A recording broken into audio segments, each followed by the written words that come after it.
Oh, come on.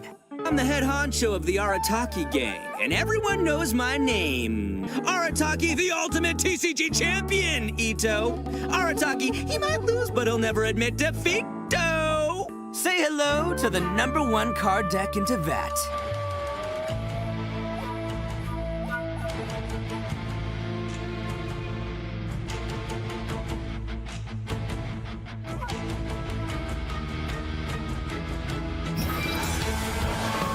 Now it's showtime!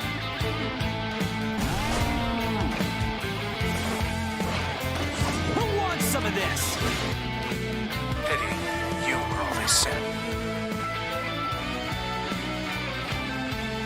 Kamisato up. Suiyu!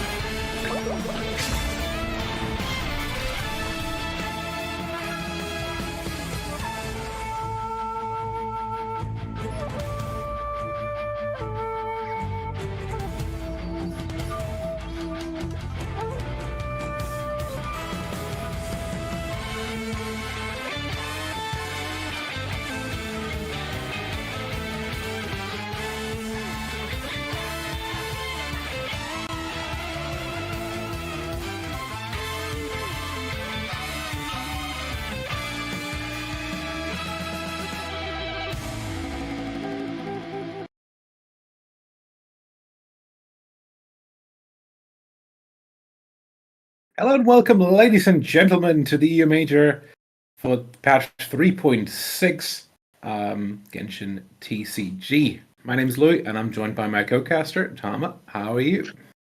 Hi, Louis. I'm good. I'm Tama from KQ and Venti, and I'll be casting with you.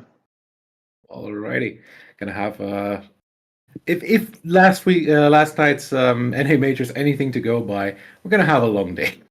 But packed with action, hopefully. We have 8 players. And yeah, let's maybe take a look at the format quickly. We got 3 decks per player, 1 ban, so it is going to be best of 3 for every match here. And MMEC is the specific ban deck that no one can use. Yeah, this essentially means that you're allowed to play 1 of the 3, like Fischl, Rodea, or Mirror Maiden in your deck, but not 2 per deck. So, for example, you're allowed to play like Fischl in Quicken, Rodea in Noel, and Mirror Maiden in some other Electrocharge list, but you're not allowed to run 2 in the same deck, essentially. Yep, that's right. That includes the traditional MMEC, Fischl, Oceanid, Mirror Maiden, and any other variants that uses 2 of them, like Mirror Maiden, Zhongli, and Oceanid. And we have some pricing for this one. First price 50 USD, second place 30, third and fourth 15, and fifth to 8th get a blessing. That's a lot of welkins. Well, it's nice, isn't it? All prices will, of course, be distributed in game for certain reasons. Let's just say that. Yeah, but hey, man, $50 is $50. Yeah, I'll take it. It's nice. All right, Kevin Z, the tournament favorite. Yeah, Victory eludes those who merely seek to avoid defeat. I want to evolve into an unwashed Quagsire. Okay. Kevin Z, obviously the undisputed GOAT of EU right now, has placed highly, has won one of the majors, and really showed his caliber in the last weekly, where it was a very small weekly, but like most of the big players in Europe were there, and Kevin just ran it. Walking through, let me just quickly go through this. Martin Z repped Mavis, Carano, and El Rado Man back to back for a 5-0 finish. Whoa. What deck was he using? Mona, Sara, Maiden. So the alternative MMEC list essentially. All right, so the legal MMEC. It's still an extra charge, but it's just not the same. But truly inspiring, wanting to be a Quagsire that doesn't shower, running an alternate MMEC deck. I respect that. Yeah. Yeah. Well, if you play in the mud too much, you might become a Clodsire. Hey, Fire the Sky coming in as well. If I'm not sleeping, Throne is mine for sure. Yeah, referencing certain issues we had in the past, but hopefully he's around today. This is too meta for me. I don't think I know the reference. But you know what I was meta to? MMEC. Fire to Sky had an MMEC win before during the second weekly. We got Martin Z, our resident freeze enjoyer, has switched to mostly playing Ganyu Freeze this patch instead of Ayaka Freeze before. But yeah, definitely a formidable duelist, has placed in multiple majors now. Yeah, I was looking through Martin Z's history, and it's just Ganyu Freeze. The man likes his Ganyu Freeze. Yeah, I remember the Ayaka Freeze Chongyun verse sweep from the 3.4 major. Absolute beautiful, in one turn, just turn that entire duel around. I should check the replay. Sounds impressive, Yeah, it was in the because I semi-final remember. if you want to look for it, but yeah. Does it involve Chongyun and Xingqiu? Yeah. Okay. We got Then I know what it is. Also a long-time competitor. Coming in with some nice geolists, honestly. These are essentially two geo double hydro lists. And they work somewhat similar, I would say. The Mavis really like to run his double hydro geo, just like you said. Yeah. Throughout his 4 weeklies, they only played Itto, Mona, Maiden, which is super impressive in its own right. I read the sentence "inactivity serves no purpose whatsoever," and I first read "interactivity serves no purpose whatsoever." I was like, "Yep, that's Yep, nope, not a read issue. No. Anyway. Yeah, but the first deck is not something new, because they've been playing with Itto, Kokomi, Barbara before, which they later switched to Mona, Itto, Maiden. Anyways, we have Star. Oh, you're approaching me? That's a Dio reference. Very nice. If I lose, then I wasn't trying. Trust. I believe. Playing honestly relatively standard lists, other than maybe the Razor and Superconduct. I'm interested to see how that's gonna pan out. I'm interested to see the first deck, because Star has been really testing Oceanit throughout the weeklies. Yeah, let's see if it's really Oceanit that's the strong one, or is Maiden. I feel like to some extent it is sort of the context of the deck that makes both of them strong, but I think Ocean is probably the stronger card individually, if I had to guess. That's my thought too. And Star's second deck is the classic Cleave Ape, which they played too in the weeklies. However, the third one, Fischl, Ganyu, Razor, this is the new one. Yeah, we're seeing some people try to play Razor and Sino in sort of this Electrocharge and Superconduct lists, and I'm excited to see how far this can go. Yeah. Surely the third deck is not the one that's going to get banned. Surely. All right, we got Ferfer coming in with the Kaya Melt list that they played every single weekly, to sometimes more, sometimes less success. Yeah, it's a little shaky, but I believe I've seen Ferfer play this deck before, and I think the mastery of Ferfer is really good at using this deck. Maybe not the strongest variant of Klee decks, but it's decent.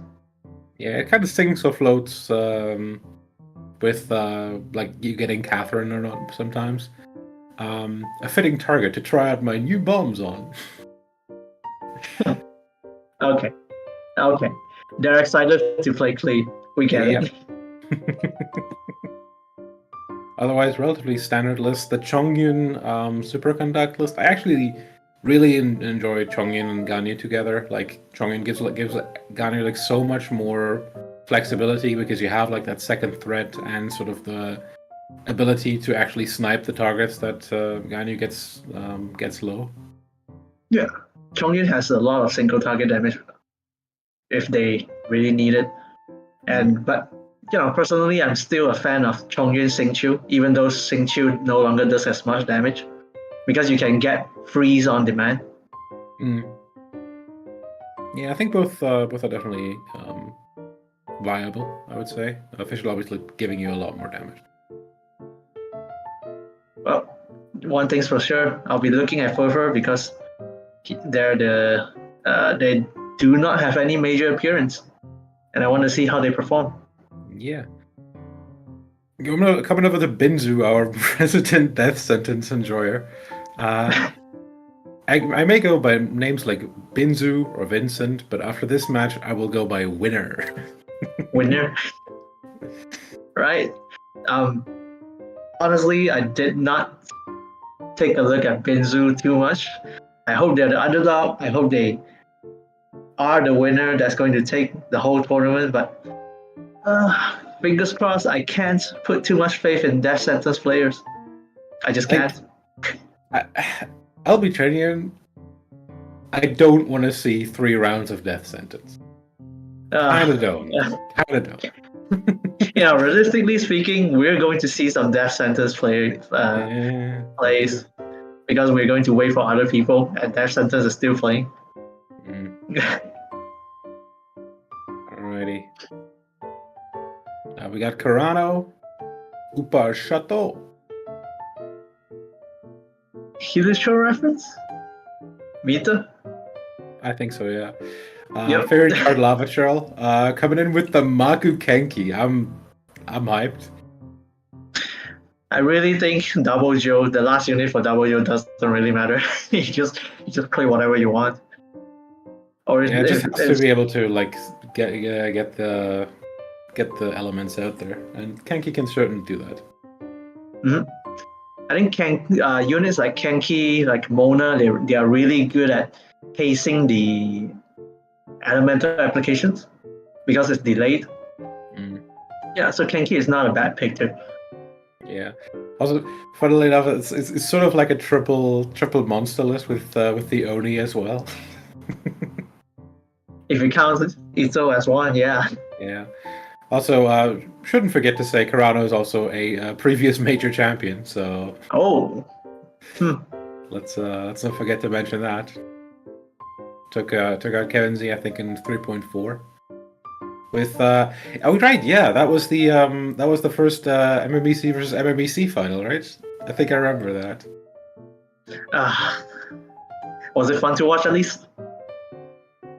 It was a new deck at the time. Like people were still like, I was still excited about that deck. We're like, yo, this is a new brew, and then like, I left for 6 weeks and I just heard the rumors of like how it was devastating everything. It can't be as bad as Kenki or Kenki, or just Kenki. I hate Kenki so much. More than I kind of enjoyed Kenki while it lasted, but like, I know it was stupid. Yeah, people be running Kenki, Sucrose, Noel, something like that, and still win. Yeah, but that's enough of my rants. Any predictions? Who's going to take it? Who's going to fall out first? Like any tournament favorites? Any biases? It's somewhat difficult. I would say Kevin Z is always a good shout, obviously. I think Carano like sometimes comes in with a low seed and just blasts through. So might also be a shout. I'm I don't know. For me, I think players like Star, the Mavis with that plays the same deck over and over every weekly. I think they have a good chance too, because you have one deck that you're really, really familiar with. You're not testing anything new. You're just gunning for the win. So Yeah. one side is guaranteed. The other side, you want to play something like a meta deck, and obviously Itto is not a meta deck. Sorry, Itto is not one of the meta decks, so you have one for the other side.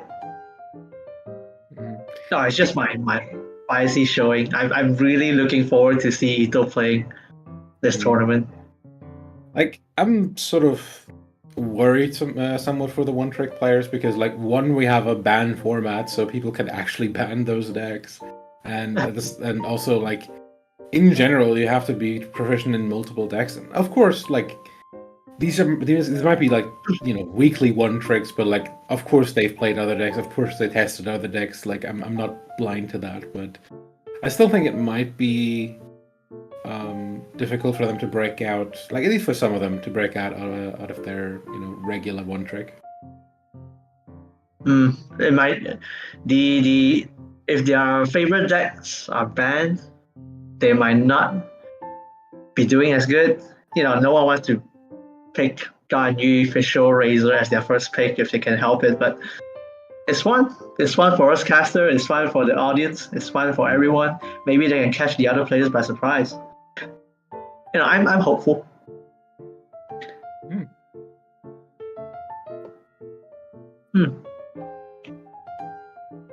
Who do we... Is there a tighnari this time? I think I missed it just now. No tighnari, as far as I can tell. No tighnari? Oh. Okay, no tighnari, no ayato, just itto. I hope itto is not banned. Otherwise, we'll be just seeing another major, just like the previous one, except there's no MMEC.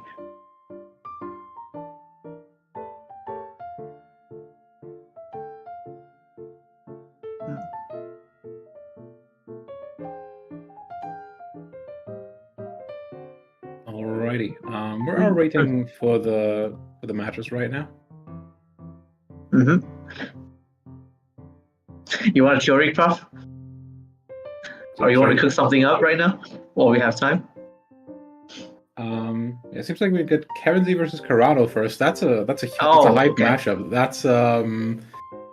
That is a rematch of the 3.4 major finals. So that's nice. Exciting. Yeah. But yeah, I'm looking forward to some of the more weird decks around. Obviously, like the Kengi screaming out, obviously, but we also got like the Kokomi, Barbara, Ningguang list. Of course, that one is going to take forever. Like, let's not kid ourselves. Yeah, it's just the usual Ningguang decks.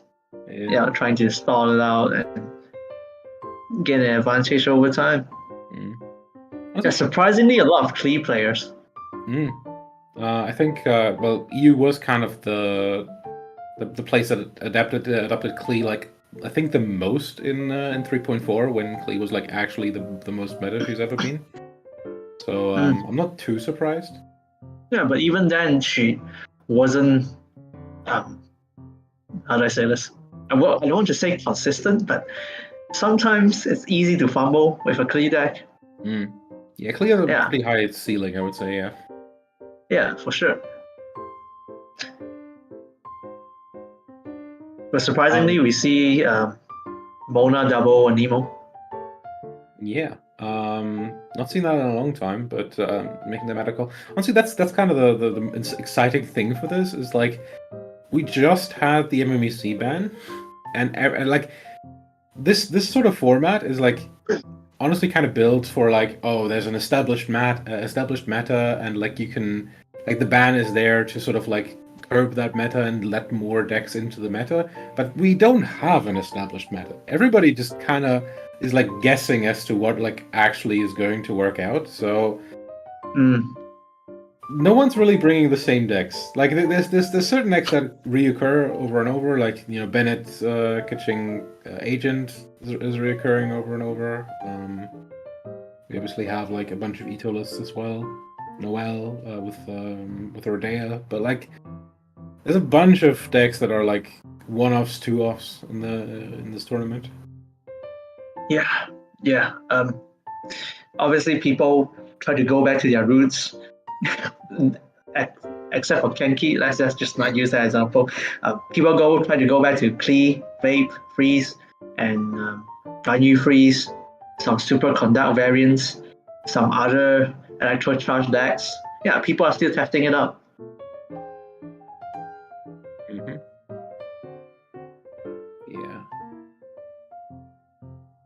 Yeah.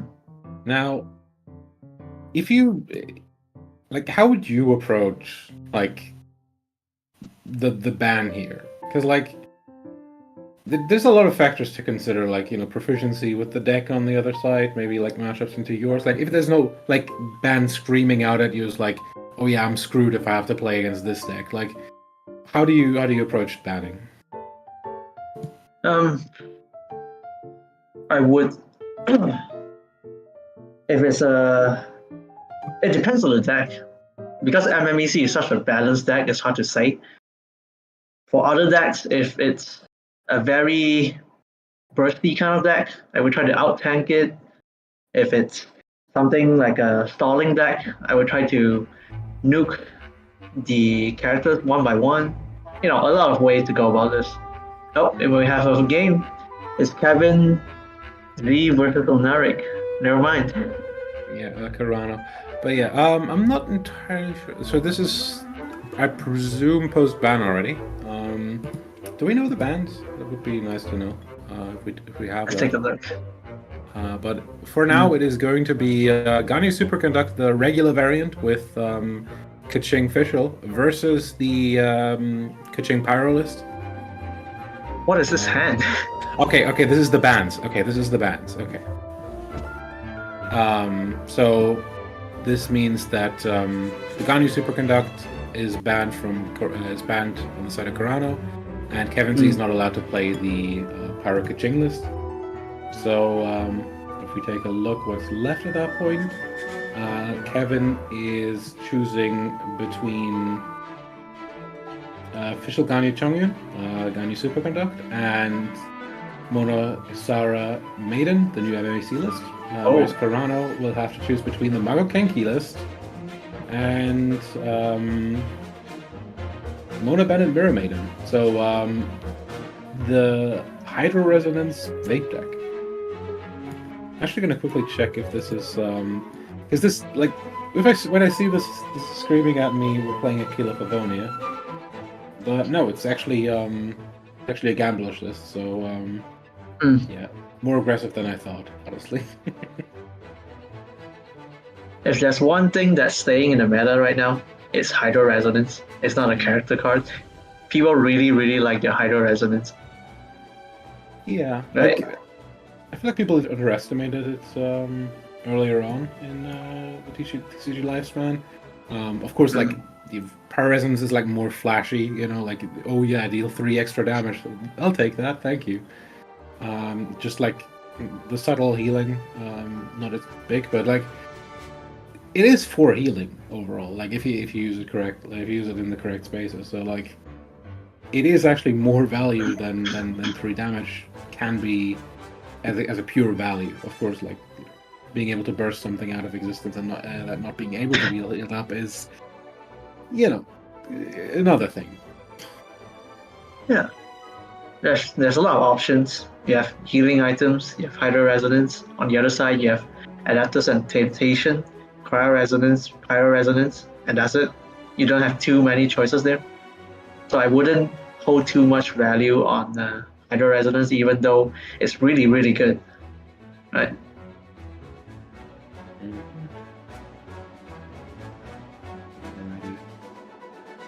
Also, of course, like, you know, there's a bunch of like, of course, the resonance card itself is like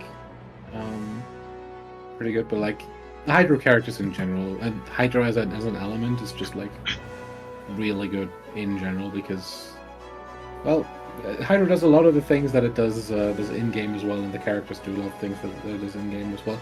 And Hydro is arguably like one of the 3 best elements in the game as well. So 3? it's like What are the 3? Animo, Dendro, Hydro, I would say. It's like the Animal, top 3. Hydro. No Electros? as an element, not really. As like who the characters are, maybe. You know what I mean? Yeah, I get it. I just think, Fish Show is always somewhere in the meta. Oh yeah. So you would think Electro would be really, really strong, but it's just Fish Show. Just to be clear, I'm talking about like Genshin Impact, not Resonant? Genshin TCG. Oh, yeah. I'm talking about TCG too, yes. We always see Fish Show, even though it doesn't feel like it. We always see Ganyu, Fish Show, not Xingqiu anymore. Mm-hmm.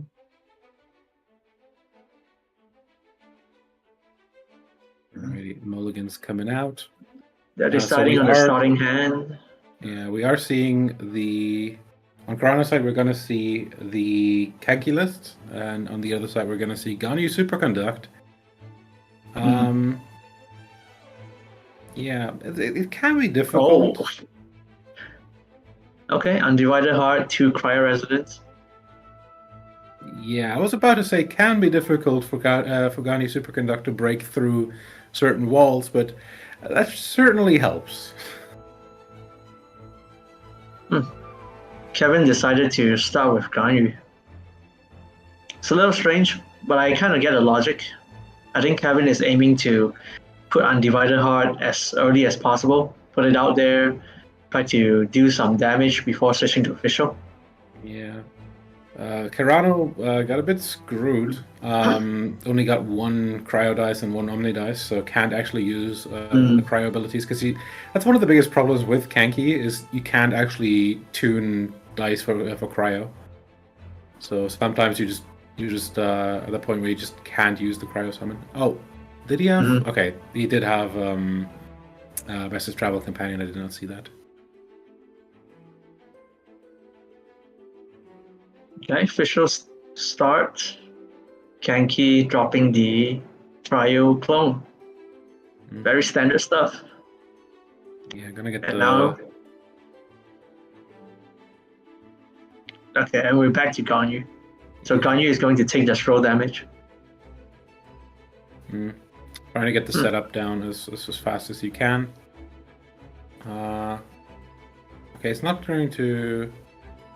Yeah, it's going to tune 2 cards, including a resonance card. Interesting. Yeah, this is kind of tricky. I think Kevin is under the pressure because of a full energy Kenki and 2 clones right now. Yeah, like you kind of have to get Ganyu's burst out, otherwise the whole thing kind of falls apart. So, yeah.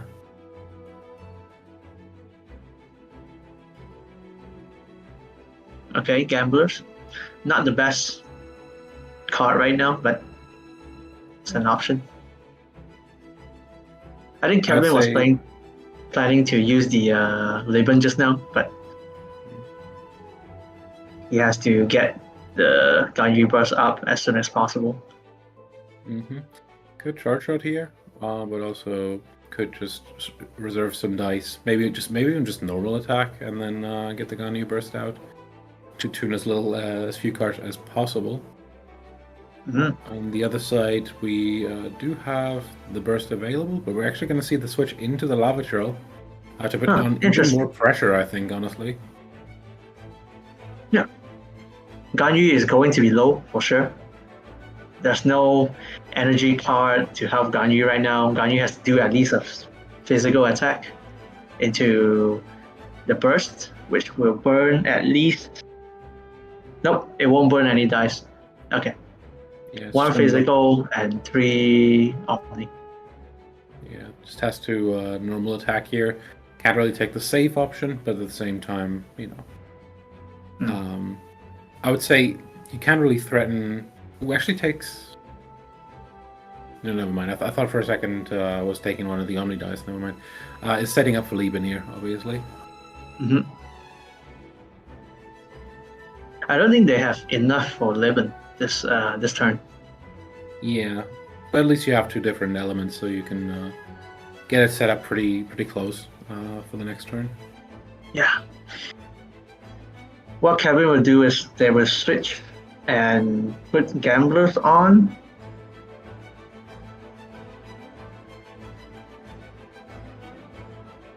Libin? Let's go. Yeah, it's definitely going to be Lubin. The question is, like, as he said, is there going to be a gamblers, or are we going to see just 2 dice dumped into Lubin? I think we're looking at a sacrificial Ganyu right now.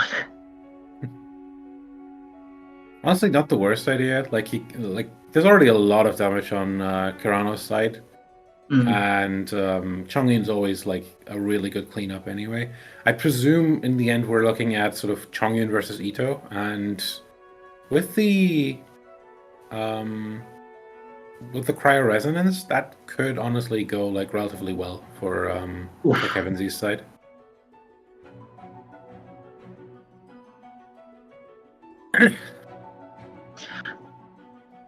But on the flip side, Carano did not have any setup for Itto already. There's no Wolf Greystone, there's no artifacts, no weapons, no nothing, no buffs. Yeah, and Carano actually, like, if you take just the health numbers, Carano's actually behind right now, which is pretty crazy. Kind of weird, huh? Yeah, like after doing that much with Kenki. We're going to see Oz being brought back up as well, relatively easily, and at that point, like, I do think Kevin Z is still in a relatively commanding position here. I think Kevin, the Ganyu did what she's supposed to do. She goes down, passing the baton to the other characters. Yeah, this is not good dice. This is not good dice. Carano's having a hard time. 4 Omni dice, okay, not too bad. We take those. Can maybe get some summons back up. Actually, Kevin Z first does have the leave it to me, so it could actually take out the Kenki before he gets to do anything more. I don't think Fisher is under fire right now. Fisher won't. Oh, okay. All set up instead of finishing Kenki off.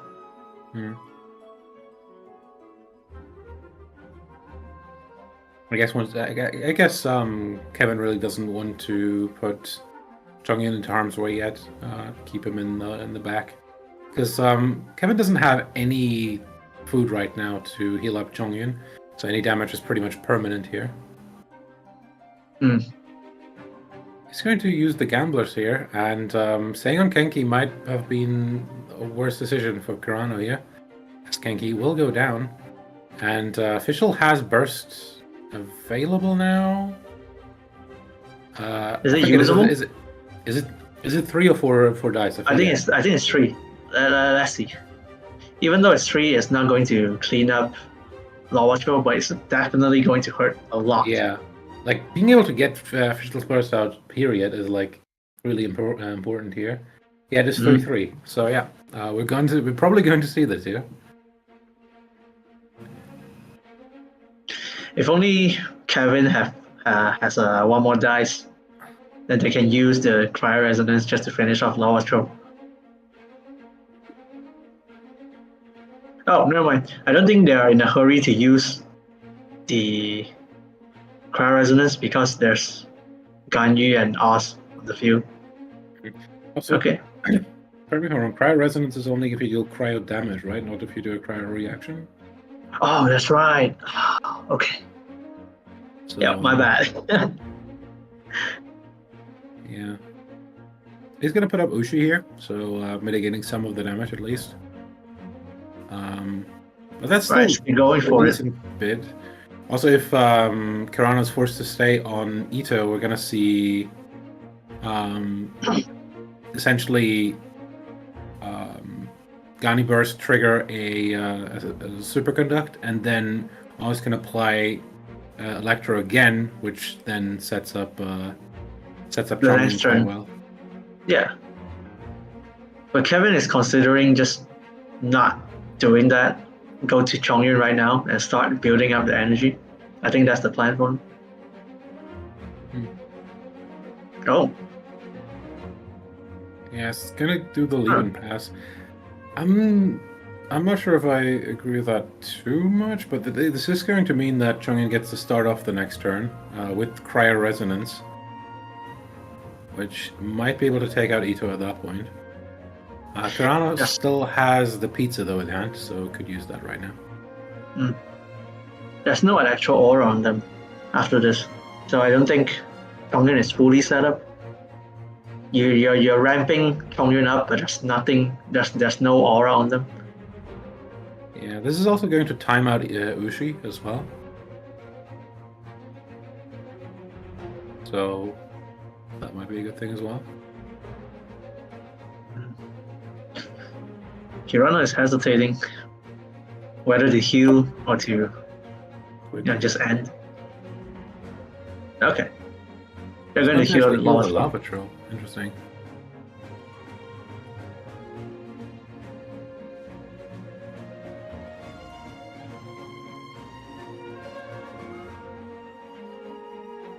Ushi, okay. Chongyun is really hurt right now. Yeah.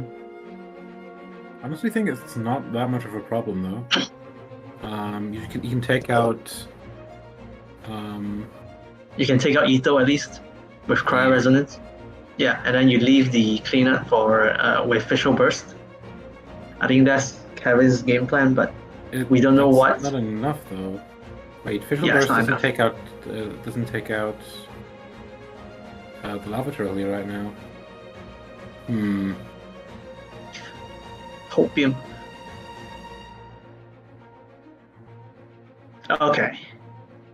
Second Gamblers, Cryo Resonance. Itto's gone.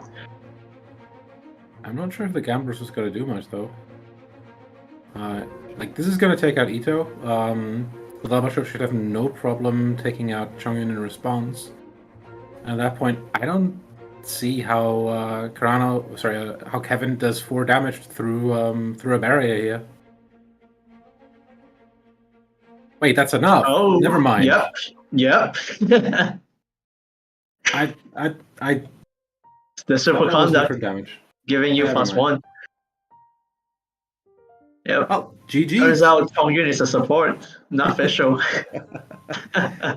Kevin Z taking game 1. And yeah, that's really good math. Yeah. That's really good math from Kevin.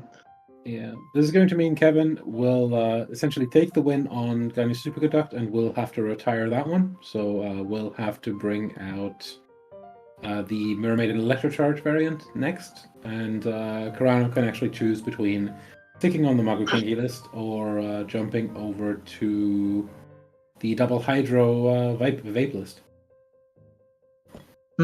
Double Hydro versus the new MMEC.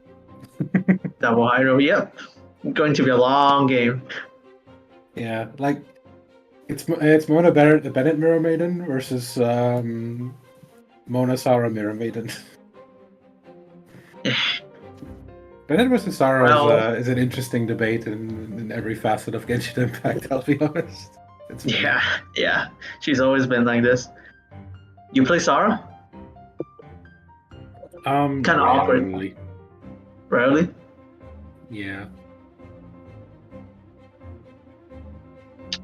I was so excited when I saw her card.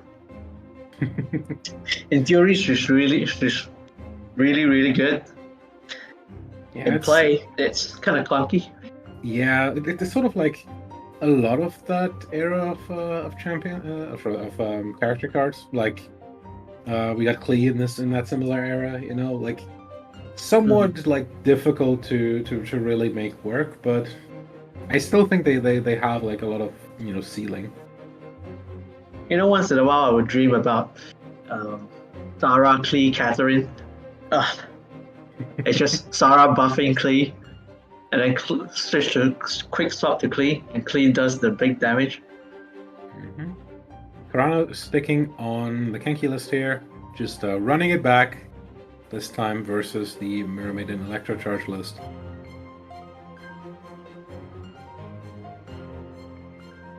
Okay, a tuning and a swapping.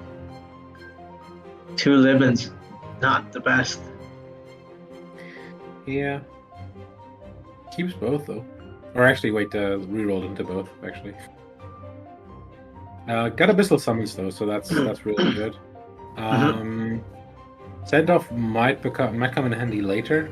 I don't think right now it's like I don't know. It doesn't really feel great to send off like you know the Mirage or just the regular Crow Feather on Sarah. I feel like something Sarah's ultimate is really good, obviously, but other than that, I think you just want to hold send off or maybe even tune it. I will hold it. Sometimes I would send off Mona skill just because of the utility she provides. Not always. Sometimes I would send off ours, but like you said, I wouldn't want to send off Sarah's skill.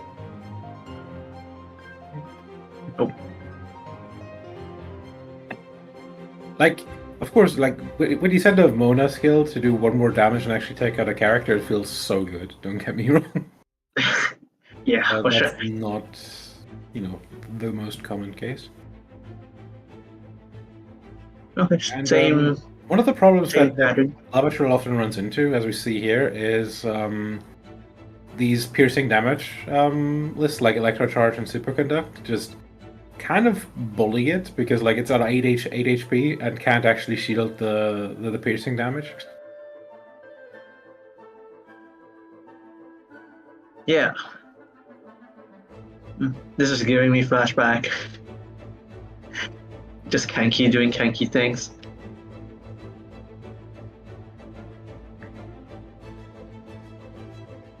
Ooh, Carano drew Star Sign. This could be big because there is currently Electro applied. So we might Sarah, see like yeah. a super Superconduct into a swirl or something. Oh, sorry, it's gonna swirl first. Never mind. Oh, but it's going to actually Superconduct twice from the swirl, Does it do damage? and then we're gonna see another super. This could be a triple Superconduct Kenki burst. That's insane. Yeah. Yeah. Abyssal Summon. I want to see that. I want to see that too, Who's but acting first? I don't think. Okay, I don't it is think going to Kevin's gonna be let us see that. Kevin acting first here. But it's gonna stay on Sarah. Oh boy. Alright, time to cook. This could be the biggest Kenki burst I've ever seen. Alright, 1, 2, 3. Oh, okay, actually, it does eat the. Yeah, it does eat the does aura. eat, like Sarah gets Yep. to eat the cryo, so we don't actually see the triple superconduct. But damn, that's a lot of damage. That's a lot of damage. Suddenly they're at what, a total of 11 HP. Who do you send off? Is it too late now? I don't know. Oh, I'm sorry. I just realized my headphones came disconnected. I didn't hear you for a while. I hope I didn't talk over you too much. Oh no, you're good. So I didn't even realize. I thought we were having a good conversation, you know? I'm sorry. It's always just yeah. What's Kevin's plan right now? Do you go for the Omen? Do you switch to Maiden, queue her up, try to threaten with the debuff? Ooh. Is he forced to? Oh god, he's forced to send off like a 1-turn summon. Yeah. That's tough. That's just tough. You have to get rid of the aura somehow. Yeah. I don't know. I would get rid of the summon, the Hitotro. Yeah, probably too. But, Okay, healing Mona up, ending around.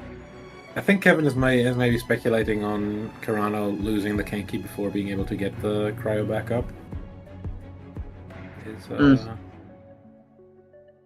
I think might be happening. Carano still has Lieben here, so might just go Lieben pass. Yeah, that's what we're gonna see. Okay, they're staying on Kenki. So Mona is going to do a normal attack. Oh wait, Okay, 1 HP. Never mind. Yeah, I could just do a Mirage here to trigger the Superconduct, get the piercing damage on the Lava Churl, and get the safety as well. Yeah, not looking good for Kevin. That's a really, really big Itto right there. With 8 Yeah. HP, just waiting. Just tried to call the bluff of like, you don't have Star Sign, you don't have Star Sign, and then well, we saw what happened. Yeah, it happened 2 games in a row. Kenki just use both the skill into Star Sign into the burst. The difference is they didn't burst just now, immediately, not immediately, but later. Yeah. It's probably part of the game plan with this deck. You want to get a Star Sign or anything that provides energy early onto your hand.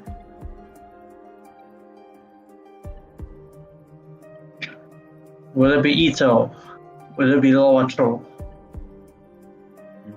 Interesting. I just looked at Carano's list here. We only have 1 General Ancient Helm, sorry, General's Ancient Helm, and 0 Lucky Dog. So relatively little defensive utility, but of course the 2 Wolves Greystone, of which 1 is in hand right now.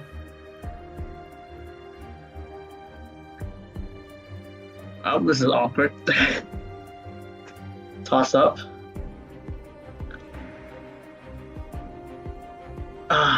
Okay. 1 more. Oh, nice. Yeah, it's at least 1 more moment dies. Yeah, toss up like it's why like some people have tried to tell me that toss up is a better card than Best's Travel Companion, and like no, like just the ability to like guarantee at least some playability from Best's Travel Companion makes it just such a better card. I'm sorry. Yeah, I get it, but inherently we are all gacha players. I'm going to run that toss up no matter what. I'm going to run that Favonius library and there's nothing you can do about it. I'm not going to run the best companion, but people seem to really like this card recently.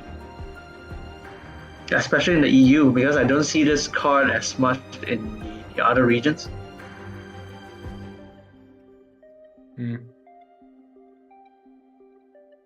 Okay, Paimon down, 4 dices. Maybe get 1 more energy on the Lawasho.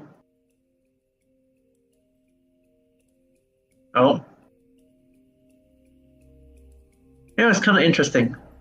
You don't rely on Kanki, just the Kanki to provide the aura for your Joe units. Yeah. You ride 2 Abyssal Summons instead. Like yeah, Monster Mash Geo has always been a thing because of this, pretty much. Just even after your reaction source is down, you can still like get elements out. Yeah, it's a shame Carano didn't put down the Wolf Greystone this turn. Yeah, I valued the Cathedral a bit higher. Honestly, like, I'm not sure if Carano really has that much of a problem just finishing this game on Lava Churl. Okay, tuning, putting on the skill. Yeah, that should be enough to take out the Lava Churl here. As the Omen does the extra damage. That's a very nice night. Yeah. That's Itto versus 2 now. Oh wait, the Cathedral actually applies first. Never mind. I think Kevin is trying to prep for the what's it called? House Arts. We might see a surprise Omen. Okay, not the best dice. Oh, yeah. Never mind. Both of them has at least 5 dices they can play.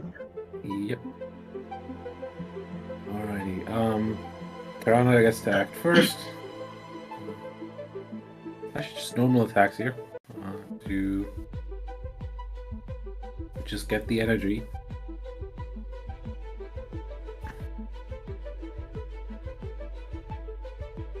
He's going to bait the burst here, but honestly, like, Carano can just normal attack again. Take out the mana. That's interesting. And now what? Like, yeah, you got Itto card, but like you already have all the energy you need. I think they're just trying to burn the dice from Carano. Yeah. I just Right. don't see this necessarily working out because like there's an element applied. Oh no, I think it will work out because you can put a skill and then a burst immediately right now. Using Mirror Maiden and leave it to me. Yep. Yeah. You do this, you use leave it to me, you tune a card and then use the burst. But it's not enough damage. Yeah, it definitely isn't. Yeah, I see the game plan, it's just not enough. Yeah. Having used Ushi as well, helping out with that as well. It's like, it actually, now that I think about it, was that going to be enough if there was no geo resonance there? Yeah. Definitely. Carano takes game 2, and we're going to the decider, which is going to be Mirror Maiden Electric Charge versus Mirror Maiden Vape. Why do you guys do this to me?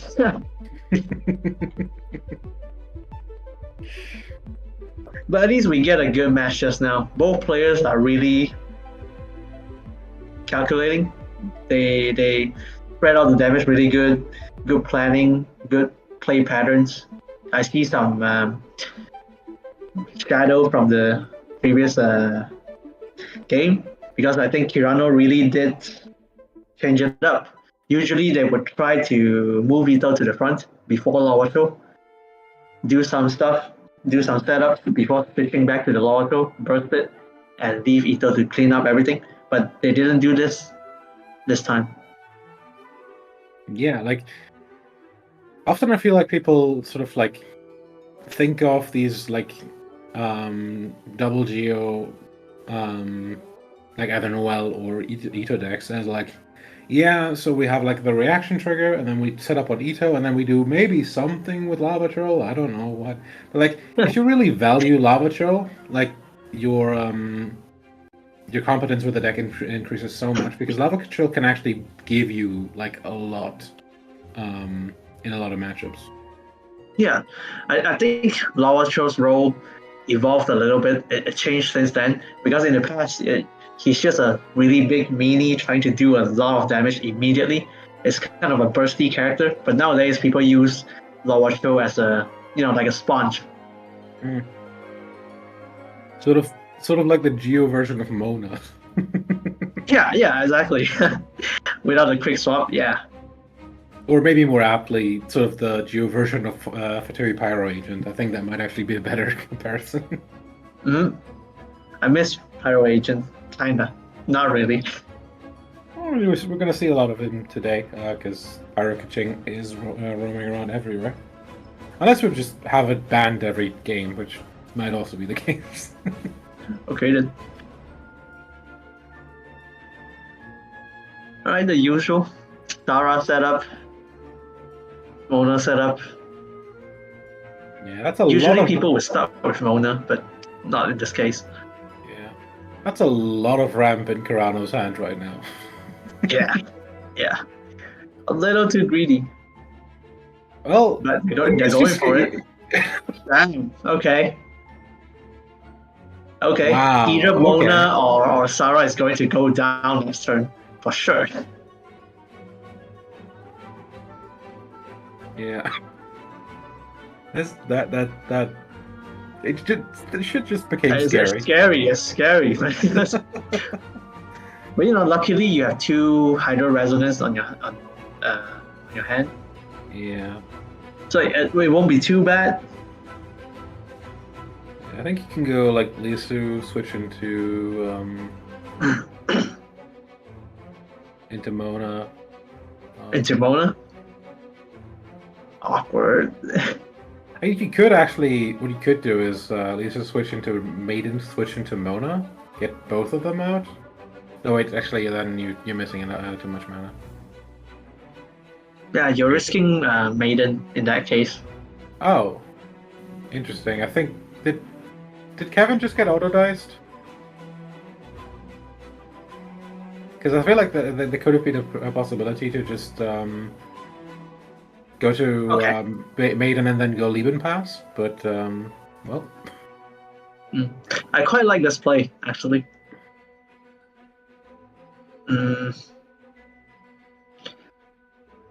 Yeah, I don't know. You have two Hydro Resonance in your hand. You're not too worried about your Maiden taking a lot of damage. You will immediately switch if there's any danger, and you have 2 energy on your Maiden right now. So they have to switch for Mona, otherwise Mona will be gone. Like, Carano can be happy that he's getting that many Omni dice because that's 12 dice. that's some Oh, I awkward see nothing dice. wrong. It's super balanced. Yeah, but look at the rest of the dice, is my point. That's pretty awkward. I don't think Kevin is having a good time too. You have all these dices, you have a lot of actions, but what are you gonna do? Okay, switching to Bennett, trying to absorb whatever's coming next. Yep, build burst as well. Burst is ready. Oh. There is no Bennett talent card. Okay, this is a smart play. Yeah, Kevin is just going back to set up Sarah's burst, and Bennett doesn't have a Hydro Aura to help him. Nice. There goes the Lotus. I was already down to 2 dice. I didn't even realize how fast that went. Could pass here just to get the next Lieben again.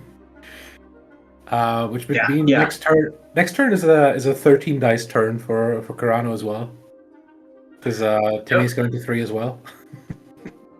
Surprisingly little happened this turn. Yeah, I mean we got the Bennett burst out. I think was the big one here. From pretty much 0. Now Kevin has to hold for a second turn. Let's see what he'll do. Yeah, burst's very built at this point. Everybody's still very much healthy, so I think it won't be much of a problem to get the bursts out. Carano. Okay, now Carano draws the talent card. Beautiful, thank you. RNG. RNGesus is looking at you. Yeah. Okay, Fair, terrible dice. At least you still have enough health on Maiden to take advantage of it regardless.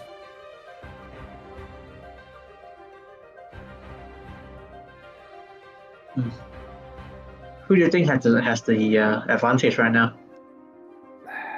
It's tough, but I think honestly Kevin is looking for Kevin isn't. just because of the amount of energy that has been built already. Like Kevin has very threatening right now.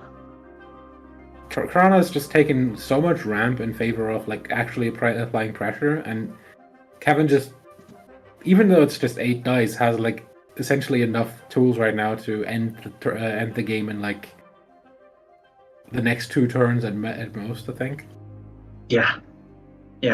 I think Carano's amount of ramp just now did not translate to too much, other than Bennett burst, holding it out. But little did Carano know there's 2 Hydro Resonance on Kevin's hand. Yeah, not looking good. Already like uses an entire turn to get Bennett burst, means he also doesn't get to use Bennett burst for that first turn.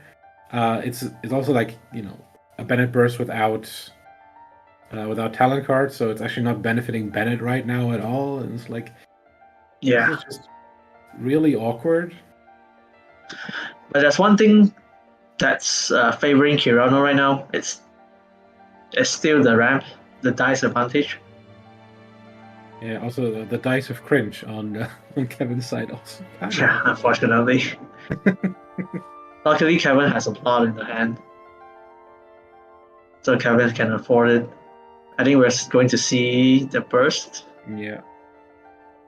Gotta knock and maybe Bennett down out of range as well. And Mermaiden also down to 6 health now, so can't use the burst, the Bennett burst as well until further healing is applied. Mona is gone this turn. Yeah. Ooh, just bursts again with Talon card this time. This Bennett is a boss. It's just not going down no matter what.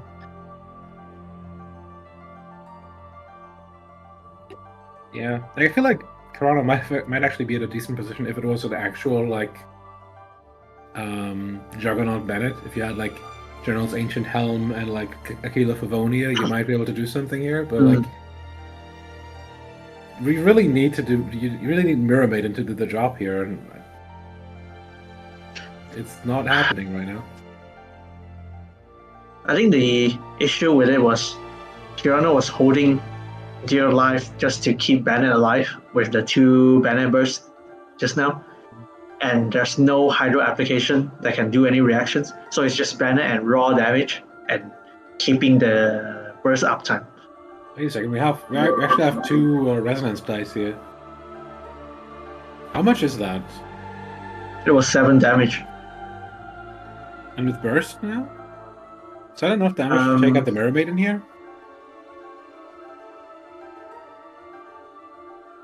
Yep. 9, okay. Yeah, I feel like this game just turned 2. on its head. Fair enough. Yep. Like, I was The ramp, hesitant man. Should have doubted the ramp. Yeah, like I was hesitant to say it, but like 8 dice to 1 is tough, and I didn't realize there was also 2 resonance dice, so 10 dice to 1, and Kevin Z just got caught red-handed. Yeah. Here we really see the power of a Bennett. You just don't let Bennett burst that many times. Well, now it's Mona versus the rest of The world. really. Yeah. Maybe the dice will help him out. Not those. Okay, not bad. Yeah, Carano is having a really bad time with the dices. Yeah, has to use Hydro Resonance. Okay, so the question is kind of like, can Mirror Maiden take out Mona in a turn? And if not, it might still be tough. I think it'll be really close. It's a battle between the 2 maidens. Like, if Mona makes it to the end of the turn and bursts in between, Kevin Z wins the game. Otherwise, if Carano can't find the kill this turn. My bet is on Kevin right now, just because they still have the buffs on the side. Yeah, that's 6 damage. That should kind of seal the deal here. Also, obviously applies the debuff here. Okay. It's able to burst here. Okay, yeah, I was wrong. Yeah. Normal attack for 4 damage. GG's. Carano taking Kevin Z in round 1. 8th seed upsetting 1st seed. I told you. Carano's always good for an upset from a low seed. Yeah, Carano. I just, think they're just a random player. Turns out, they swept. It was all calculated. They lost the first round. It was all planned. Well, Kenki moving on. Kenki moving on over Mirror Maiden Electrocharge. How do you feel about that? Yeah, I don't know. There's some PTSD going on just now when I see 3 summons on the side doing so many reactions, spreading it to everyone. Remind me of the good days, Alrighty.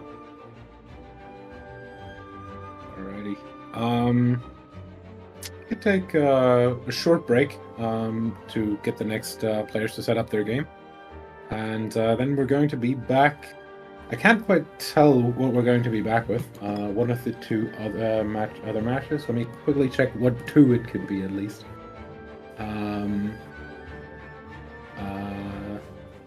it's either going to be Mavis versus Star or Martin Z versus Ferfer. So yeah, see you there. See ya.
Alrighty, welcome back. We're just about ready to jump into the game. We're going to get into Martin Z versus Ferfer. Plans are already through. We got Martin Z banning the Kayamel deck from Ferfer. so opting to snipe the one trick. On the other side, we have an overload ban. So Martin Z is allowed to stay on the on his one trick in Ganyu Freeze, but the overload is gone. Yeah. Yep, that's really surprising.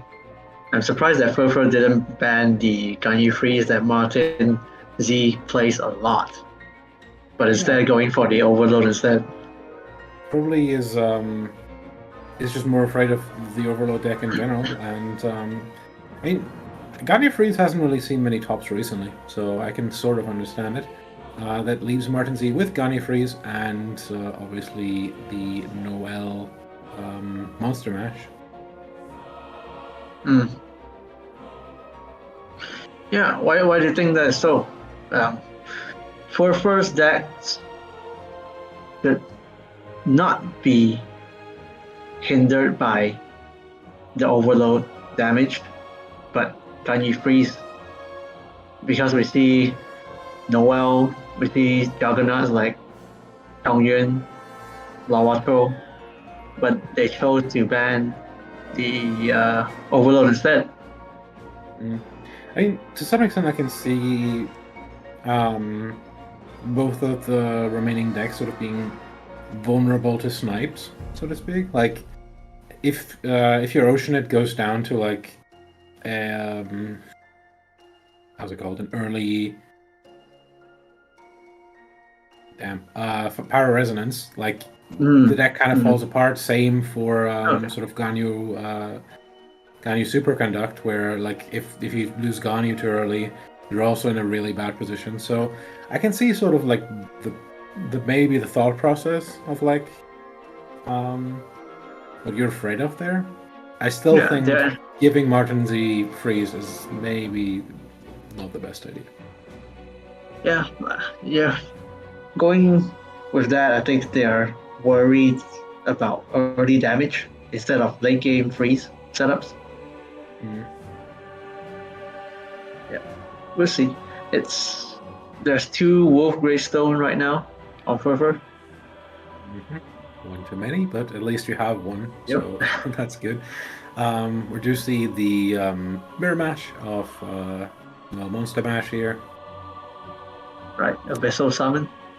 I'm getting a little flashback from just now, Kenki summoning things, and we have Double Joe.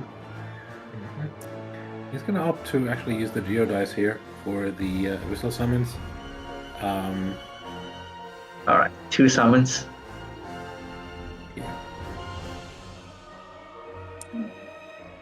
Not the best luck. Is that the Hydro Cemetery? Yeah, that's kind of rough. Would love to have a Mirror Maiden right now, I think.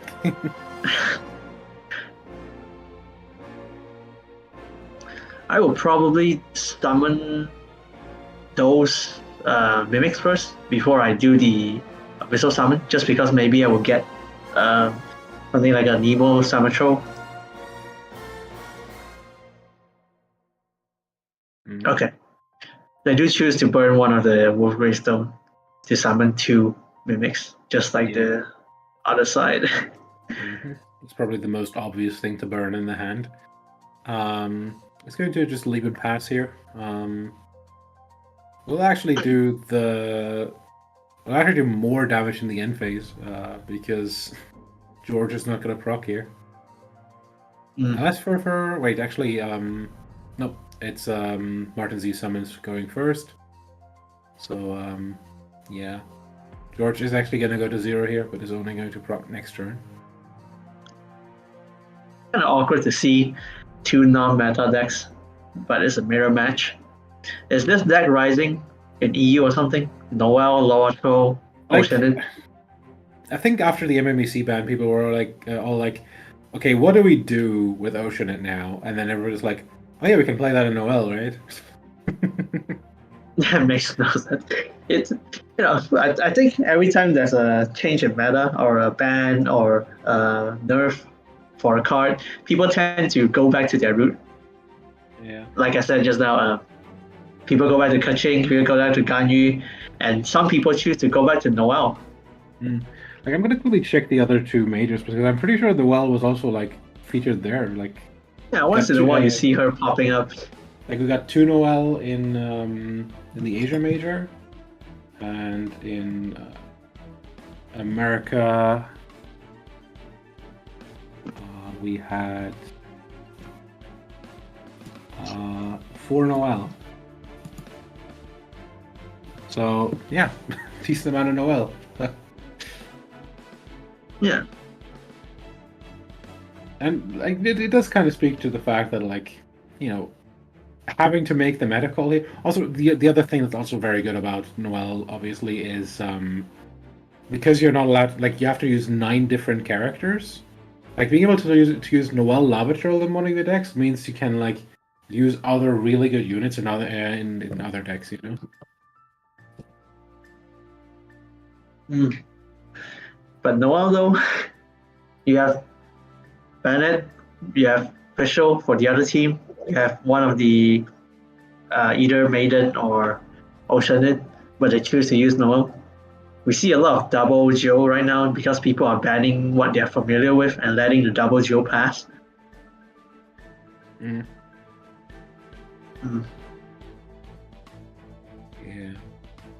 Yeah, I'm happy to see Noel. I'm happy to see Noel play. It's just awkward. Yeah, I think, like, you know, the biggest, like, deck that could compete with it is, like, the double Hydro, how's it called? The double Hydro Itto list. But the problem is, like, with double Hydro Itto, you're using at least Mona or Mirror Maiden in that one. So, like, okay, we have some crazy people named Binzu who are running fucking Kokomi Barbara, but it's more the exception than the rule. Yeah, Kokomi Barbara. Actually, Ningguang. I see nothing wrong. It was Mavis actually running Kokomi Barbara Ningguang. Never mind. But yeah. Yeah, I don't know how it's gonna play out. Yeah, both doing a decent amount of setup here. It's interesting to see both of them using Lawashow differently. One is playing it a more defensive way, the other one is just smashing through everything, like right now. Yeah. I feel like you should switch off of the lava trail right now, otherwise you're gonna lose your shields here. And then like, you still want to use that that burst at the right time. You might be hoping for a quick swap here. Alright, Paimon and The Primordial Pass. At what point do we see Noelle rising up, doing her job? Because right now, it's, you know, there's one setup on Ferfer's Noelle, there's nothing on Martin's Noelle. Martin didn't even switch to Noelle yet. Yeah, I feel like until Martin sees, like, good setup, especially like the Greystone, obviously, but just found Lucky Dog at least. It's difficult to really do much with Noelle, but you still kind of want to build some energy at least. Yeah. You want to do some build some energy, do some HP, maybe heal it up later. Get her ready to go. Right now they're just stalling, but I think once one of the Oceanic goes down, we will start seeing some play from it. Yeah. Okay. Lucky Dog here, honestly.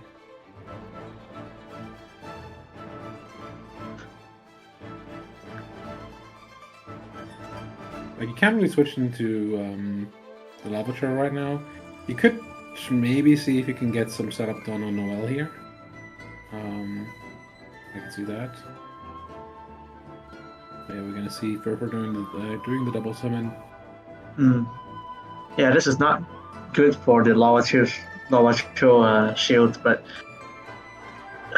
you want to use the lava chill's damage to threaten Ferfer's Oceanate right now, but you can't exactly do that. Otherwise, you lose all the shield. Yeah. It's Oceanate versus Oceanate right now. Okay, Martin choosing war here.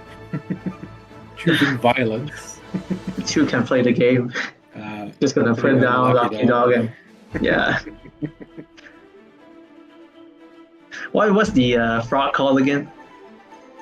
George. George, right? Two Georges.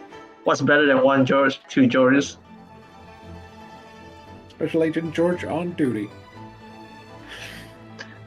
We might see Oceanate actually bursting this time, because there's a trend. I always joke about this. People always have 3 energy on Oceanate. Oceanate is not dying, and they are not willing to spend the dice just to trigger Oceanate's burst, even though there's 3 summons on the field. Yeah. It's always kind of funny to me. Yeah. Martin can actually just single summon next turn. Actually, wait. George is gonna go down here, so might need to. But can't. No, George. Actually, does Okay. Ocean Burst is 3 dice though, right? I think so. In which case you could actually go 5 summon and like 5 dice summon and then burst after if you had like even remotely the dice for it. Which it doesn't really look like is going to be the case. Yeah. On Martin's side.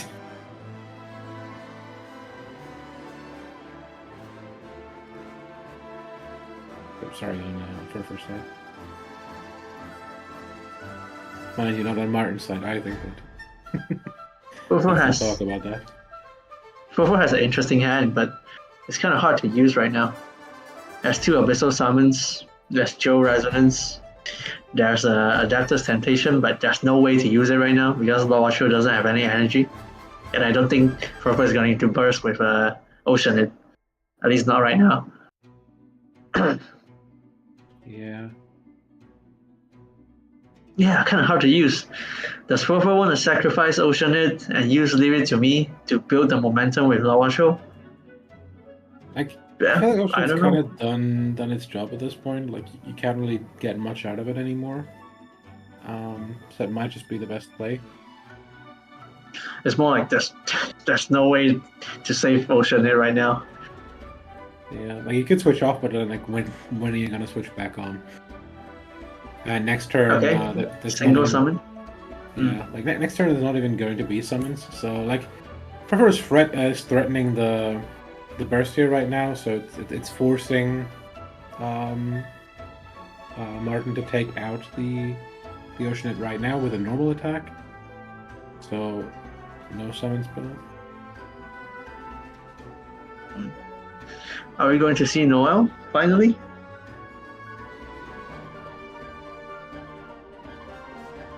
I think it might be time now. Yeah, there's a Geo I don't Resonance in think it's- hand. You have Hydra applied to the Oceanate right now. I think this is the time you do it. Yeah, I think either one is fine. You can go with Noel to build up the energy or start hitting stuff, or you can go with Lawatcho just to absorb some of the damage, absorb the burst of the Oceanate, maybe take a little bit hits from the other characters. That is a decent amount of damage. Also, the bird is going to stick around for 3 turns, so you are in a good position to just keep applying Hydro. Only problem right now is you actually have like I feel like the Abyssal Summons might actually be hindering here because the Abyssal Summons actually takes out the application immediately.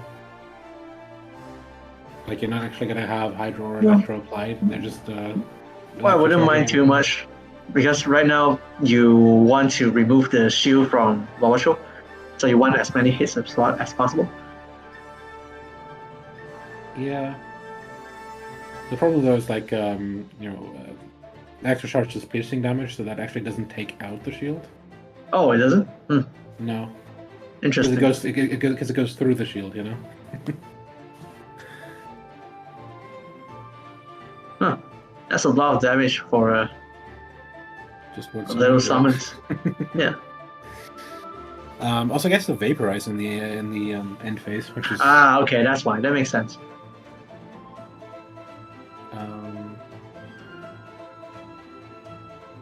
still a little surprised they didn't go for another summon, just to set things up for the next round. Maybe sacrifice the Oceanid and heal up. Who knows? Maybe Oceanid can survive with Lucky Dog. Maybe you get George and not get hurt as much. I feel like you just sack the Oceanid, right? Actually, you have really no choice but to sack the Oceanid because you can't actually switch anymore. Oh, here we go. Leave it to me. I feel like Ferfer is actually just going to end turn here. Maybe maybe use like the use the General Helm or something. But I would. Yeah, I don't know. I will finish. Sorry, you go first. I will finish off Oceanid right now. I don't know if I agree. Because the summons would have taken out the Oceanid regardless, and then you could have bursted on whatever comes in at the start of the next turn. Yeah, I get your logic. I'm just more concerned about the HP advantage right now, because Ferfer is not very healthy. You want to cycle through the Lawato and get to Noah as quick as possible, so your Noah can start hitting the other Noah. Because right now, Ferfer's Noah is looking very, very threatening. So it's a matter of speed. Yep. Hurts a lot. Alright, 2 Wolf Greystone. What happened to Ferfer earlier happens to Martin right now. It's kind of ironic. Yeah. Probably won't say no to it though, considering sort of the missing piece for the rest of the duel. Yeah, both players are not having a good time, but their rerolls are really good. Okay.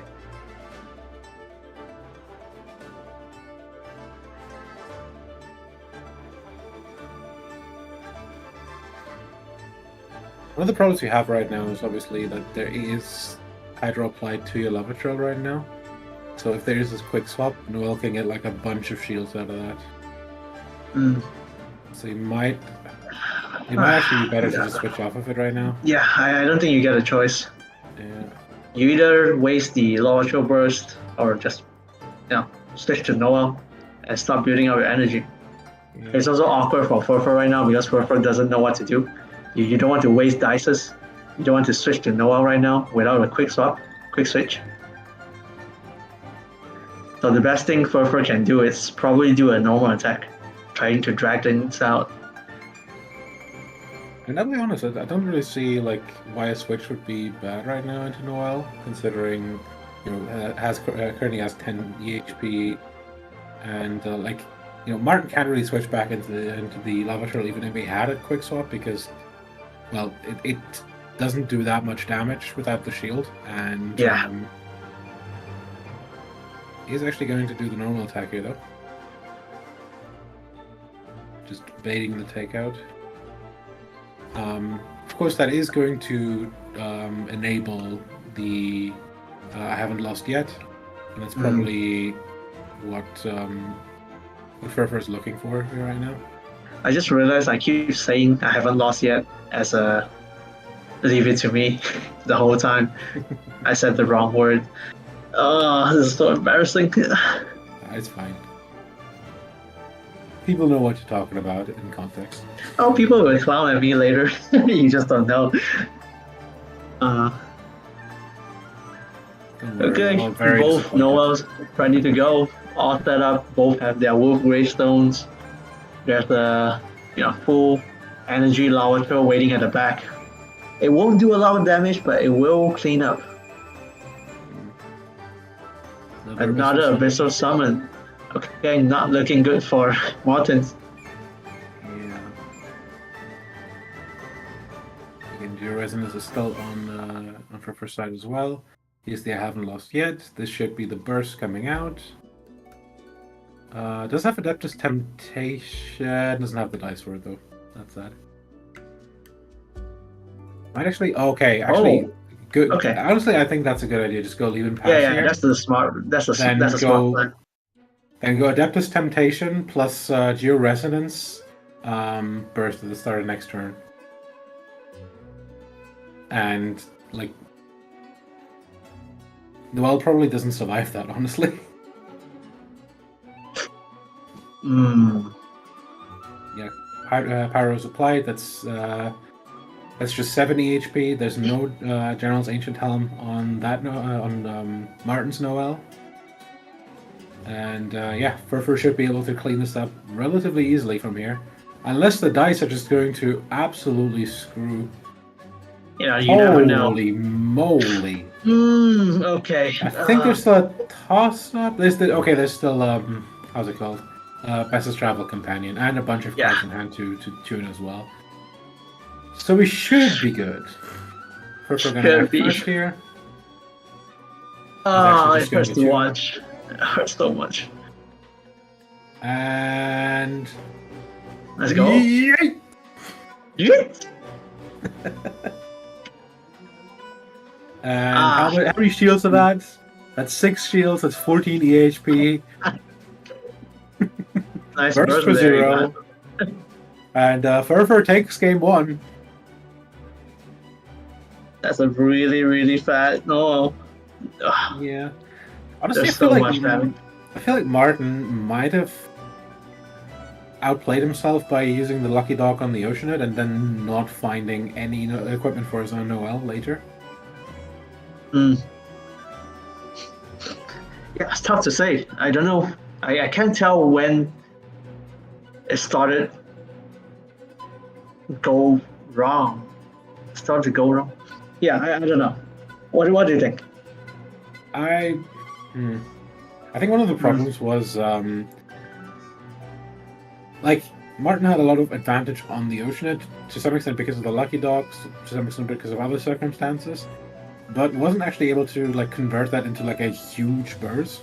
Was only able to burst for one summon in the end, and really like if you invest that much into the Oceanid, you kind of need to get more out of that.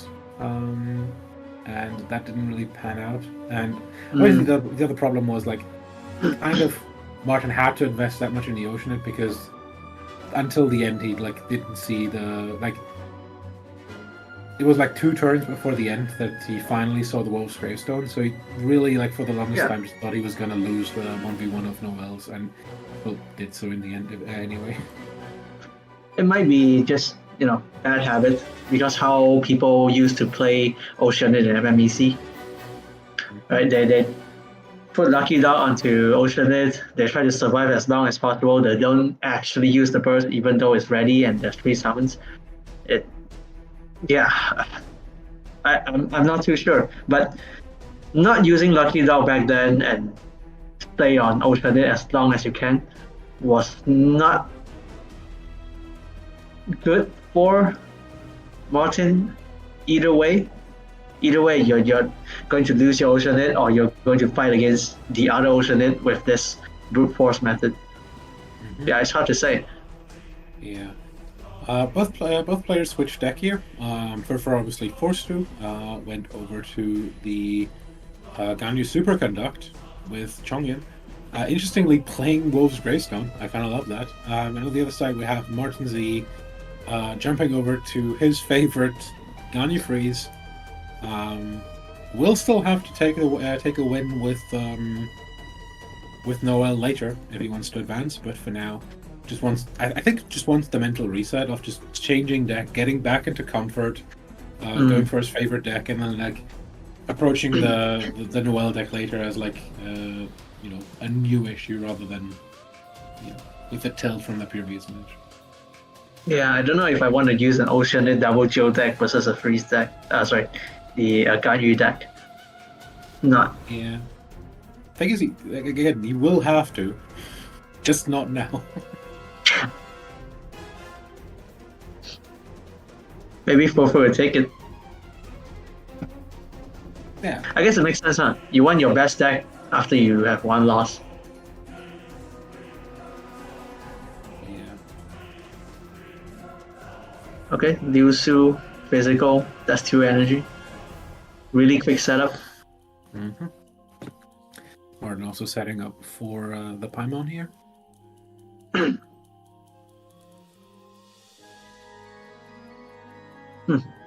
I wonder why they start with Ferfer started with Ganyu.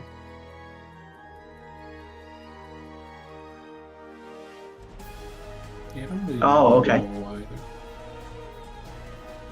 Maybe it's the undivided heart.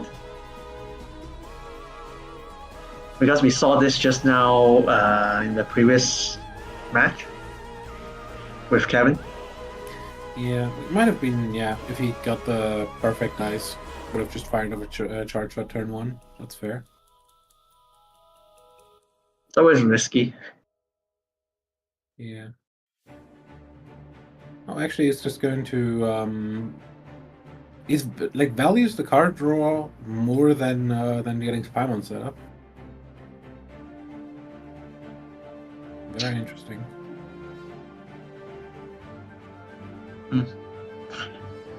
I don't think they can afford to use the burst anyways, because just now Martin has 1 Omni dice and 2 Dendro dices, so there's no way to cast the burst without burning 2 hands. Yeah, Martin had like 2 Dendro, 1 Omni, so could have set up Paimon is more my point. But I think the reason why Martin didn't set up Paimon is he kind of wanted a bit for later, like, you know, have all the Omni dice when you're actually ready to start charge shotting with Ganyu. Like, use the next turn as even more setup, and then hopefully the turn after just pop off. Okay, I can see that. Gamblers. Martin still Not hasn't going found to be useful anytime soon. Martin still hasn't found Undivided Heart either, so that's a bit of a bummer. Whoa. Almost reroll the Omni dice.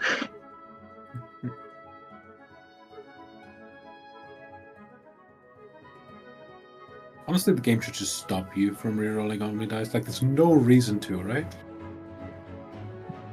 Who knows? Some people want to. You know, you might mess up, but I'd rather have the choice if you let me choose. Yeah, like, you know, it's good for it's good for blaming the RNG. Like, oh no, I'm losing. Let me just reroll my Omni dice. Oh, I got shit dice. No. RNG For me, it's screwed more me like over. you know, you don't want an extra step when when it comes to coding and game making. You rather just not have that problem to deal with. If something breaks, then you have one more thing to deal with. Yeah, that's fair. Jamona? Yeah, That's interesting. Like, sitting on Mona and sort of waiting for the opponent to sort of run out of dice, or at least, you know. Yeah, you're stalling, trying to burn out the opponent's dice, and you're expecting a switch so you can wet the other characters with Mona before you switch to Ganyu and freeze whenever you want. Mm-hmm. Okay.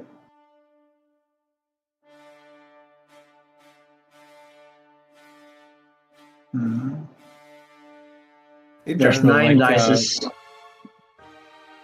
Right, go ahead. In general, like, having Synchro Burst up and sitting on Mona is like the most comfortable position you can be on as Ganyu freeze. Yeah. You're trying to sit on Mona until the right time. Oh. It actually uses the Restless Travel Companion to feed Liebenir. Yeah. What was it just now? Is it 2 same dices? Same element? Liebenir get 3 An element, dice of yeah. different element. Yeah. It's just that was it 2 of the same element just now? Had to be. Yeah. Okay. Not sure if preventable.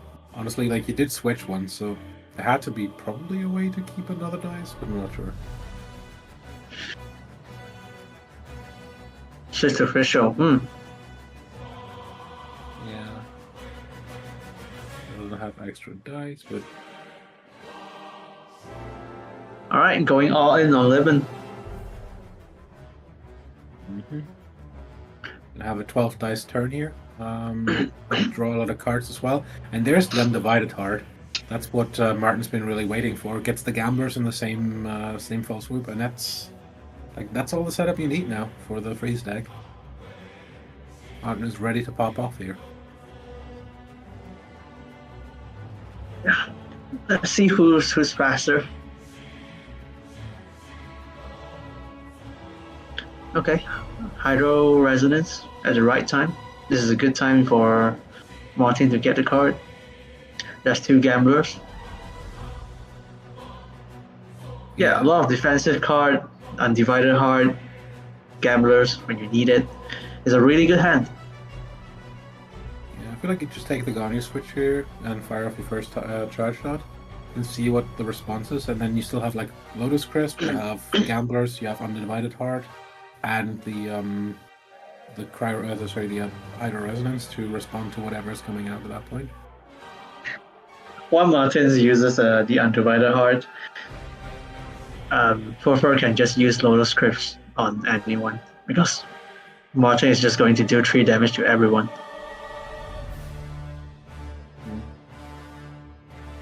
Yeah. Alright, switching to Ganyu. Right now, we'll probably just use the regular charge shot because Undivided Heart only applies from the second charge shot onwards. So I think Martin will heal up Ganyu a little bit before they start the whole thing, just to be safe.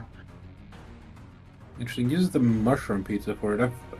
I feel like you'd much rather just Use the Hydro Resonance.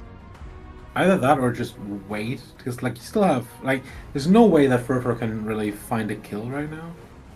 No, I'm just, you don't know when there will be a Cryo Resonance hitting you or your Ganyu, so you want to be careful about it.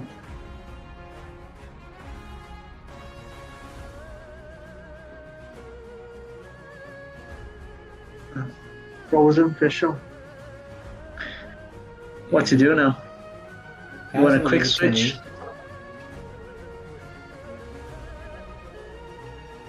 The problem right now is sort of like whoever you switch into, unless you do a quick switch, is going to get frozen, or can at least get frozen as well. Yep. So I think you might actually want to switch into Chongyun here, sort of force Martin to use the rest of the dice, because you're still on 12. So whatever happens after Martin does the last thing. No, Martin's not on 12. Martin is on 5. So there's no way Martin will. Said like Ferfer's on 12, so you just make Martin do whatever he's going to do with the rest of his turn, and then take the free reign to probably get Ganyu burst up here. That's a good plan. Plus, Martin is not going to freeze this round. Oh, okay, just goes on to Ganyu here. Yep, that's what I would do too. I don't know. Just because I'm calling Martin's bluff right now. You have 5 dices. Yeah, it's not like you can do a lot of things. I don't have any Hydro aura on me other than unofficial. Yeah, but Martin can freeze here. How? Just tune 2 dice and then. Oh yeah, right. Right. Duh. Now to be fair, at that point you're down to 0 dice, and Ferfer has like Chongyun to maybe even clean up the Ganyu, so that might still be decent. No, they chose not to. But this means the other 2 support will go down. Yeah, I feel like right. I feel like you just need to switch to Mona here right now, and then does he have Paimon? No, but he has Leave It, so he can leave and pass. As soon as Ferfer sort of clears up. I think Ferfer can burst you though. probably have to give up like the okay. I either uses the Vessel's Travel Companion or give up the gravestone for it. So.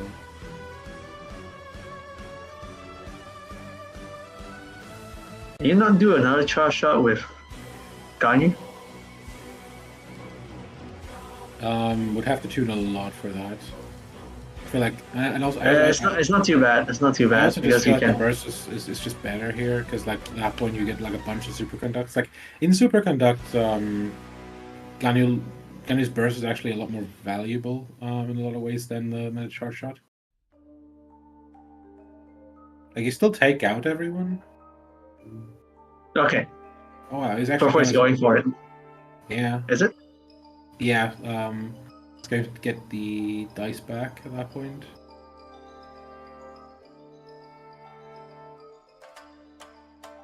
Okay. Yeah. Yep. This is what I was talking about because even if you switch to Mona right now, the sports are going down no matter what. So switching to Mona is just like a wasted turn. Yeah, not looking good for Mountains. Yeah. I think you don't really All have right. anything you can do here. They healed Ganyu just now. So you can't put the Lotus Crest on Ganyu right now. Yeah. I have to just leave him pass here, and we'll find Ganyu at the start of next turn on 1 HP, and we'll just have to Flower Crisp and then pray, honestly.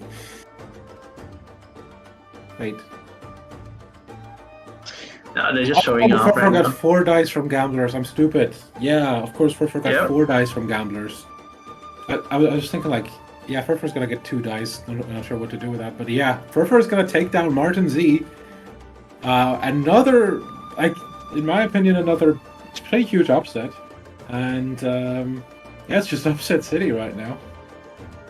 Oh, it's an upset, but not unexpected because if you look at Martin Z's history with Ganyu Freeze, it's kind of shaky. Yeah. Yeah. But to be fair, like, Ferfer's history with the 2 decks that Ferfer played is non-existent, so... Yeah. This is what I meant when I said, like, if you're a one-trick pony, it's easy for you to surprise the opponent. Yeah. Right? They don't know what you're trying to do. They don't know what you're thinking. It's all chaotic. And you get to have a secret strat that people don't know. Yeah. Looking at the bracket right now, we do have obviously Carano and Ferfer advancing, and in the matches we didn't catch, we have Mavis taking down Star, and Fire to Sky taking out Binzu. So we're not getting subjected to the death sentence today. So that's Oh, thank God. that's a bit of sweat off of my brow. I'm gonna be honest. Yeah, yeah. Carano versus Mavis. Mm. That's interesting. Mm. Yeah, definitely 2 people who've been around for a long time. Well, I'm glad that Mavis advanced because now I get to see Itto and maybe double Hydro Ningguang. Yeah. It could be fun, could also take forever. We'll see. I'm actually really glad that, like, as much as I talked Ferfer down maybe a bit, like, I'm really glad that Ferfer is advancing because, you know, Ferfer is, like, the only, like, first-time major competitor here. So, just seeing them take out Martin Z in, like, their first ever major series, just, yeah, I'm really happy for them. Yeah, we see some underdog coming up. It's kind of exciting. Absolutely. Okay. Alrighty. I feel like we can throw to a quick break before the semifinals. Yeah, I was about to say. I presume we're going to cover Carano versus Mavis first, so we'll see you there. Alright, see you.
Alrighty, we are back.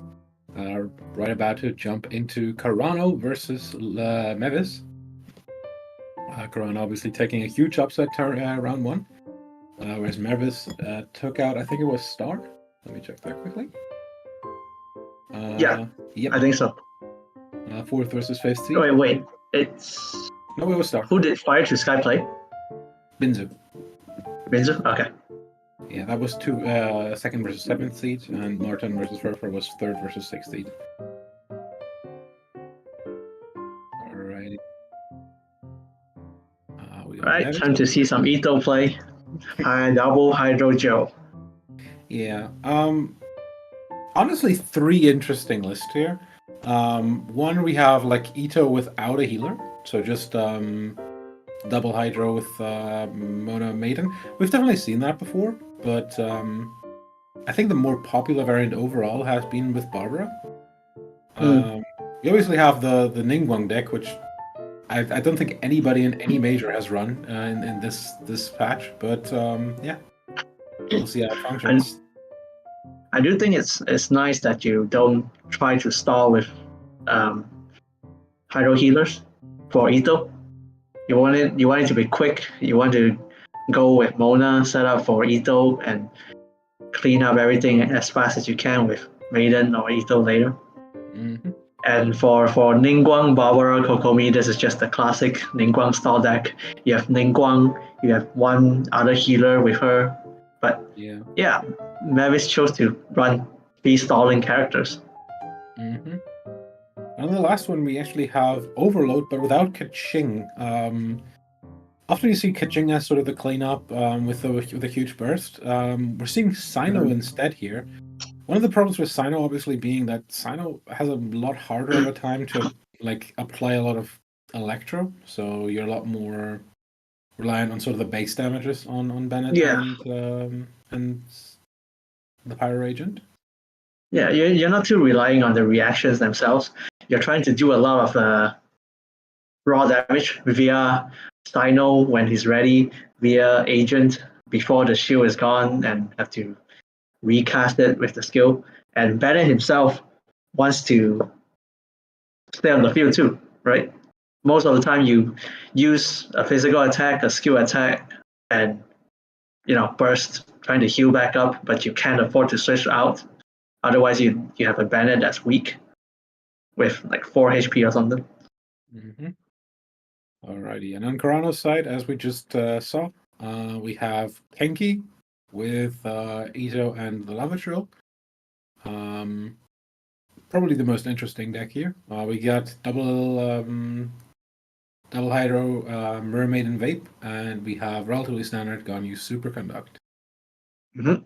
Yep, no one saw the Kenki coming, right? That's how Carano won just now in the first match. Or did he win? He won one game with Kenki and lost one game with Kenki. What do you think about like the difference between like? I know it's like the most standard deck of the three, but I still think like most of the people have sort of switched from double Electro Superconduct to double Cryo Superconduct. Like, which version do you prefer? I prefer. I actually don't. It really doesn't matter because I don't see Ganyu as the only carry there. Ganyu is just a means to get the cryo up, and as soon as Ganyu burst goes off, I switch to Sino. I like to play this deck with Sino. So I would still run double Electro just to get things going really fast for Ganyu, set up the whole thing, go to Sino as quick as possible. And unlike other people, I don't play passively. I don't try to stall things out. I try to go to Sino, burst immediately to get the stacks when I have 2 stacks already. Yeah, so it's a different play style. Yeah. Kind of reminds me of the Peki deck. Do you remember Peki Codex? No, tell me about it. The Peki deck is essentially it was Ganyu, Xingqiu, Sino, and it's just like you start on Ganyu, What? and you just charge attack until somebody stops you by taking out Ganyu, and then you set up on Xingqiu and end the game with Sino. Oh yeah. That's the sacrificial Ganyu deck, right? Exactly. I remember now. That's the. I like to call it the Pecky deck because Pecky came up with it, as far as or at least pioneered it in competitive. Yeah, people has been really weird about not running a deck with a resonance, which removes all hope of Hyperbloom in the meta for me. I really wanted to see some Hyperbloom, but I didn't get to see any. Yeah. I was theory crafting this ayato tighnari dual combo thing, but doesn't happen. Wasn't there somebody in like not this major, but somebody I think in The weeklies. in the like one of the players here in the weeklies played a Hyperbloom deck at some point, I think. Yeah. It was Tighnari Hyperbloom. It's Fire to Sky. That's what I'm referencing. Right. Yeah. Not, there we go. Yeah, they didn't get a good result. It was 203, but it's something. Yeah, actually, Carano did pretty well at 302, and it's still not insane, but playing official Bennett Terrashroom. What? Taking out Martinsy and Dizzen in the process. So, like, Oh, that's interesting. yeah. So, essentially, just setting up Bennett, and then like it's pretty much a Terrashroom deck as far as I can tell. Like, set up Quicken, set up Bennett, and then start blasting with Terrashroom. Bennett, the show for Terrashroom. Where does the hue comes from Bennett? Okay, that I can see how it works. But yeah, Interesting. I'm not sure. Did we Okay, we got the bans. Mirror Maiden Vape is going to be banned on Carano's side, and Overload will be banned on Mavis' side. Right. That leaves Mavis with the two double hydro geolists, and Carano with Mango Kenki and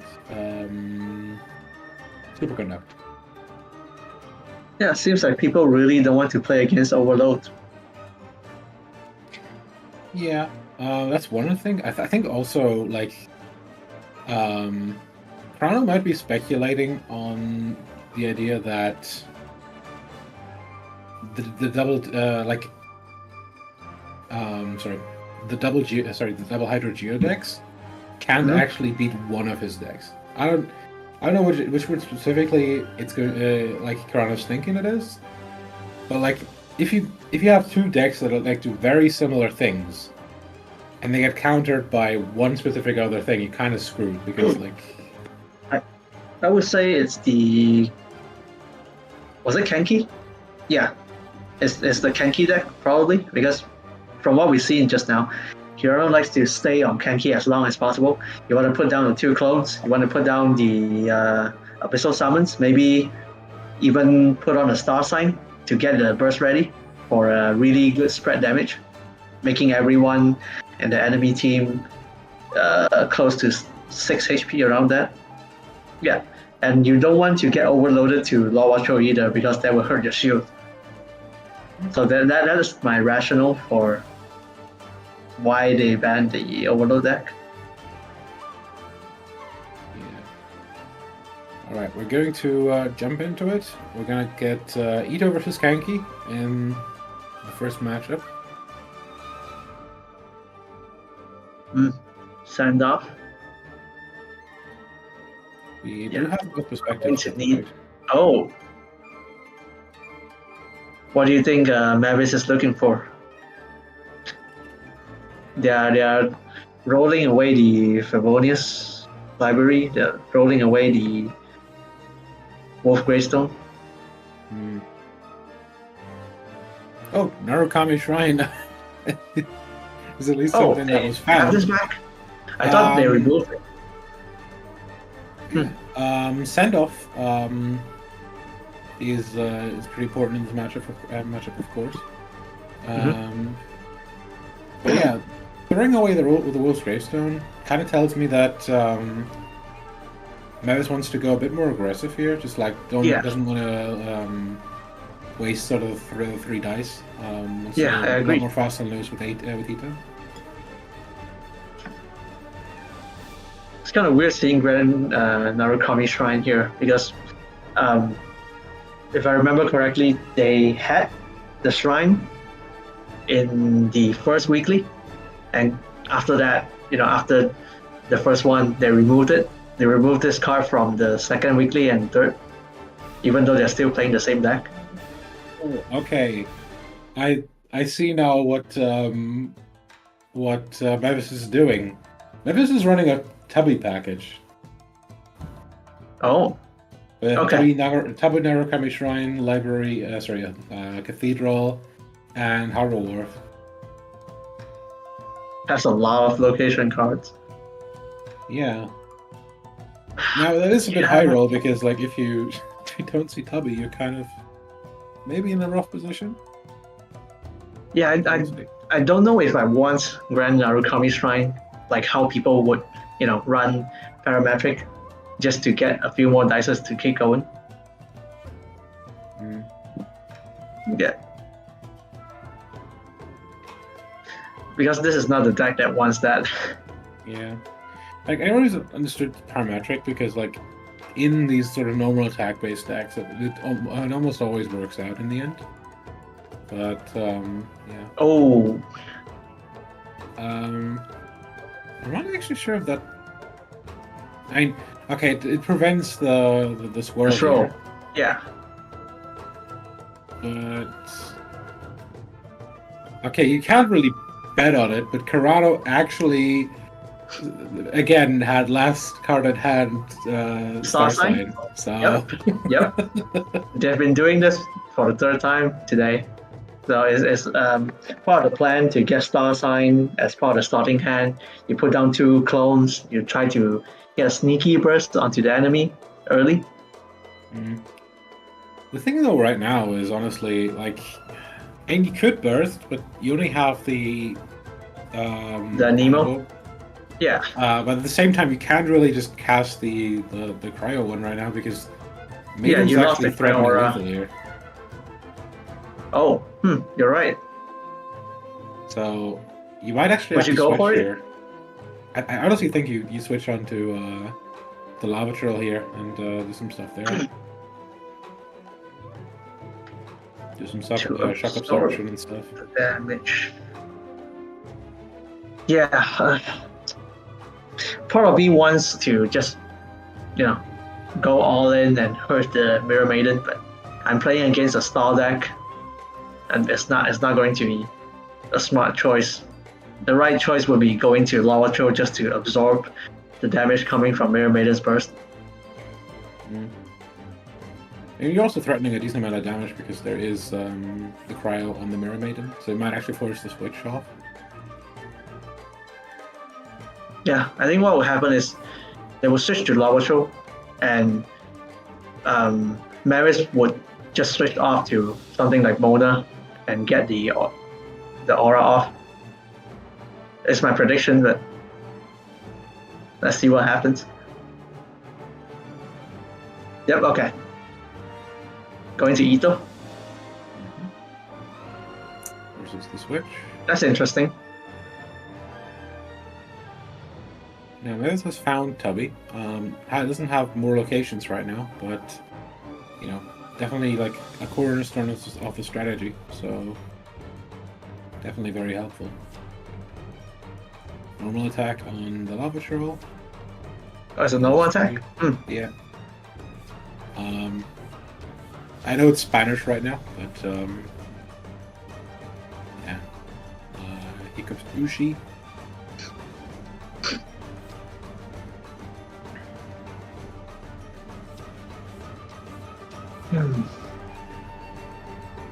Yeah, either player doesn't have their Itto set up. gonna see like a huge ramp from Carano right now. Getting ready for the next turn. Still has Star Sign in hand, so can burst this or the next turn. So yeah, Mavis can choose. Actually, no. Lava Trail is going to lose the shield regardless. Yeah. At this point. It's kind of bad. You can't throw anything. There's no aura. Also, I just said Carano's gonna have a 12 dice turn. Actually, no. There's only 1 dice for Lieben, so we're actually only looking at a 10 dice turn.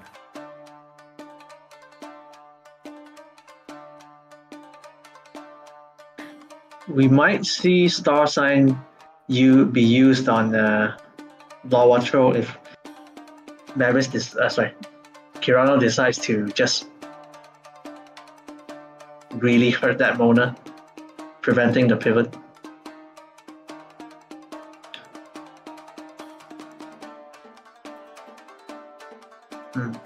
Yeah, one of the problems, of course, with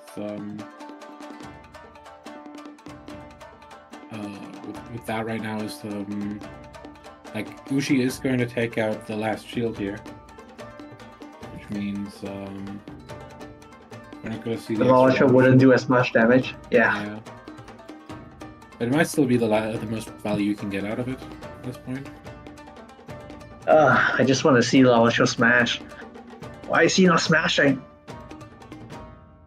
You know, smash.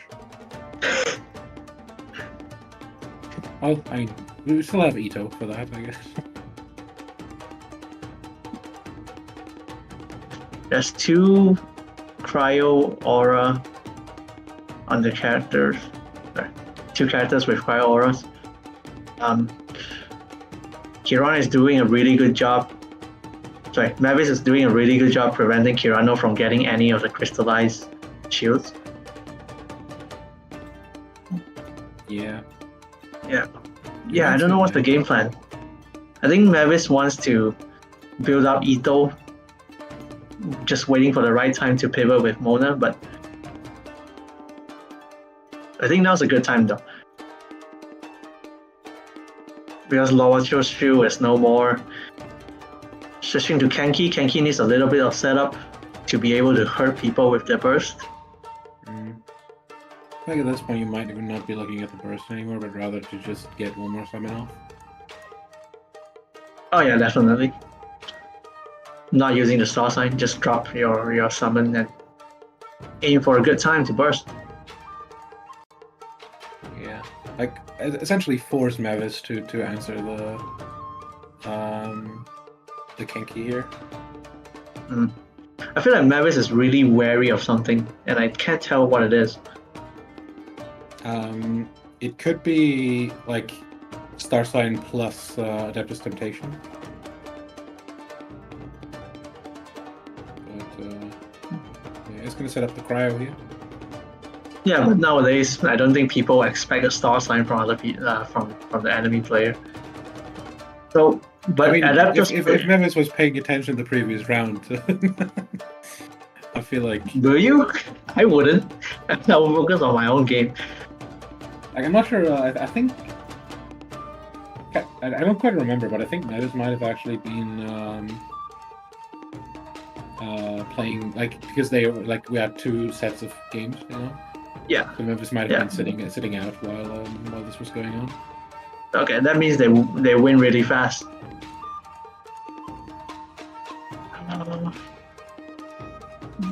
Just enough damage to take Kenki down.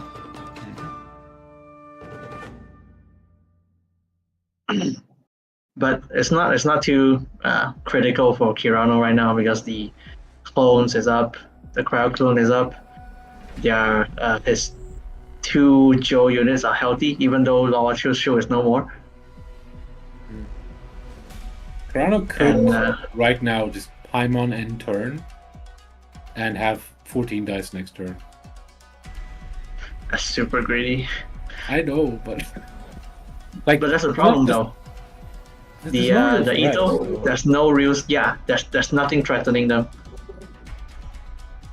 Like sure you can burst here obviously, but like the lava trail is not really what you're worried about anyway if you're Carano.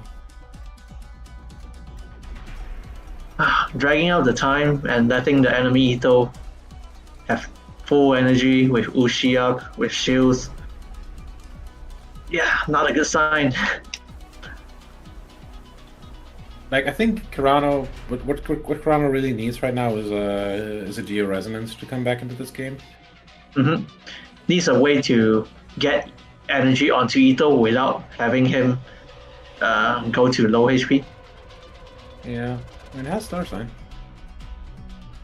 Yeah, Okay, Star it's Sign good. is just one. Yeah. You need 2 more energy. So it's a little bit too slow. Like, there is going to be cryo on everyone, though, on Mavis' side after this turn, unless Mavis decides to switch right now.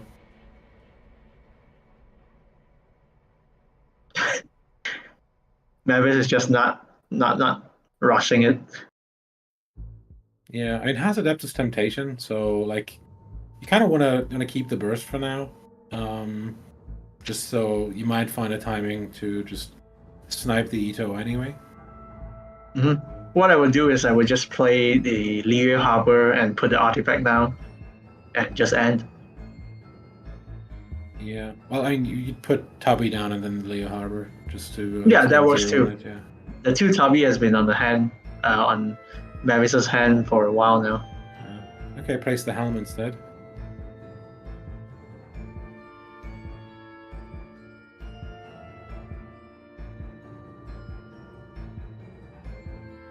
Okay, now surely there will be a crystallized shield. Big turn for Carano. This has to be the one, otherwise. Yeah, And that's yeah. not the Carano best has you to wanna do see for it. something. There's the Geo Resonance, though. That kind of saves you. Sweet.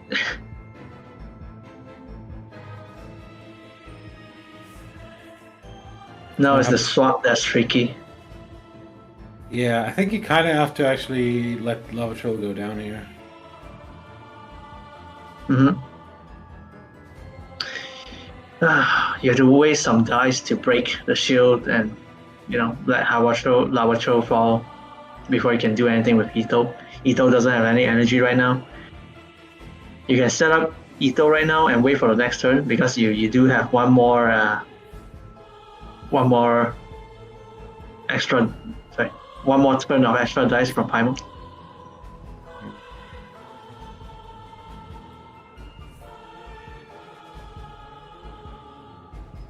Yeah, but HP wise it's not looking good. The Mona is healthy, the Maiden is healthy with full energy.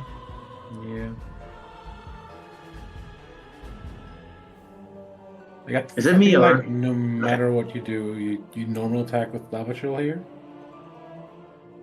Yeah, I agree. then- You wanna and, you wanna save as much dice as possible. Yeah, use some of the crash dice as well at the same time. Sorry, what? Did Carano just surrender?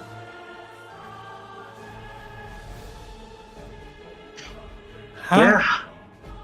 Yep. Carano just ended their turn. Yeah, Carano just surrendered the game. Okay, fair enough. Huh? No comment. No comment. Yeah. No, it's their choice. Just want to go with the next one. Yeah. And there is a concede button, you know? Top right corner, can't miss it. Maybe it's a misclick. I don't want to think it's the worst possible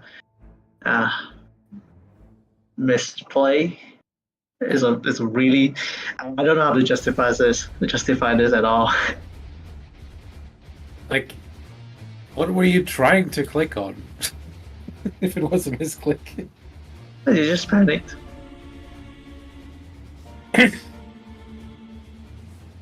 Like,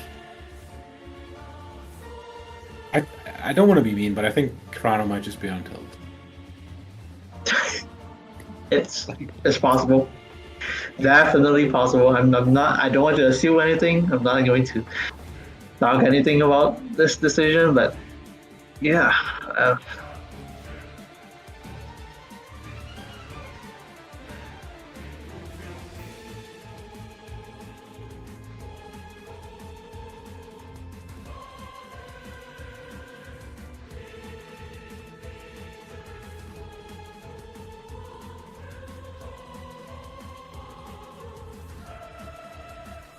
Oof. Yeah, Okay. it also seems like, yeah,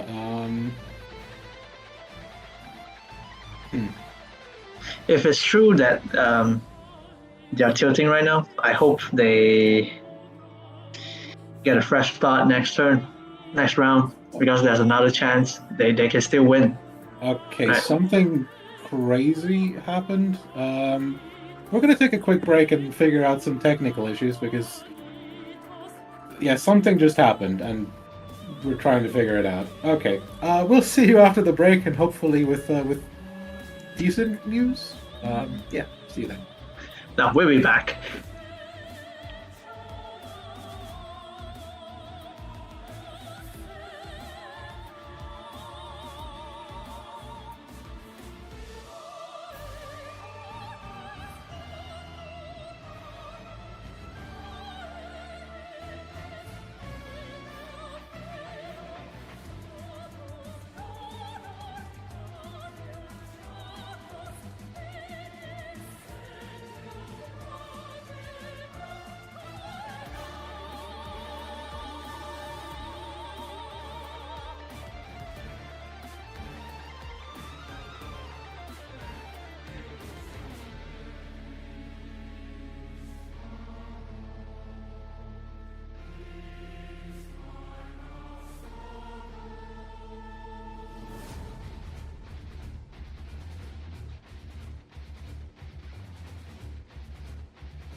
And welcome back. So what happened is Carano has disconnected. At this point, we're not sure if Carano can come back. First of all, I kind of want to apologize for like calling Carano as like tilted and stuff. Like, no, it was just a disconnection issue, and that happens. That's just the way things are sometimes. Carano will be given a game loss for this game, and we will. The tournament staff is going to wait for Carano to come back for the current during the current match. We are going to jump over to Ferfer versus Fire to Sky right now, and the other set will probably, if it continues, continue off stream, yeah, we will move on to finals right after. Right. Do we know the bans for Fire to Sky and Ferfer? Well, I think they're just kind of setting stuff up right now, so Oh, but they might have already done. I don't know. Alrighty. So yeah, Fire to Sky, the highest remaining seed versus Ferfer, obviously. Also having taken out Martin Z right now, so it can be definitely an interesting matchup. I'm always with the underdog, so I hope Ferfer takes it.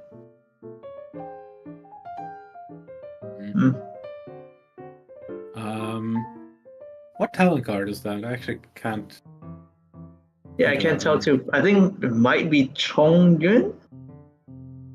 It looks That's cryo. I'm gonna look this up quickly. But yeah, Fire to Sky with a relatively like, if you asked me, okay, it's apparently Mona. It's Mona. But yeah, if you asked me, like, I feel like these three decks are sort of like the most common decks that people have been running. I'm saying the three decks that. Oh yeah, we're on stream. But yeah, the three decks that Fire to Sky is running is like the most common three decks I've seen throughout the majors. So relatively standard meta read, I would say. But yeah, we saw the bans right there.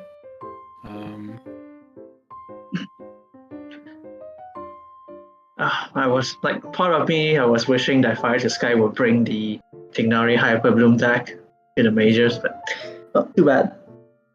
Yeah. But other than the Tighnari deck, the other two decks that Fire to Sky played was MMEC and Catching Overload, which we're looking at right now. One of his deck is Catching Overload. One is Official Sino Ganyu. And the other one involves the remaining MMEC unit. Yeah. Alrighty. We're gonna jump into our first matchup. We're gonna have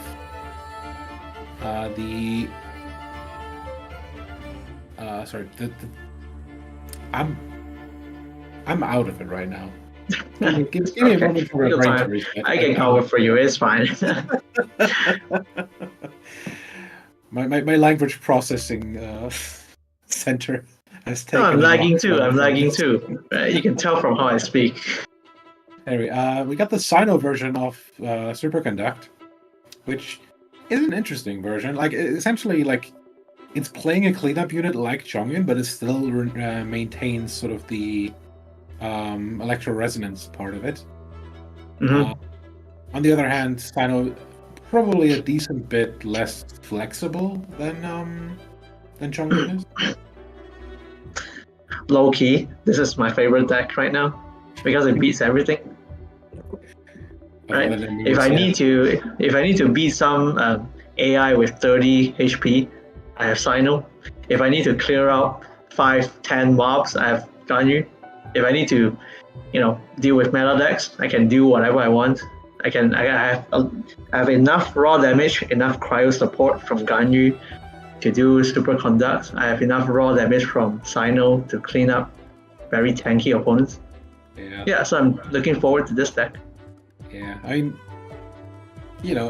bold of you to assume that you can walk into the major and play it like you play against a bunch of NPCs, but Yeah, I wouldn't say that. I'm just saying this is definitely the most flexible deck that I know that's not MMEC, because MMEC is a little, stally Yeah. kind of deck. Well, just joking. I've obviously like. No, it's just fun. I got the joke. It's just, I have to show my love for this deck. Yeah, for sure.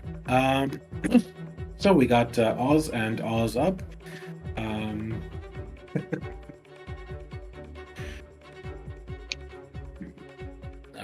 Let's see what both teams can do. Yeah, this is another awkward Oceanid preparing for Lava Throw, slide in to do some damage, tank some hits. I feel like this is the fourth game we see where there's a double Joe deck with Lava Throw just absorbing hits and Oceanid stalling out everything. Ferfer still has Paimon in hand. Probably going to see that as the last action of the turn. Meanwhile, Lisa comes down for Fire to Sky, setting up the Ganyu Burst here. We'll be able to get the energy. We'll be able to set up some defenses. This is like the start that you wish for when you play Ganyu Superconduct. Yeah, you want 3 Electro Dices for official, a Liu Su, and you switch to Ganyu. Set up the Lotus for the next turn because you're going to be slower than the opponent, but you have full energy. Now you set up the Electro on the Oceanid as well. Okay, that Electro Resonance a bit late maybe, but can still be used on other characters.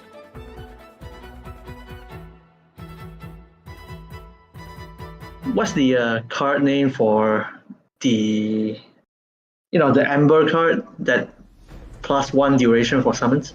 Quicknet. Quicknet? Yeah. I don't see a lot of people play that card. Maybe it's because of send off, maybe it's because it's not worth it.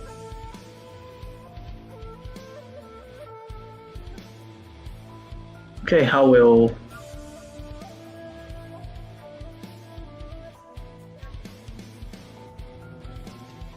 they respond to this? Usually you want to hurt the Ganyu as much as possible before she's switched off, because this deck doesn't have a lot of healing. And Ganyu is the only cryo applicator. On the one hand I agree, but at the same time I feel like as long as you get burst off on Ganyu, like it's kind of enough cryo. Oh yeah, it feels enough, but you're playing against a deck that is really good at stalling.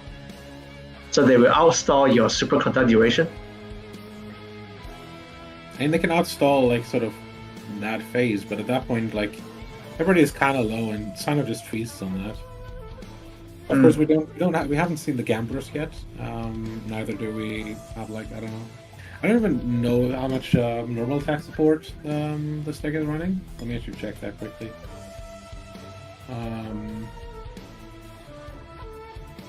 Because do we have parametric transformers, intermediate rolls, stuff like that, or is that just no? We're just yeah, we're running Sino pretty raw here. That is interesting. Oof. Okay. That is going to hurt.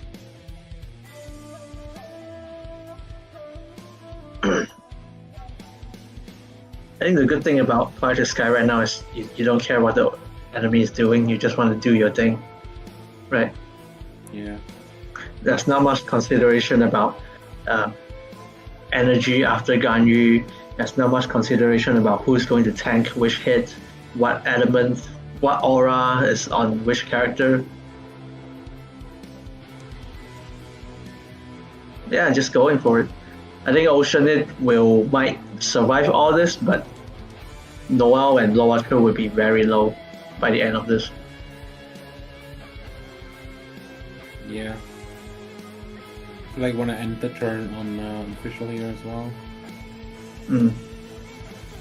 You could probably even just go into official, reset up Oz, and then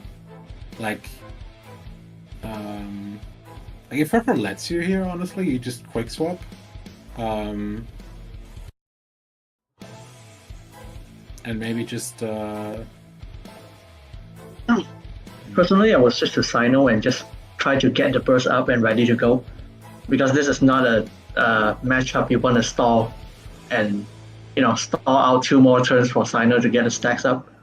Yeah, the problem 3 is more you're turns. staring down an army of summons right now, and I feel like you just don't want to tank that with Sino right now. Oh yeah, that makes sense. You don't want your Sino to tank all those stuff. Yeah. Yeah.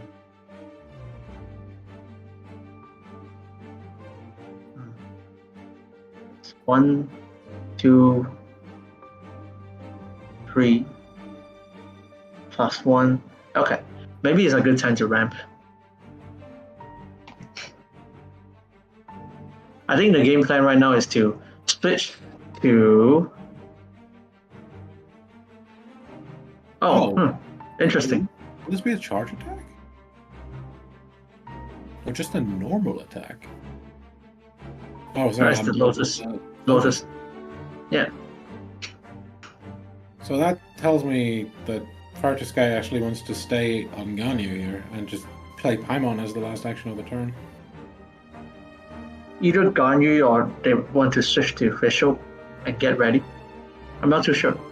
Well, at that point you can't play Paimon anymore, I think.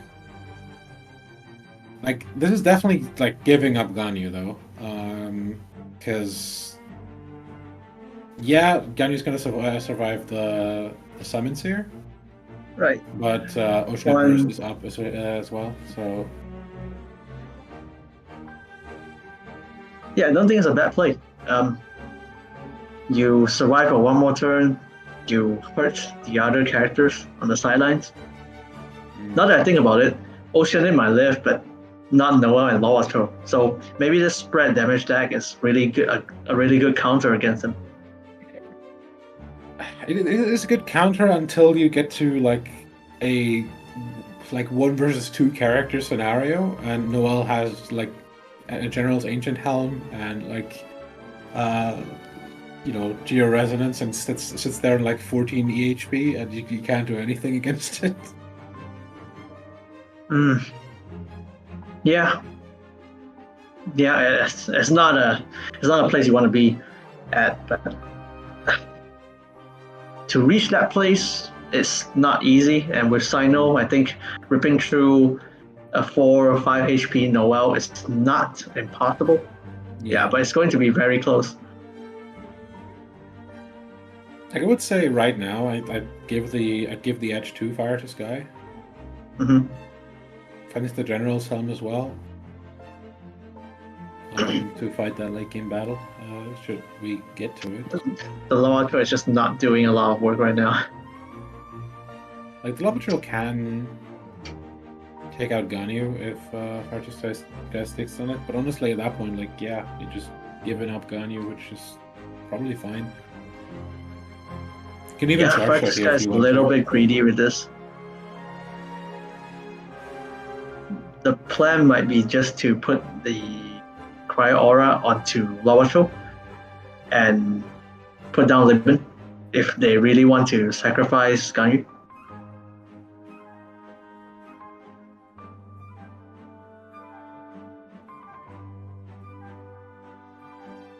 If Ganyu lives for another turn, you get to use the burst again, so that's good too. I honestly feel like charge shotting would be the best play though right now.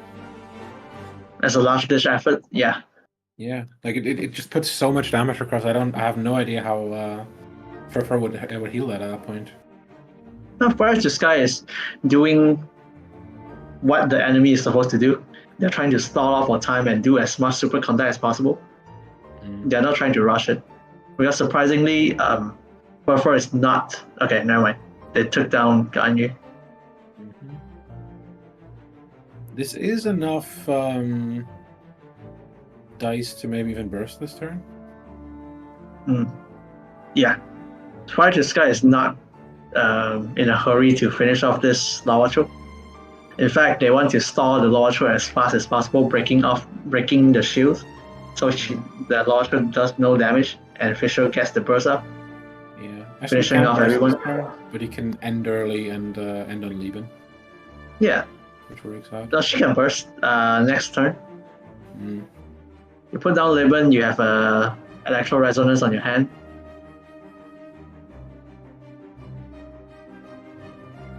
This is really tough to navigate for Ferfer, Yeah. especially because yeah, like no healing in sight. I'm gonna quickly check how much healing there is even in that deck.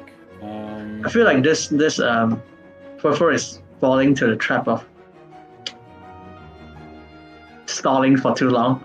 Usually against matchup like this, you want to again go to Lavacho, smash that Ganyu as fast as possible. Especially with this deck, I'm just looking at it right now. You have like 2 generals, Ancient Helm, but you don't have like really like you have like okay, what the like there's not even like mushroom pizza in here.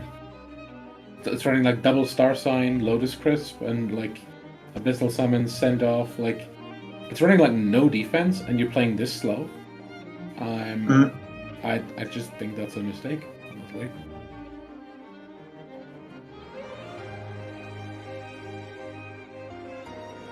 Well, it's not easy to adapt, and Ferfer has some success with this deck, so Yeah. it's worth a try.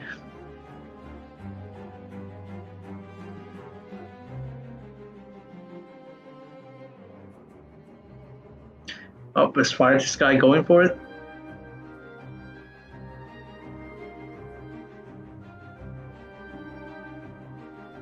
Okay, Joe dies. Yeah, Ferrer is trying to burst here. Tune it. Burst. It won't take down the official. Yeah. I think what Ferrer might be speculating on here is actually no, this will take down the official because the summons in the inters. Oof, okay. Yeah, not good. Yeah, so it's Sino versus Noel and Lavashell, but again, no defense on either of those. It's too bad Ferfer doesn't expect the electro resonance right now. They think they might get a chance, but not really.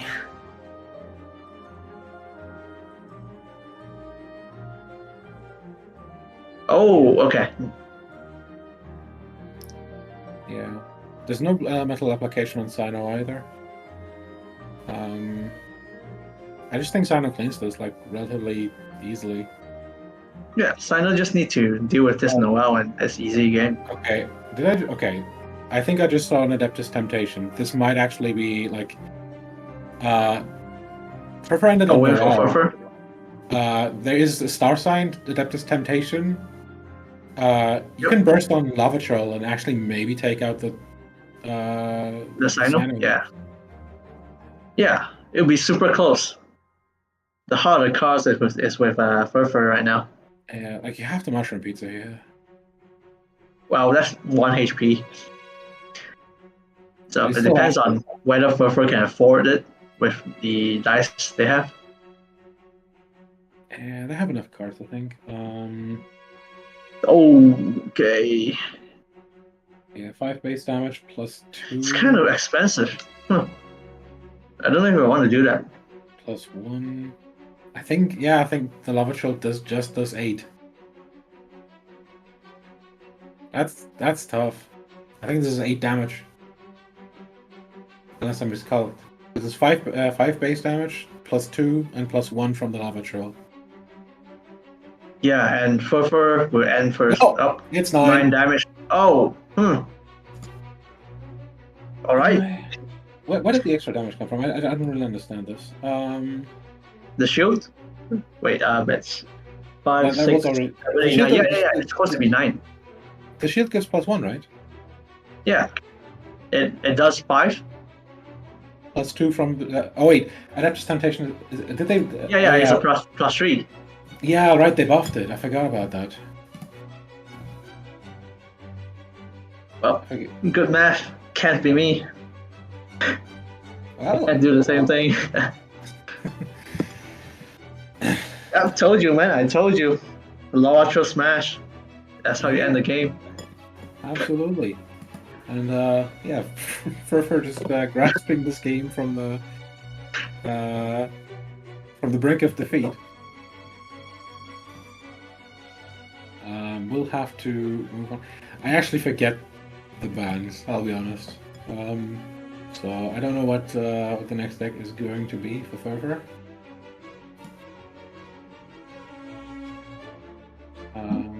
I'm looking for I'm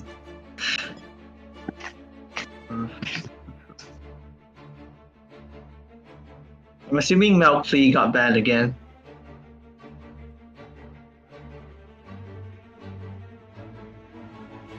Could be. That's Ocean it, so it's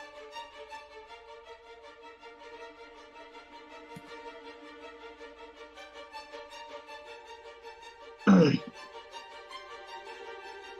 there we go. That was the bans. Okay, so yeah, it was Superconduct and I think that's Itto band.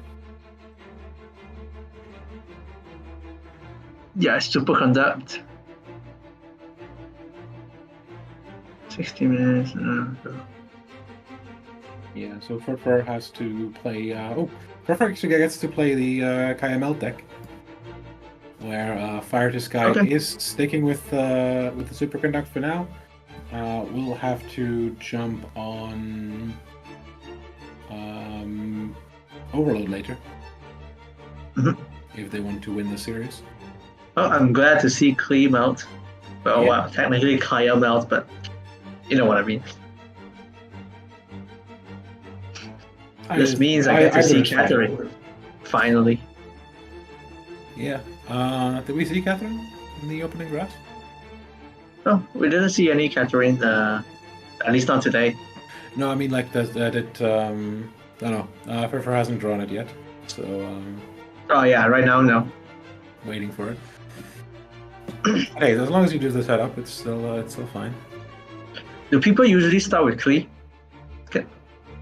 Genuinely, Sure. I don't know much about this deck. I think you start with Klee, get some energy on her, you switch to Kaya, set up the burst, and you go to Bennett stall as long as possible.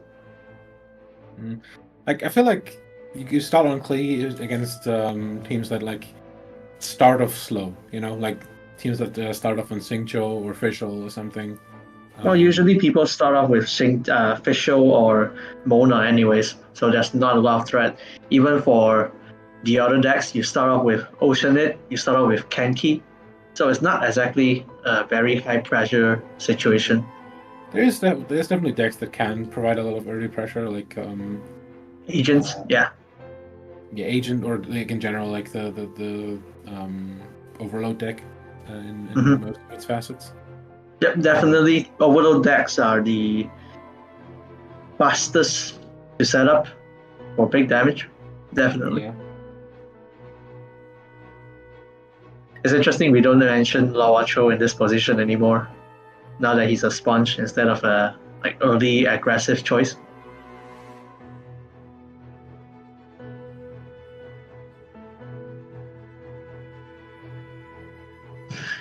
Do I tune the Lotus or do I tune? Oh.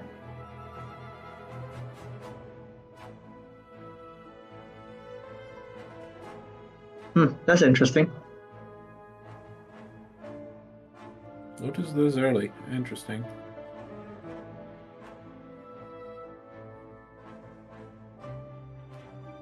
Not entirely sure what you're this afraid of, honestly.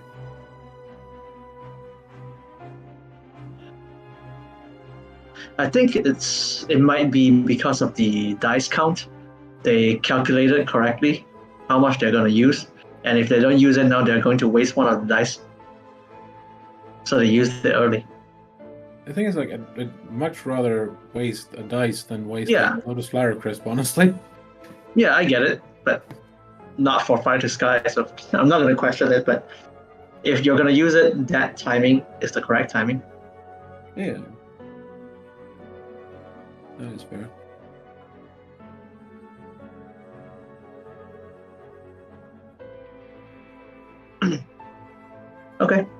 Looking good. Huh. I wonder why they're saving one electro dice.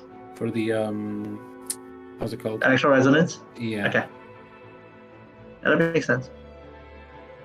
Just immediately get the burst out. Especially that way you're not like Another one. reliant on extra cryo dice as well. Mm.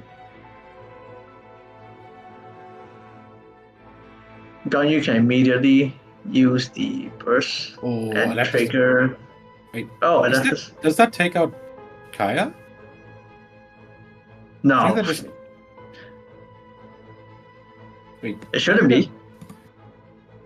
It just there's one a reaction damage. there. No, that's definitely enough. Yeah, 1 plus 3 plus 1 because of the reaction is 5. Yeah. But Kaya has 6 HP.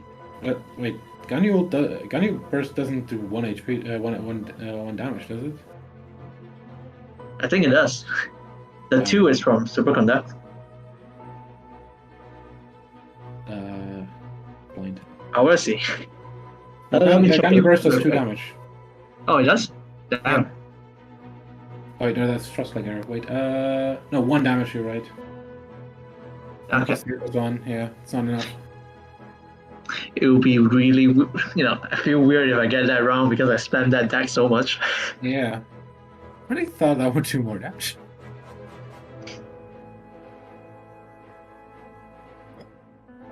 Well, so far, Fire Sky took no damage.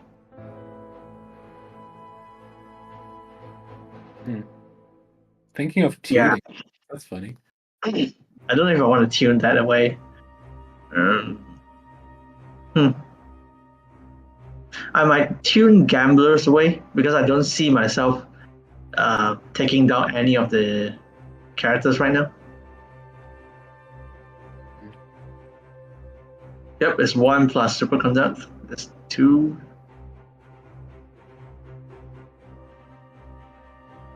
Kaya will probably not see any play anymore. Yeah, Is what I'm thinking.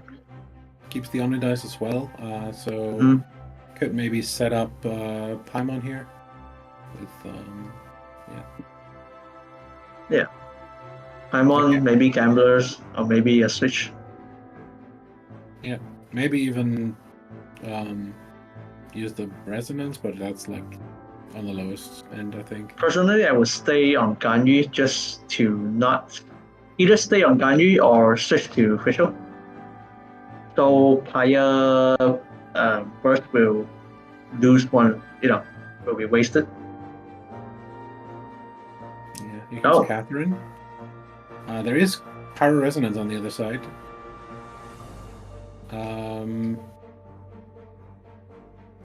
If you switch I think it's right fine now, to switch to Bennett. I think it's fine to switch to Bennett. yeah, You're not going to take down any of the characters. They're all very healthy right now with a Lotus Shield. yeah, you can still deal 7 damage here if you. Wait, the shield is gone. Yep. There's There's not enough dice for Pyro Resonance. So it's just there's a resonance dice, yeah. Very nice. How much? Okay, maybe I maybe. don't think that's 9 though. I think that's 8. Should be 3 plus 3 plus 3 plus 2. Yeah, Is 8 damage. Still though, that is a lot of damage, and yeah, Switch would even take out Ganyu at this point. Also, we have the energy set up for a Bennett Burst. I think it's an okay time for Ganyu to maybe go down or be low with the HP. Yeah. She did her job. It just this guy's just checking the cards. Expecting one more Fire Resonance on the Ferfer right now.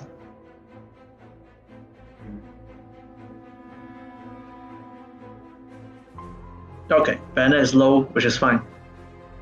Yeah, there is a Gamblers right now. So you could Gamblers and switch and immediately gain like some dice if as long as Ferfer stays on Ganyu, of course.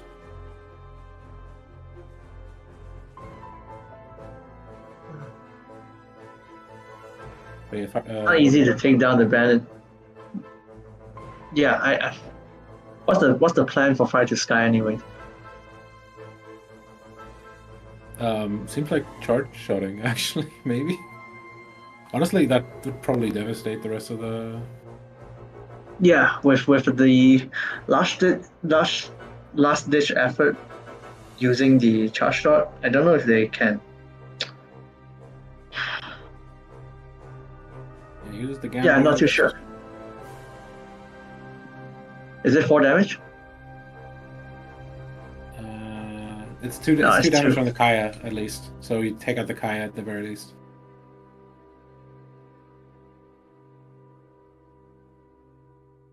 And then you force Ferfer to immediately take down the Ganyu or lose the game on the spot, essentially. Yep. Which means at that point you get like a relatively free switch to into either Fischl or Sino, and then you get to end turn and pretty much end the game there.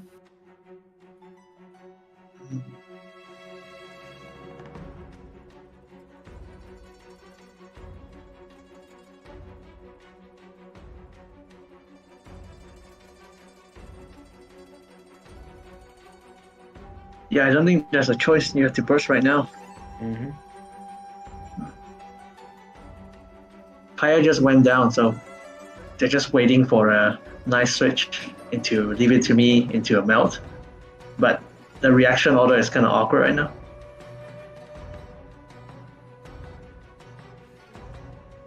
I think what will happen is Bennett will burst and Fire to Sky will switch to Fischl just to prevent another... Oh wait, no, okay.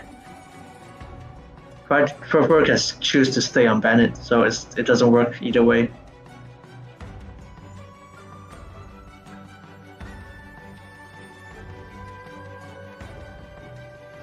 Yeah, it shouldn't be too complicated. You're trying to survive with your Bennett right now.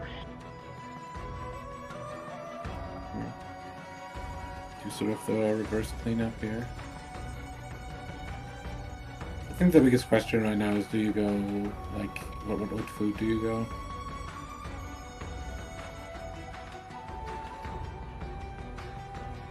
Ferfer's really unsure right now. Yeah, I think Ferfer is also kind of thinking about like, do you let Bennett go down and maybe like actually try to finish stuff with the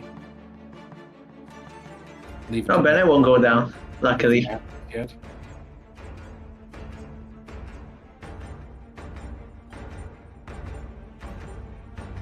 Yep, switching to Fisher is the right move. Mm-hmm. You want to manage the Cryo Aura. Now, Ferfer on the crackback can just take out Fischl in one go here. Like you've got Bennett Burst, Power Resonance. That should be really, I think Fire to Sky's plan is to hurt Lee as much as possible right now before Ganyu's burst ends. Yeah, so probably looking to put another Electro app onto the enemy.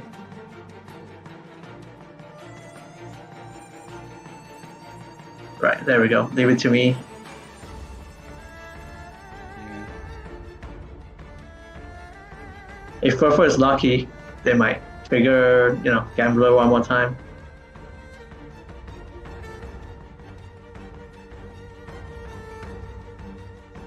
Yeah, if you Power Resonance here, you do get Gambler. Yeah. Oh, that's a lot of damage. Yeah, it would have been enough with the Pyro Resonance, but probably didn't have the dice for No, it. there's no need to rush it. You don't have to do anything because that Fischl can't burst. That Fischl is not going to, put out odds again. I think They're not going to.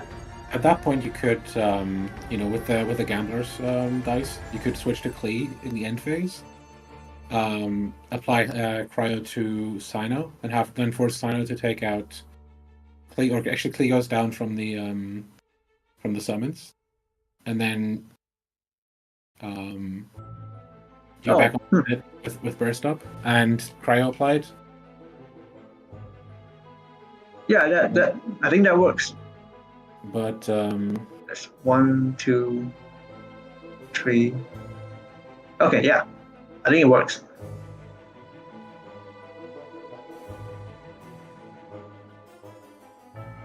Huh. Okay. Trying to set up the sino.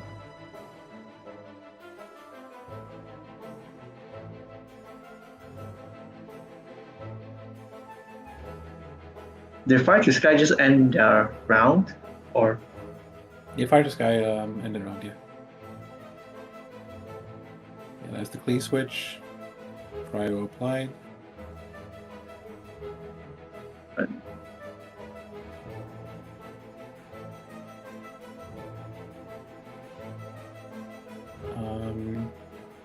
So Klee will survive 1 HP here.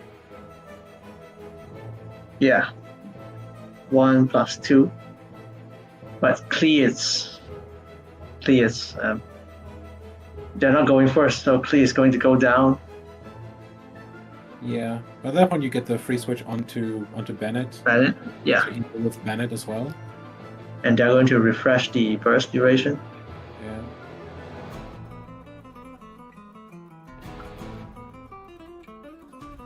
Man, this is a long game, huh? For a non-stalling deck.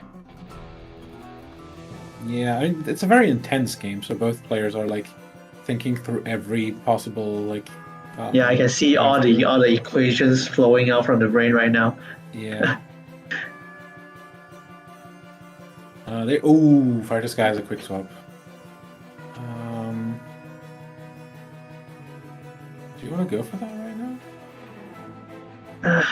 I don't know. I don't want to refresh odds because there's not a lot of dice right now. Oh. Going for display, it's also tricky. I think the burst is a good idea.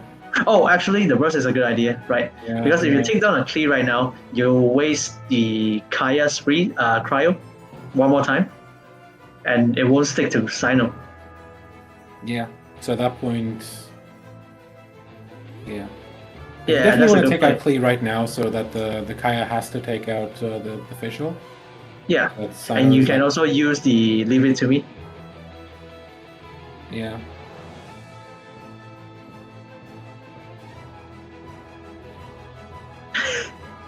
All right.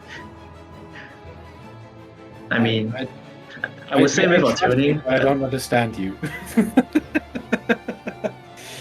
is what I'm saying right now. I'm sure your brain is still functioning, but mine is not enough to keep up with what you're doing here. This guy.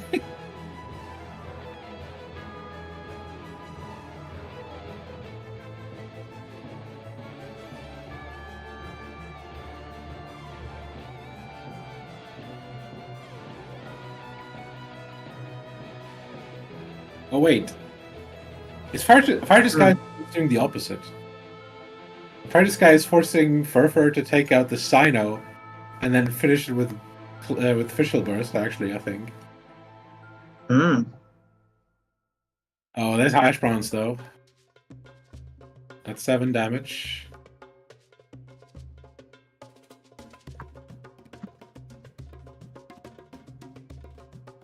You need to use the resonance if you want to take out here. Definitely take the heal. Heal, resonance, and yeah, skill. So that's 8 health on Bennett. How does Fire to Sky burn through that? Because there's 4 dice right now. This is not 8 damage, is it? No, this is definitely not 8 damage. Yeah, Ferfer wins the game, and Ferfer moves on to the final. Underdog moment. And I genuinely don't understand why you, like,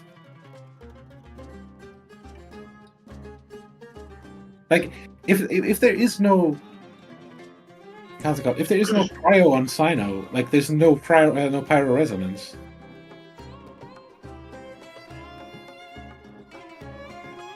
Mm. Yeah. It's very hard to make sense. I think it's just the kill threat that pressured Fire to Sky a little bit too much. Mm-hmm. Gonna see the burst, finish it off, and Ferfer moves on to the finals in their first ever major. Oh, that's exciting. Yeah. Ferfer is like the what's it called? The champion killer. I don't remember the term, but just some underdog that's climbing through the ranks, taking out the trash, taking out all the very strong guys in the scene. Yeah. I guess it's a mistake to disrespect the Malkaya deck.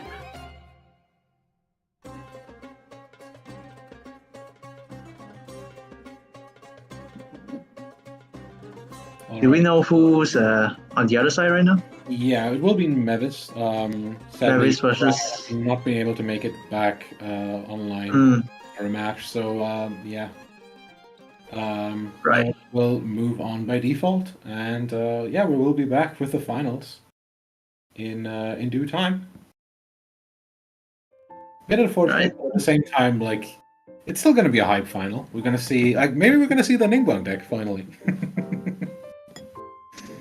Yep. Itto versus Klee. Who will win? I don't know. Like Itto is a different question, but I have a hard time imagining how like Melt Kaya is actually bursting through like Kokomi Ningguang Barbara. It's definitely possible. You just have to do it all at once. Yeah, it's not like we don't know how bursty Klee can be.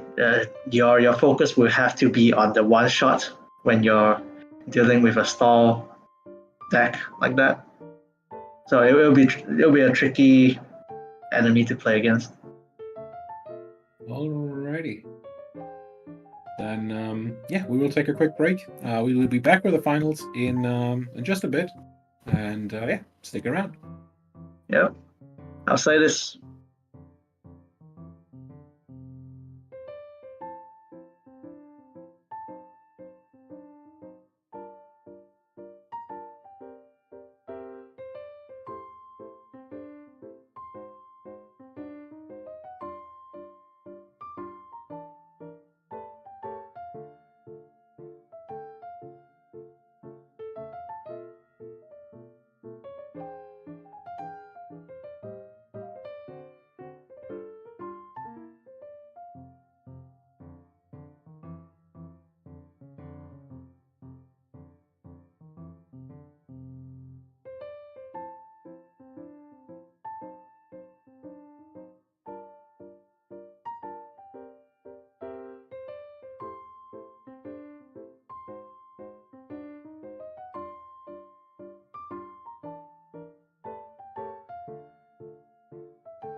Oh, come on.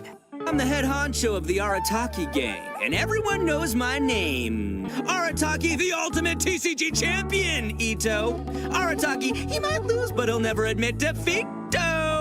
Say hello to the #1 card deck in Tibet.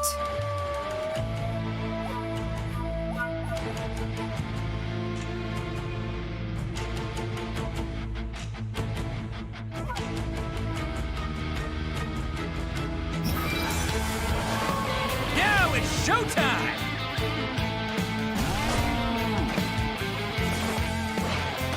Who wants some of this? Pity you were always sent. Kamisato up. Suiyu!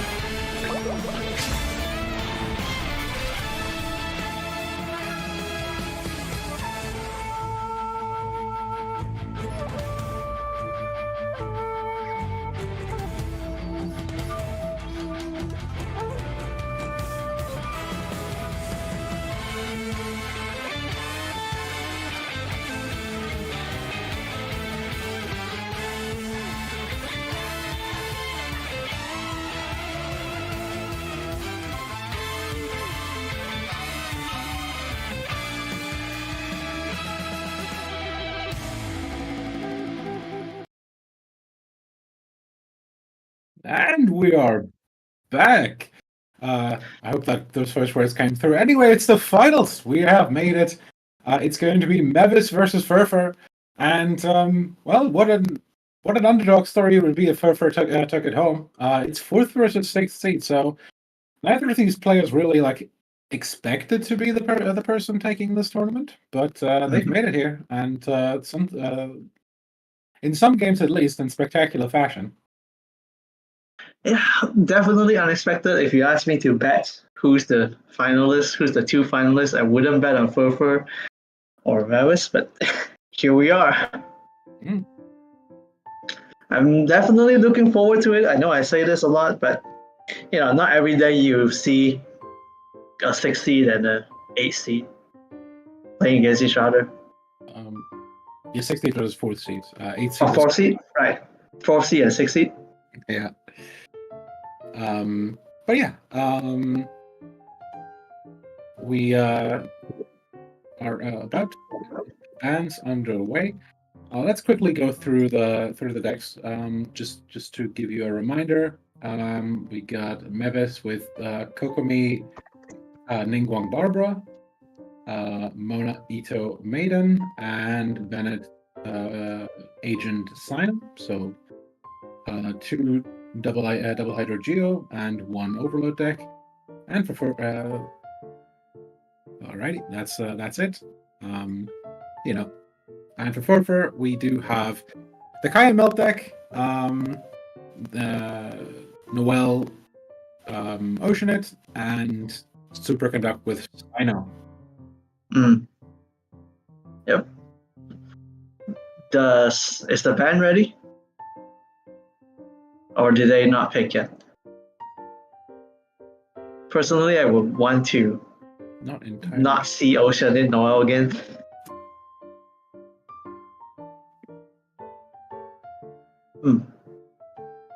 Yeah, I want to see Klee, Bennett, Kaya in another round, and maybe Ganyu, Fisher, Chongyun. Yeah. Supposedly when Mike is acting up, is that still the case? I'm not sure. Okay. If you're not sure, it's probably not too bad. It's not switching.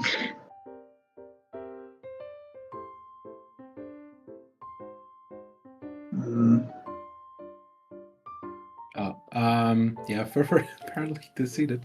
DC'd. Did it? Well, technical difficulties. Yeah. Fingers crossed. We don't want another Carano. Yeah, it would be. It seems like at the very least we have. Oh, is my cam off as well now? What is going on? I would be so mad if anything happens to the finalist. I'm gonna reload the camera page. if I can get that sorted. But yeah. Well, it's one of those days. Absolutely. Looking at Mavis and Ferfer decks, feel like it's a new card tester versus an old guard. You know, having the double hydro itto, having the double hydro Ningguang versus new decks versus Mount Plea with Catherine with against the Ganyu Official Chongyun. Those are very standard classic decks that we're seeing. And Mavis is even running Grand Narukami Shrine, so Yeah. Yeah. Full tubby package. Like, I always like seeing tubby. I don't know. I have like an irrational favoritism towards tubby because like it's such a fun idea of just being able to spam a bunch of locations. But at the same time, it is a bit of a volatile deck strategy because essentially like you're playing a bunch of locations, and if you don't drop tubby, like they're somewhat suboptimal cards, Mm-hmm. And then you run into the problem of having too many cards on the field, right? Shoving the whole 4 slots with location cards. I'm bad. Oh, I have a confession to make. I've never once run Tubby. Can you sell me on this card? Well, it just gives you a bunch of free value if you find it early enough. You run at least like 6 locations, if not a bit more. Earlier people used to use it with Wangshuin. Now I see the Grand Narukami Shrine, and like essentially, like if you run 6 locations and you get Tubby for turn 1, you can get like 4 to 6 dice of value by the end of it. Oh, was Ayato always there? I think that's a placeholder. Oh, it's a placeholder. Huh. Like this was the bands. Okay. And Yeah. I'll be honest, I didn't see what the bands were, so I got excited for a second. I saw Ayato, Noel, Oceanit, and I was like, what's happening right now? My TC brain is just firing up, cooking out all these theories, but on back to the Tabi thing. Tabi with Grand Narukami Shrine. What do you think about the shrine? It gives like 1 random dice, which can be useful. I'm not banking too much on just this one card.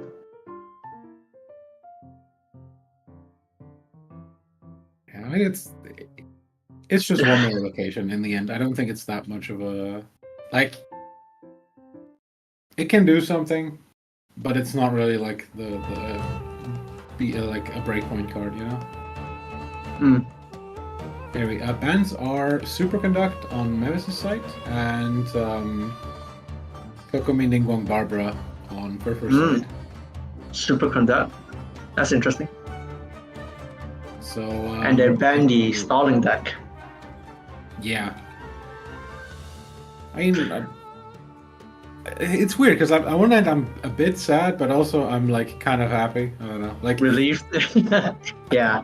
like it's one of those things where if anyone was gonna hit at the field, we're not getting out of here until like turn until 18. Yeah. Well, until 8 p.m. my time. It's one of those things where you ban it not because it's very strong, it's just because you have a really bad time if you let them play it. It's also like one of those decks like you haven't played against it, so like you don't know like what the breakpoints are, like where they feel comfortable. Like you might not have played against Kokomi much, period. Honestly. Yeah, you don't know what to expect. Like you don't really want to learn a deck on the fly, even if it is like maybe slightly less good. Unless you play something like Sino Ganyu Official, where you don't care what the enemy's what the opponent is doing. I'm exaggerating for sure, but hope you get the point. Yeah. Starting off with Bennett.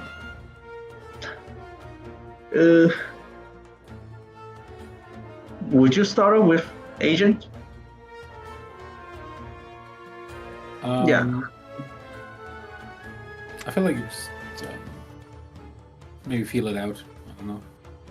Yeah, like again, people are using 3 shielded characters like Agent and Logical to absorb damage or wait for a good time to cast their burst, do a bunch of things with them instead of starting them off to pressure the enemies anymore. Yeah. Okay, we're gonna see Paimon even pass. Right, very nice ramp setup. Mm-hmm.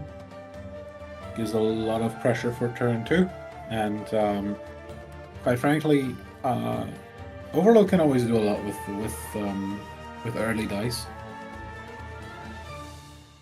Mm-hmm. I don't think Kaya is in a hurry to use the burst. There's no kill threat. They definitely can, but you have to burn 2 cards at least. Yeah, like you don't burst now. I think you just Paimon now. But yeah, you just Paimon and leave it to the next round. Yeah, the thing is that you do definitely like burst first thing next turn because you're probably gonna get like some element applied to the Kaya, and at that point, like you're always in resonance range. Not too worried about the aura right now because I don't think Mavis will be switching to Sino anytime soon. At least not until Bennett finishes his burst, which will be at least 2 actions from now.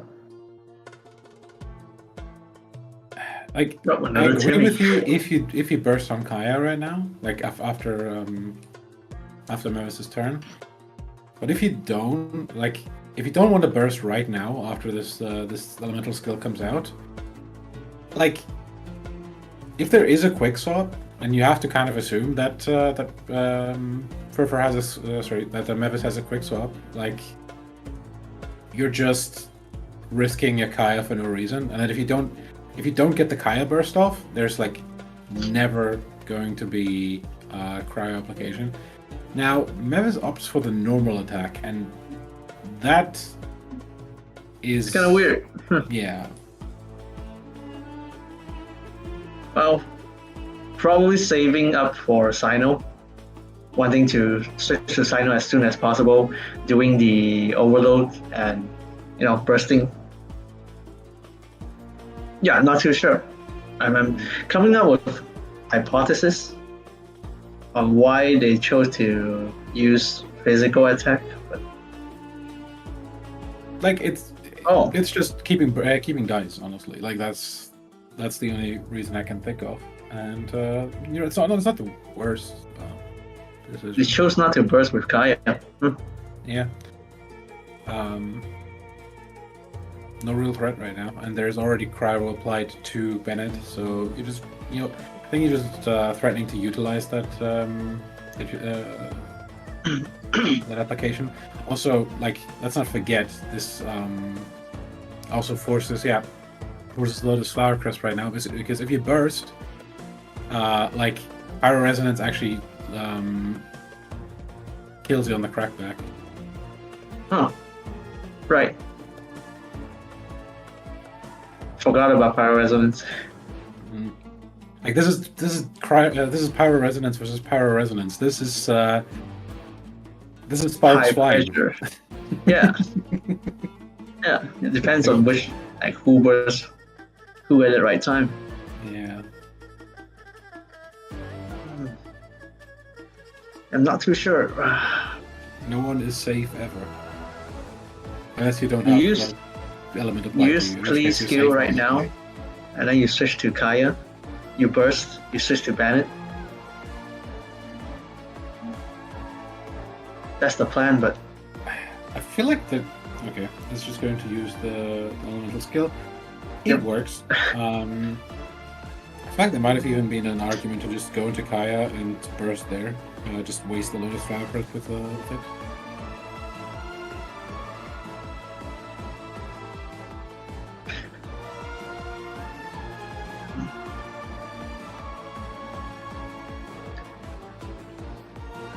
You can hurt the Klee, but okay, we switch to the Pyro Agent right now. You are threatening a decent bit because Bennett actually wasn't able to utilize the burst because it was a talentless burst. Mhm. But for 2 Pyro Agent, it's like set up to do a lot of damage right now. yeah. So you can't Also, really, I think like, you can't even switch to Kaya right now, can you? you can. If you don't have a quick switch, you can't because there's a threat right now. Yeah, switching to agent is the right move. Even if the Kaya is really healthy right now, you want to stall for the. Never mind. I forgot my point. I was trying to say something along the lines of stalling for time and waiting for the right enemy to come up. Yeah. Oh, I remember now. Okay, it's you don't want to waste the pyro on Klee again, since she's already got pyro on her. Mavis just refreshing the stealth here. Still dealing 4 damage because of the Bennett burst. Doing wonders. Now it's just going to be passed. Still going to Kaya. Oh, Yeah, it's gonna leave and pass here. We'll have a big turn next turn. yep. Can Mavis take Kaya down? That's the question. The question, was there a star sign? No. No. So I don't think it does 6 damage. I think you get 5 damage out of it, like +1 from the stealth, 2 from the normal attack, and 2 from the Bennett burst, right? Yeah. It's 5 damage at most. Yeah. I think you still do that damage, but you might like parametric before. Yep. You definitely have enough for 2 normal attacks and the burst. So agent is all set.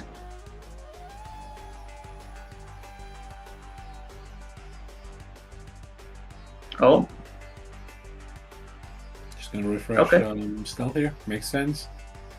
Still puts Kaya in lethal range. At this point, we need to see the Kaya burst. I don't think there's like anything or any way around it anymore. yeah, it's overly delayed.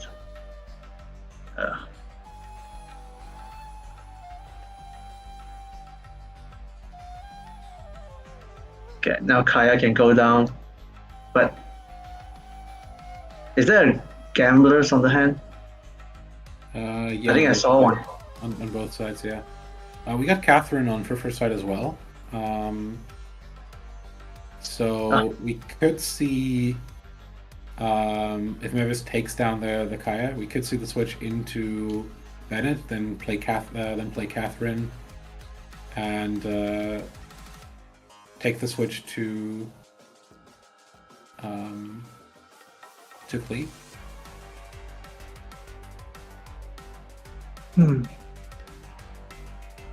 Does Mavis want to use gamblers right now? Yeah. Yep, they do. If they don't, there's not a lot of chances left. Yeah. So we can 2 normal attack energies. here, and then Right, Burst 1 later. Bennett buff. Oh, they're healing up, refreshing the stealth. yeah.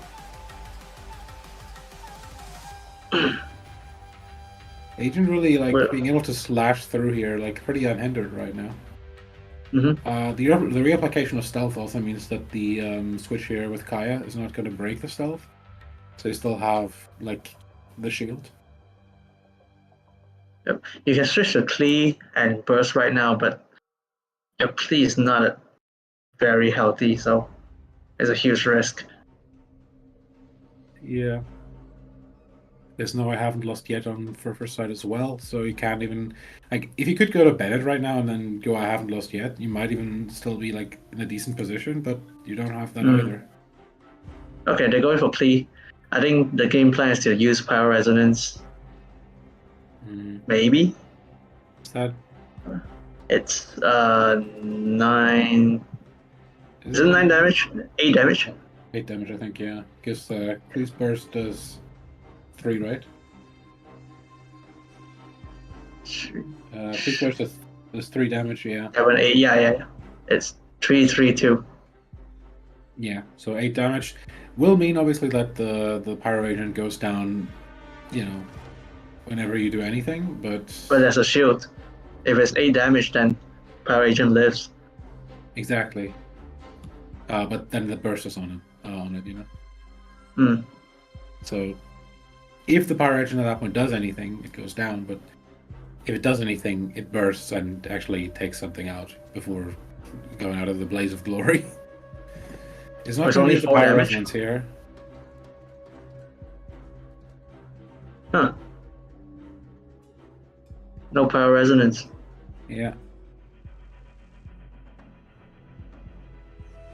Just, do you tune? Or do you hit for 1? I think Mavis is trying to save the Agent Burst, so they can burst down Bennett later. But leaving Klee alive is not a safe bet. Yeah. Also, one of the problems with trying to get stealth up right now is like if you try to get stealth up, one of it is immediately eaten up by the Klee burst. So that's a tough position to maneuver around because, you know, you set up stealth, one gets immediately eaten, and then you get hit by something on the other side, and it's immediately gone again. Yeah, so I think the good part is you managed to stall out some time for Sino. That's something.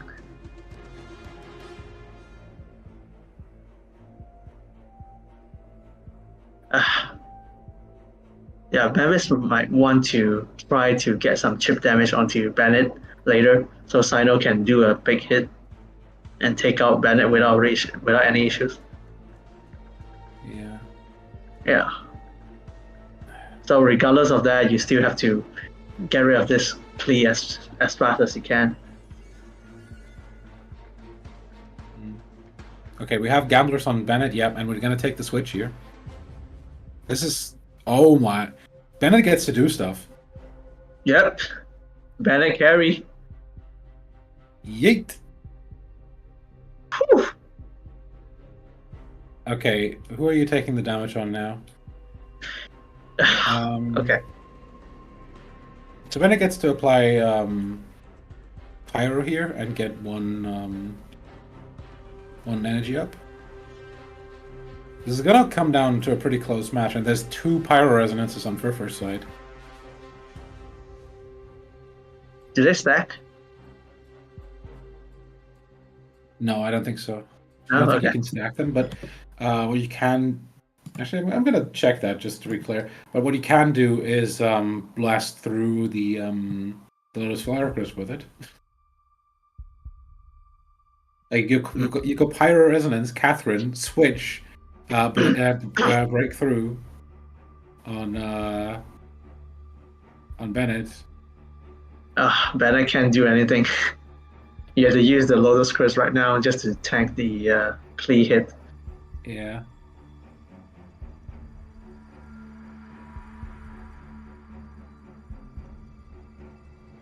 Boom. This matchup really makes Lotus Crisp a really appealing card to me right now, because I always had a problem with Lotus absorbing the wrong hits. Since people like to do many small hits during the era of Ganyu Freeze, MMEC, all those kind of decks, but the comeback of Melt and Overload, making Lotus really good. Okay, Power Resonance does not specify once per round on the card. I'm not sure if it's implied, but it doesn't say so. That means it works. I'm going to see a 12 damage Bennett. Okay, we gotta see the force switch here. Okay, what does apply first here? Actually, you can't use. Oh, interesting. Because of the cleavers, you can't actually utilize that cryo. Mhm. Because if the overload forces the Immediately. switch, like the melt immediately applies. Of course, you still lose seven health, but you dodge the cryo resonance for the rest of the game. Sorry, the power resonance for the rest of the game. Look at this. Ooh. Pyro. Oh, sorry, cryo and then pyro. Goes down to 4. But I don't think Lee gets to do 4 damage right now. No, but Clee will definitely do a lot of damage. Yeah. Like 3. There's a skill 3 damage. Yes. There's also Pyro Resonance. The thing is, you can't do anything with power resonance because there's no element anymore. Yeah. Right.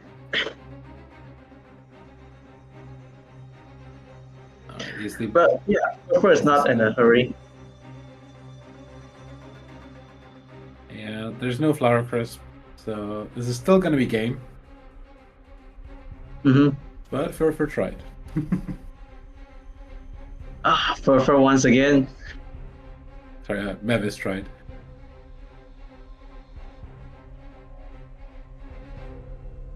Well, Ferfer gonna should use have the blood banned, burst should have here. banned the Melkaya.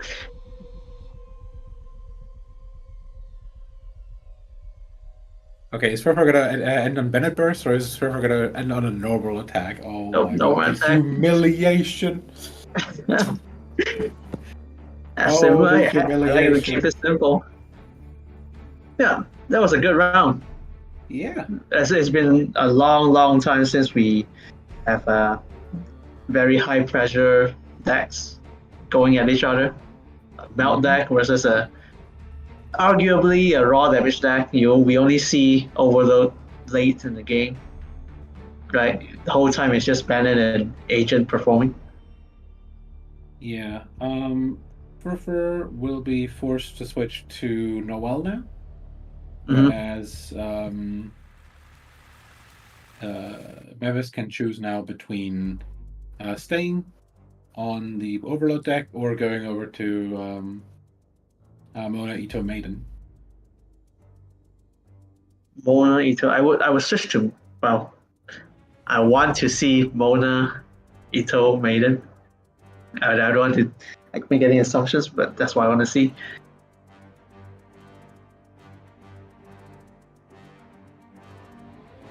What did you say for first dragons? Ferfer will have to go onto Noel now. Noel, right. Noel matchup versus Itto, Maiden, Mona. Huh. Yeah, I'm not sure.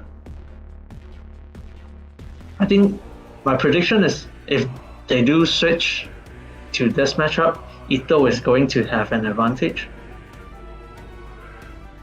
for many reasons, but I'll talk about it when it happens. Itto definitely can come out the gate stronger. I think one of the questions is going to be the certain draw luck that can just happen with Noel, where you just find Helm plus Georesonance plus Gravestone, where you just, I don't know, there's very few matchups you don't win with that combination. But Yeah. It,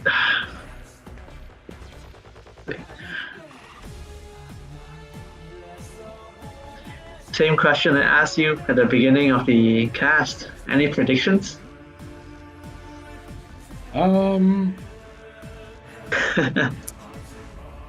let me just say, I really want to see a game 3. Like, as much as, like, I've talked about, oh, this is so long, but I still, like, you know, like, it's the finals. Obviously, I want to see a game 3. So, I hope the Itto can pull it out. Or, Yeah. for that matter, you know, maybe we stay on Overload. That's also a possibility. Well, And then people Itto play comes to last. win. It's EU after all. But so far we don't see a lot of hard matchup for first deck. We've been following them for a few matches now. I don't see any particular weakness other than that one round with Valkyria versus Fire to Sky.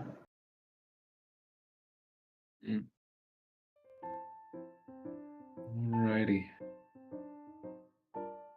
The players ready? I'm in a tiny bit of a delay right now, but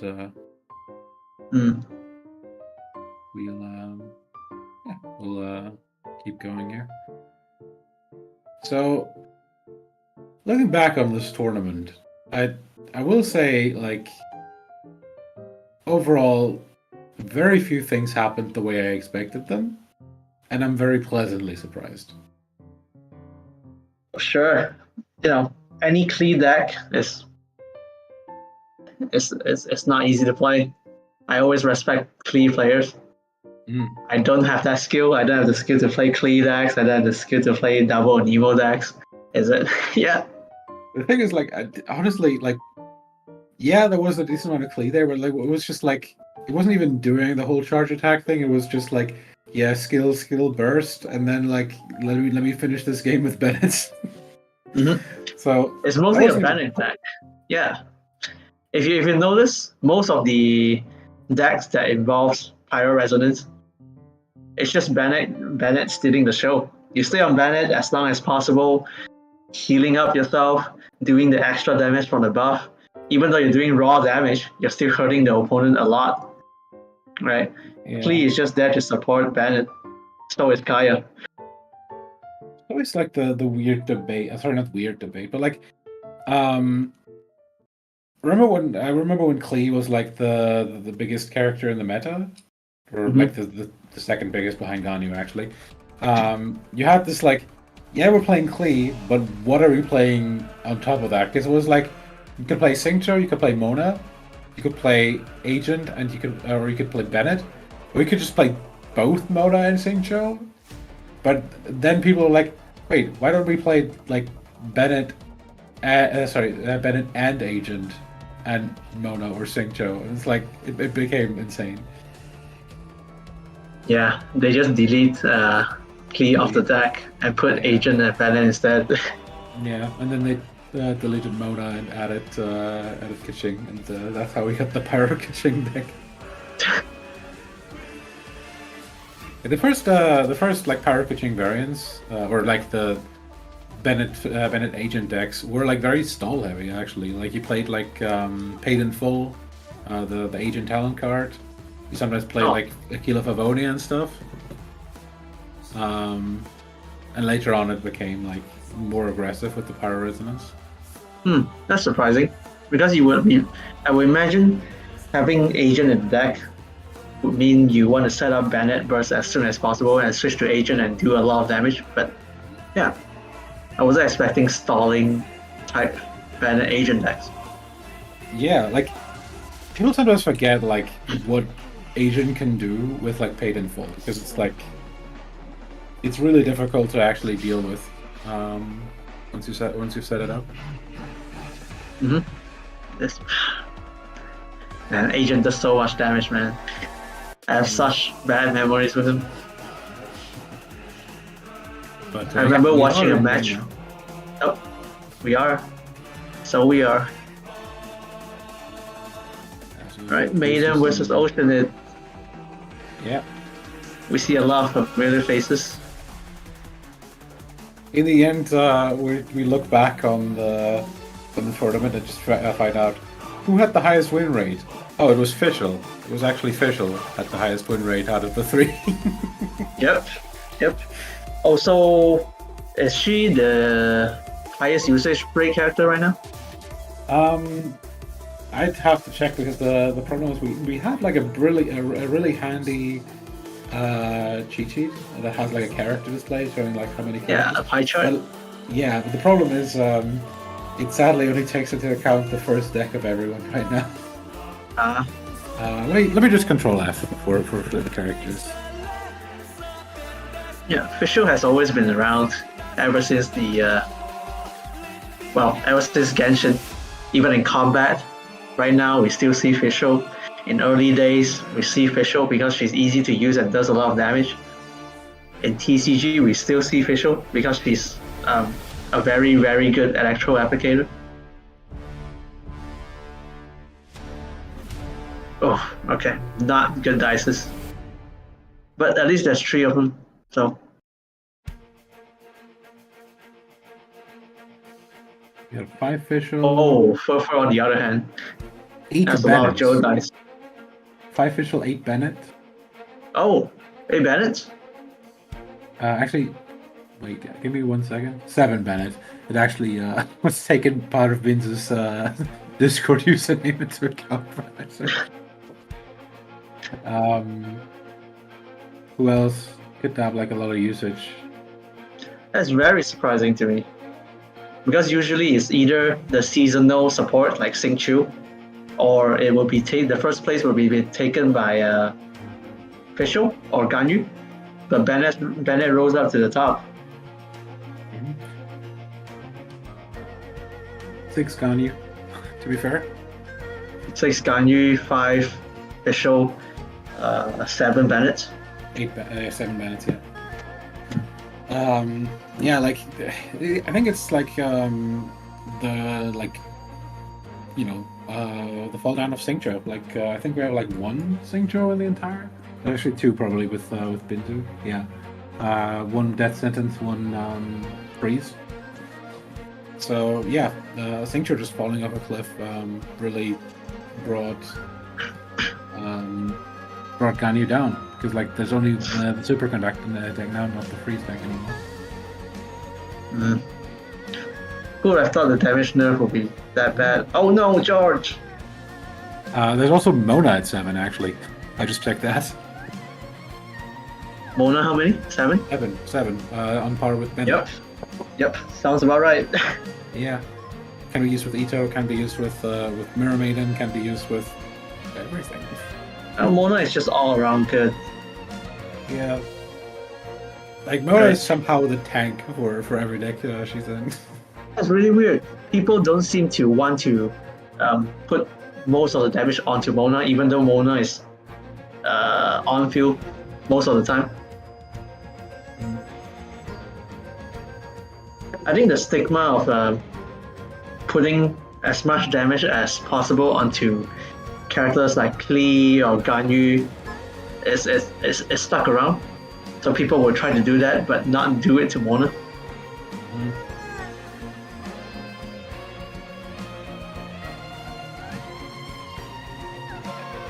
Narukami Shrine. That's 1 more dice, so I'm expecting a switch to Mona.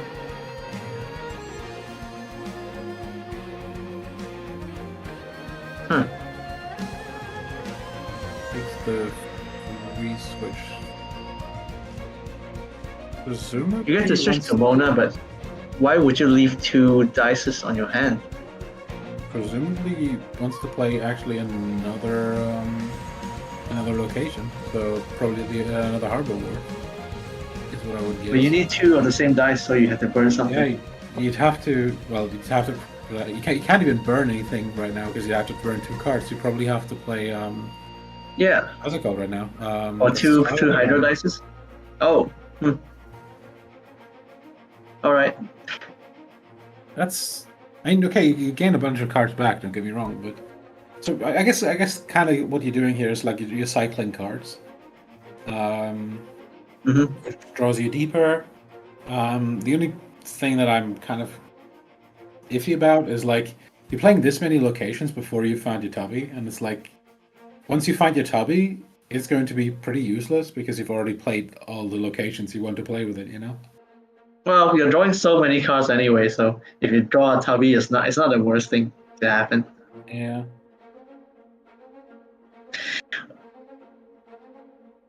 Right, time to reroll the whole hand.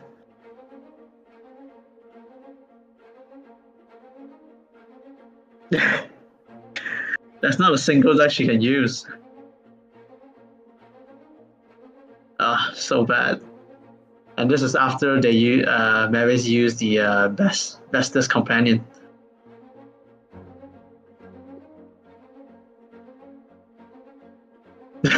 See, even Mavis is trying to highlight that. Oh, that's of cringe.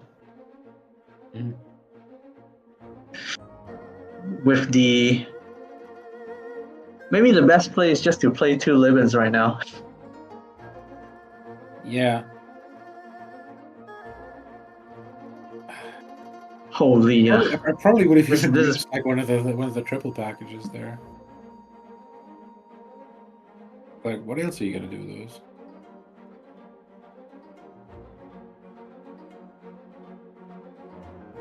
oh, this is so painful to watch.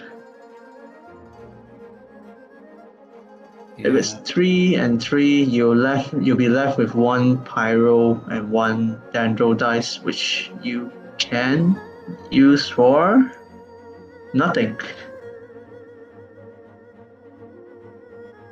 And you don't want to leave a lot of turns to the opponent too.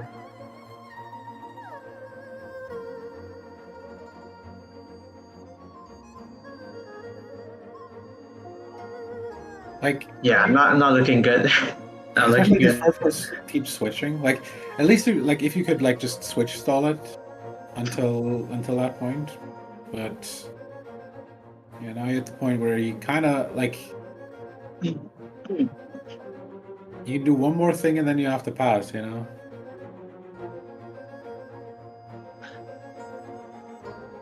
If you want to do the like, I think now we have like 2 locations as well. Like, you can't even play the double even anymore. Yeah, Mavis has no choice but to keep switching around.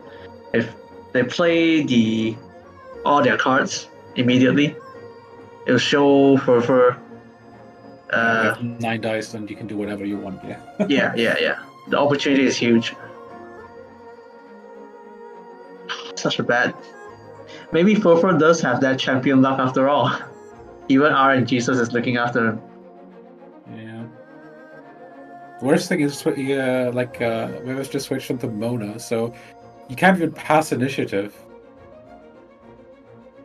Yeah, he's looking for a normal attack now. But luckily, Ferfer did not catch on what Mavis is trying to do, I think, because they're still staying on the Oceania right now, trying to set up the whole thing. Yeah, but it's still 9 to 3 dice now. Like, at this point, you kind of have to know that, like, Yeah, you have to Mavis know. doesn't have much to do left. Mm-hmm. You're just going to summon 2 things, put down Abyssal Summon, or you attach the Wolf Greystone onto Noah right now. There's a bunch of plays.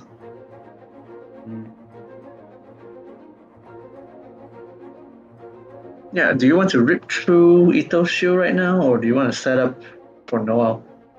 This is pretty much a free round for Ferfer. Mm.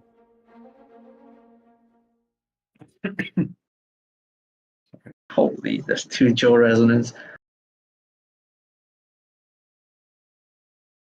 Yeah, Okay. use the Geodice. Set up it is. Yeah. Probably going to set up the double summon as well.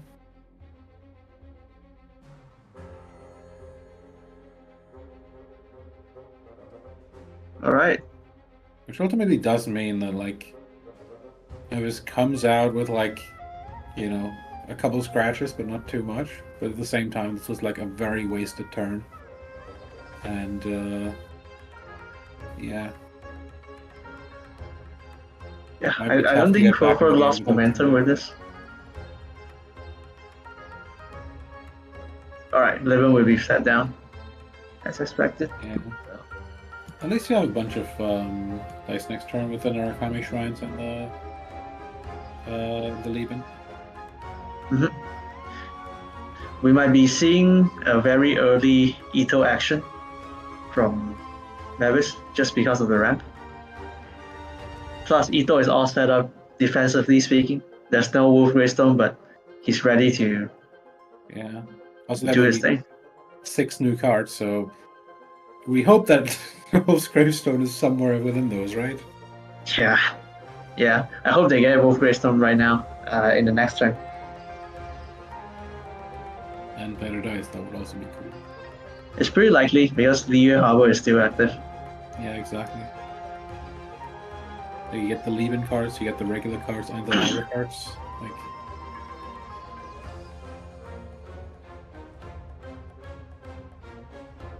Okay. Ocean Burst is ready. It won't do a lot of damage, but it will eat through the shield. yeah.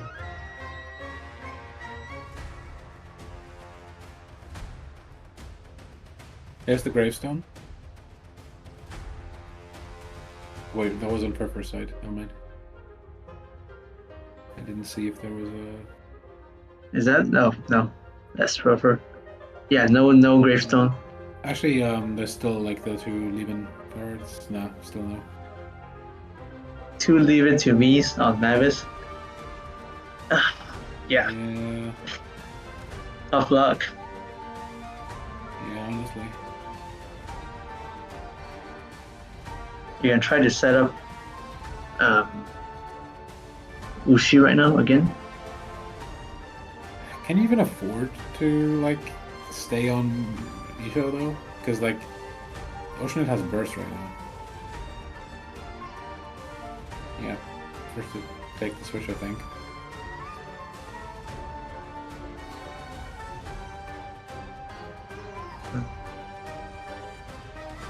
I still think Ferfer should just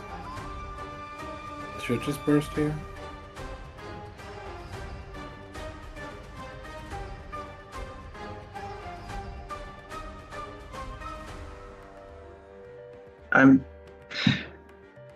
Maybe would. you can set up the regular summon again, I guess. I would just burst here because it doesn't matter if you set up even more. You're good to go right now. So I would just do as much as I can. It's what I think, anyways. I think the turn is still young. Like it's still 10 versus 11 dice, so you're not really like forced to make a move yet. And the summons are going to stick around until the end of the turn either way.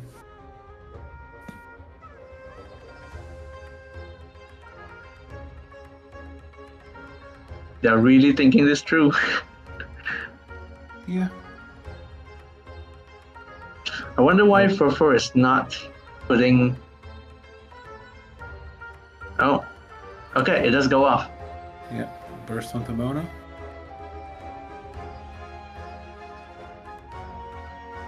I wonder why when Ferfer would put Wolf Greystone onto Noel. Because now it looks like a good time.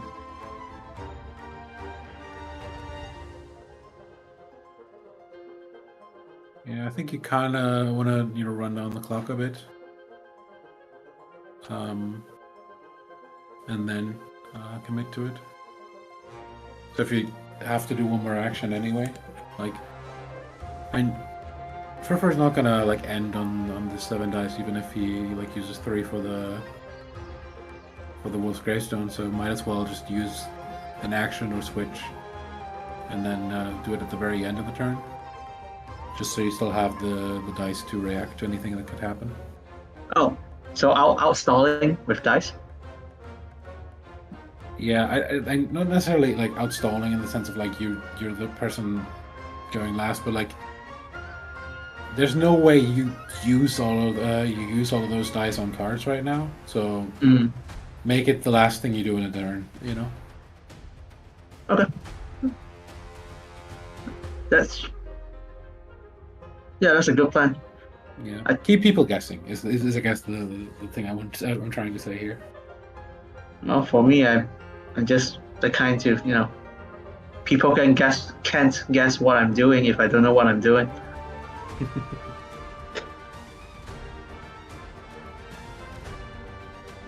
Okay. Maiden putting the debuff onto Noel, pressuring them to switch off for Noel. Yeah. I think this is an easy switch into Lava Troll now. Mavis is surprisingly lacking in damage. Oh, Ends turn on the well.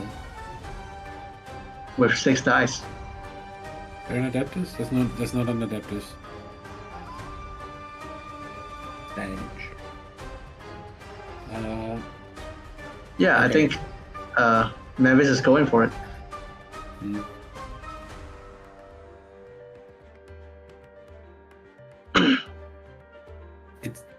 The stream is really pixelated for me. Is this gonna take it out? No, not quite. Yeah, it's the same for me. I think is Noel on 1 though? Is the Mirage gonna take out Noel?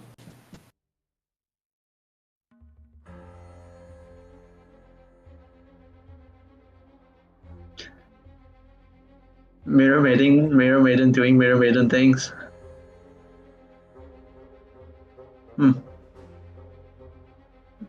Yeah, Ferfer rolling the trio Electro is not the best, but it's doing its job. It's doing its best. Yeah, there's Alright, Noah does go down. So what's the game plan? Do you try to set up Lava Troll's burst in case Itto switch in? Or do you try to set up your summons with Oceanid again and try to burst for the second time? I feel like building up another Oceanid burst is like so far away. Yeah, it's so not really slow. commit to that. Meanwhile, Mavis again dies of cringe. Again? Yeah. It's. I don't really know what to say anymore at this point. Yeah, luckily it's not looking too good for Ferfer right now. Otherwise, I would say, alright, Jesus is helping Ferfer win this tournament. Okay, Maiden does go down.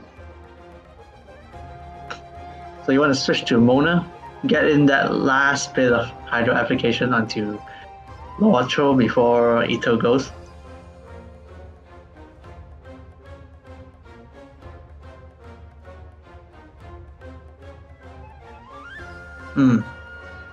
Yeah, I think Mavis right now, they can afford to heal up the 2 characters and use the 2 Leave It To Me, plus attach the Wolf Greystone onto Itto. So they're in a good spot. Yeah. Oh. Oh.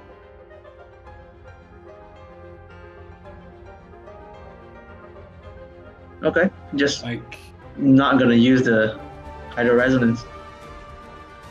yeah, this means Mona's gonna go down. Not sure if I agree with that. honestly.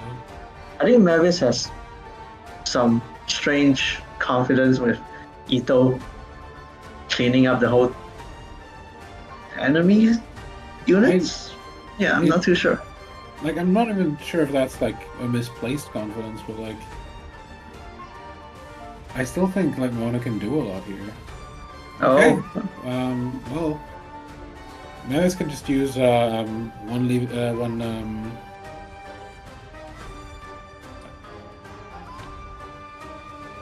yeah, I guess Ferfer is not in a hurry. Ferfer can start stacking up the summons again to prepare for Itto.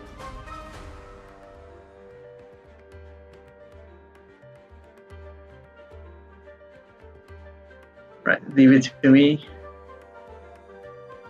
Wolf Greystone. Oh, yep. I'll probably burst here. Wolf Greystone and Burst. That's what I think, but You'd have to turn a lot for that.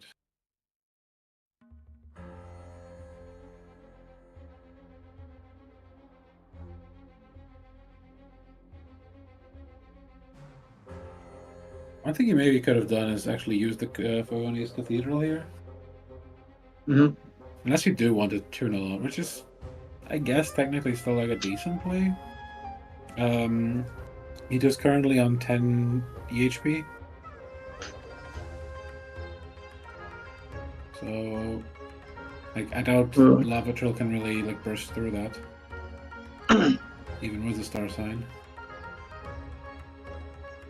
I think it's possible. I think it's possible that Lava Trill and Oceanid summons can take down Itto right now, but like not in one there's... in one shot. I mean, oh, nice. It's George. Yeah, George definitely helping here. That's well, 1 out of 3 chance, and Ferfer got it. Yeah. Yeah, he's actually gonna use the cathedral here. Time to tune. Just one usable dice, please. Okay. Yo! There we go. There we go. Yeah. It also gets the Hydro dice for Hydro Resonance. Would. I definitely think you should use that, yeah. And then you can use the normal attack. Yeah. Now, sadly, there's only just 1 damage to George, because yeah, this is going to mean the Mirage can't take out the Oceanid in the end phase, but it at least will take out George.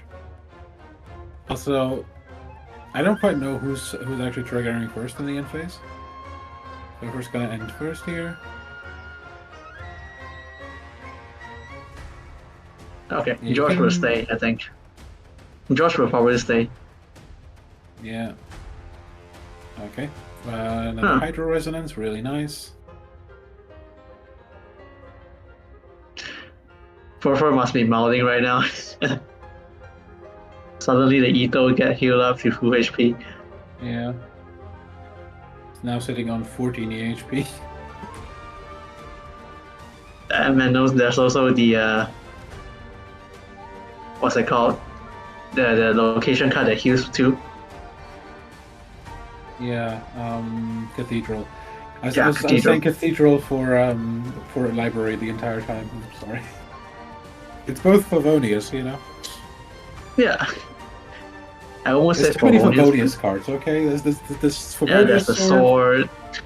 Like Aquila Favonia, there's the other Favonius weapons, obviously, like Favonius Lance, I think is a thing.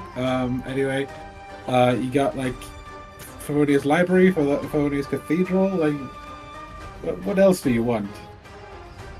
Oh, they really like their Favonius. Surprisingly, all the Favonius cards are really good cards too. Like, why did you rename Mondstadt to Favonia at this point? Favonia. For one start.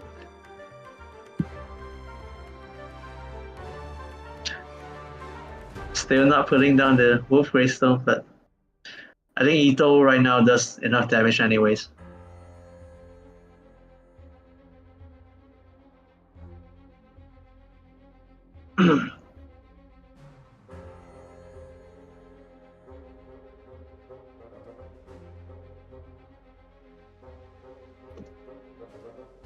Okay, they're going for it. 2 damage, taking down the Oceanid. Now it's just Lava Trill versus a 10 HP shielded Itto.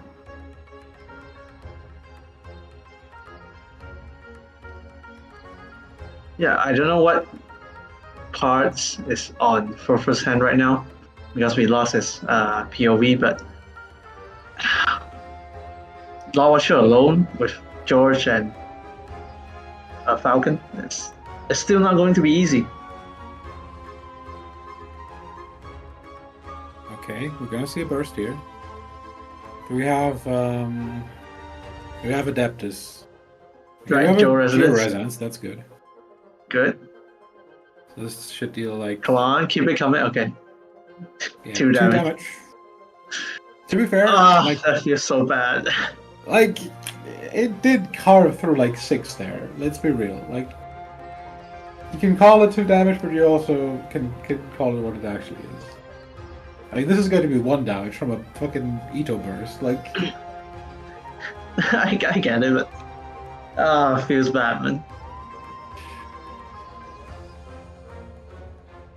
One of the things Itto that's reverse kind of back crazy to me is there's still no like gravestone on the Itto. Yeah, there's 2 lotus. There's a healing card on Mavis's hand. The launcher is just not going to do it.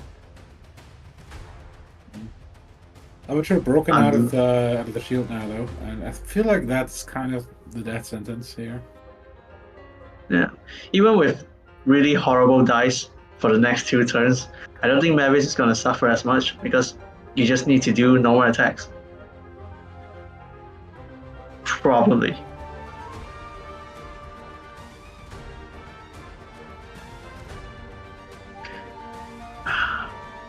Is there a miracle card that Ferfer can turn the whole thing around? I don't know, maybe 2 star signs, another Joe resonance. And your resonance is definitely like required, I think, at this point to, you know, make this work. The thing is, Mavis can even still like use Favoni's Cathedral here. Mavis is just playing with Ferfer right now. Yeah, there we go. Back up to 10. Ah, the smile of despair.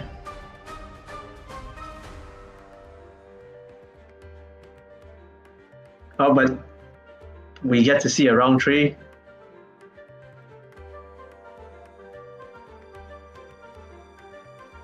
Okay, 1 and 1. Tubby is out.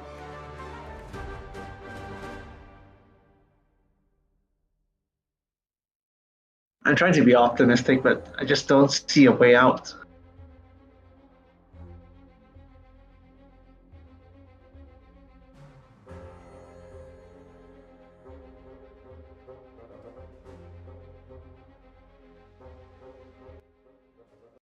Yeah, it's more and more looking like we are going to Round game 3 here, and Okay. I mean, honestly, I At least Mavis is ending it right now. So in style. Let's go. So this is going to mean we're going to see Overload versus Itto in the last round. Overload versus Itto, huh? Yeah. It's going to be awkward. Yeah, it's kind of hard to predict. Itto doesn't actually mind that much about Overload, I think. Yeah, and as long as you get like some shields up, like, you know, it's really hard to burst through Itto. Yeah, I think the key for the next round, the final round, will be tempo. Will be who gets to climb online first. Were you able to withstand the aggression from the Overload decks, and can you set up your Itto ready to heal out that Bennett before he starts healing infinitely? Like, I think Itto wins the damage race with Bennett's healing, honestly. So what I'm more sort of thinking is, until you see Geo Resonance, you don't swap to Itto because you just like, you don't want to get screwed, you know. Or at the very least, you try to, like, as soon as there's any aura on Itto, you don't swap back to Itto until you get Geo Resonance. And then at that point, you try to, you know, get to 10 health plus, and then really there's not really much the other side can do.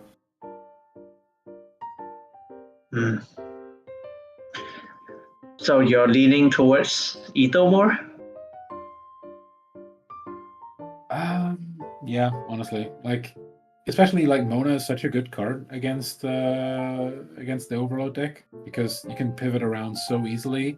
Like, yeah, especially because you can like jump from Mona to anybody and immediately start doing something.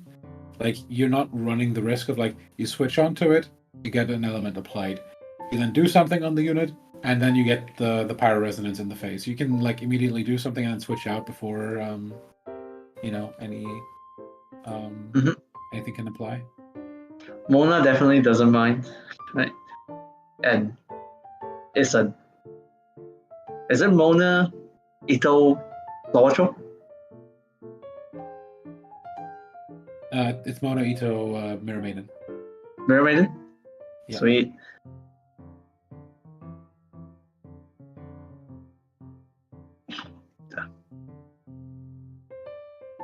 We are expecting Wait, the final match to I'm come. stupid. Ito just won. I'm stupid. What did Ferfer just play again? Noel, right?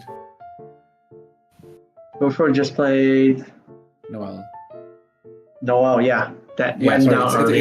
It's Noel versus Overload. I feel like very much like the similar things apply. Also, that's I just noticed like if it was Mirror Maiden, there was no Geo Resonance to begin with. But yeah, and the other deck is Geo Resonance, so you can do it. So yeah, sorry. It's been almost 5 hours now. So Really? Huh. yeah, we started at 3 and it's about to be 8. Wow, okay. I thought it's just me. But probably it's because of the 5 hours.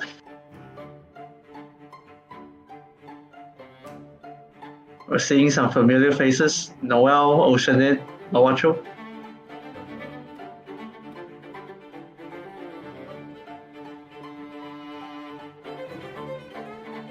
My bet will be with the Noel deck.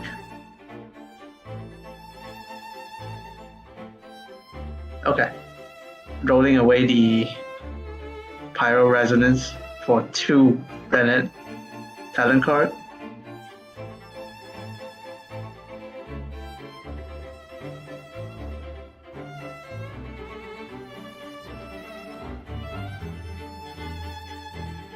Alright, not too bad.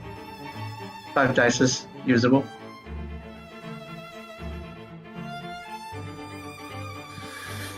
Yeah, we definitely have a Bandit talent card this time around, so that's really useful. I think we'll see a really fast-paced match. Hopefully. Yep, Bennett's still doing the normal attack. Yeah. Now we see this. We see Mavis did this during the first round too, where Bennett did 2 normal attacks into the burst.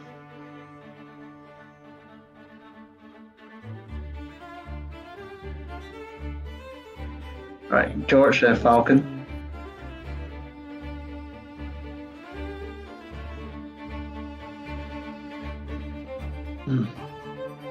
I hope we get to see Sino more in this turn.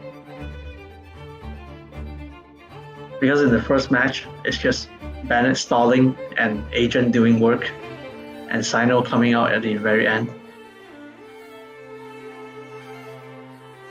Now that I think about it, Some ramp here. this deck might be mostly about putting, stalling for time until Sino rise up well.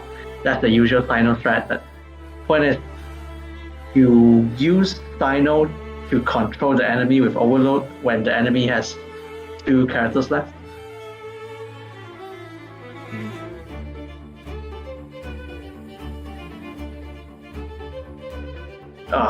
That's some awful dice. Oh, Mavis luck. The sad thing is you didn't even get like 3 of 1 dice, so you can't even Yeah. hang on. Yeah, it's rainbow colored.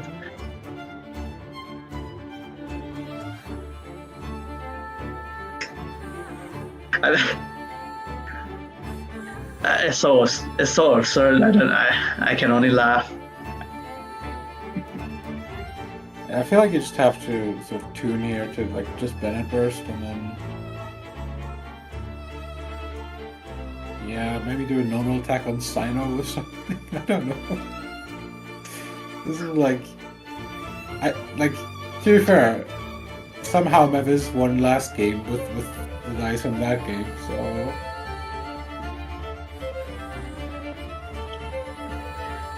Let's go, Agent. Just 2 aggressive characters knocking out each other.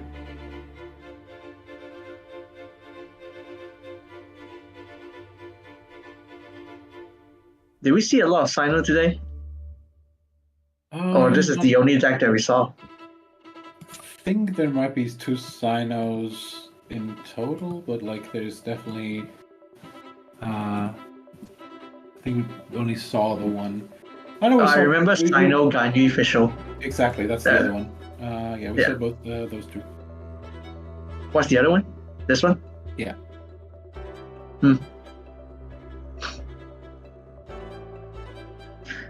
We didn't get to see the Razor deck. I was kind of looking forward to that.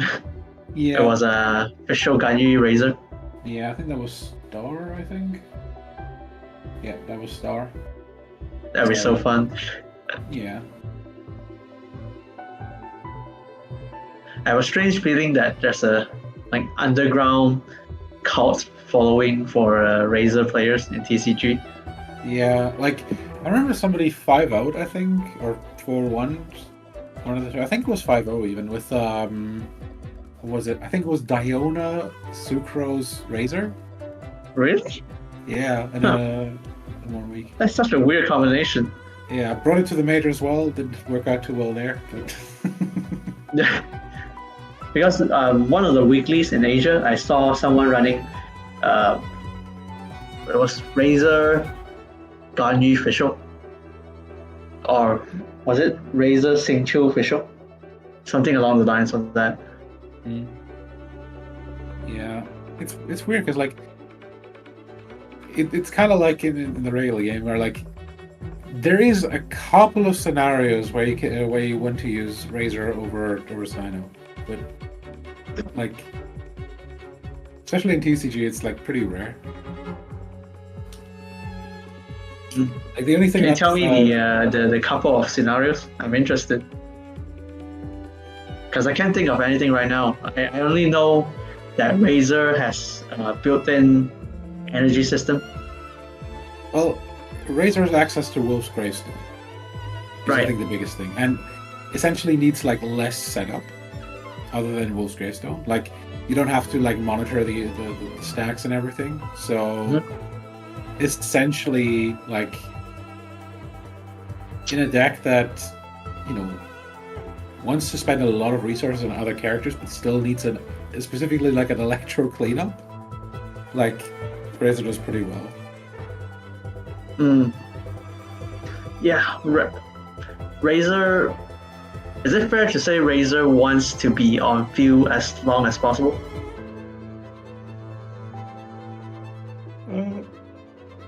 Sorry, I'm not entirely sure. I've not seen enough Razor to really make a judgment on that. I'll be honest.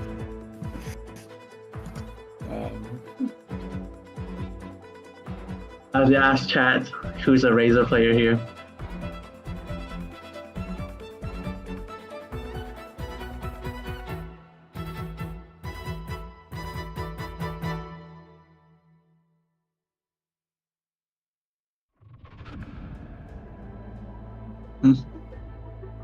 Pyro aura on 2 of the characters. Bennett is still not going down. It's been a while since we see a parametric transformer. Yeah, like it's pretty standard in Sino decks, just because like the normal like tax energy is just so good.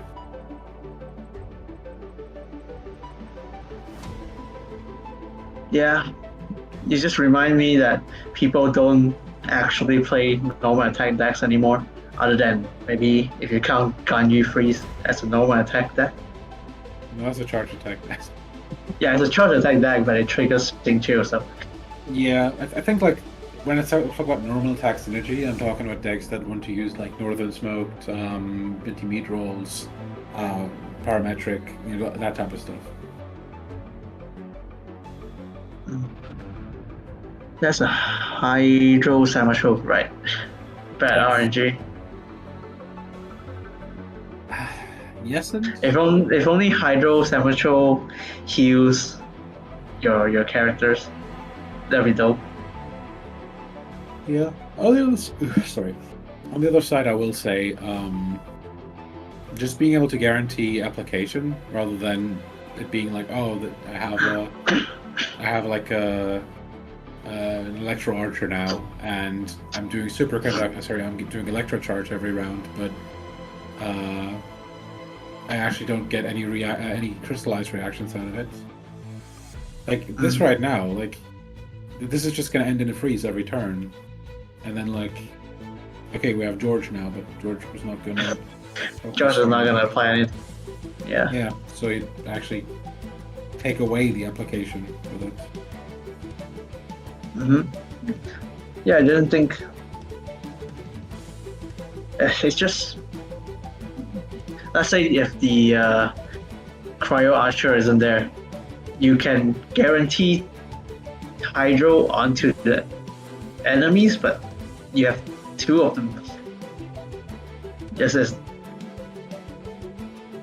Oh, okay, I see what you mean now. Right, you don't want to take away the aura so you can make the crystallized shield. Exactly. Right.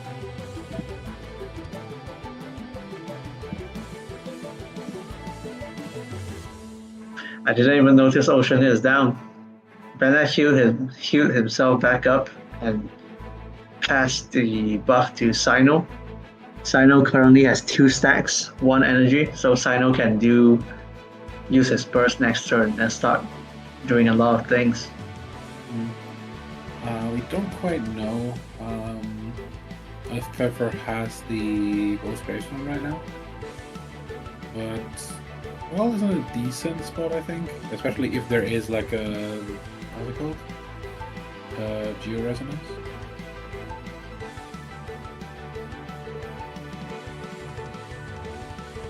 This is also going to put down George to 0, so there is going to be elemental application now. The thing is, Do you think Mavis will burn 2 cards right now just to burst? I think you just normal attack again, honestly.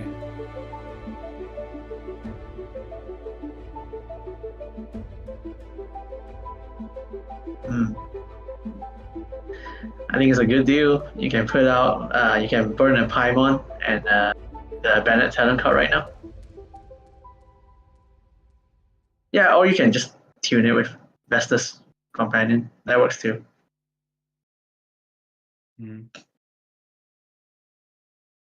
I just don't think there's any reasons to stall the Sino Burst right now. And there's a good chance to hurt Noel before the shields are up. Okay. Mavis is considering switching to Agent.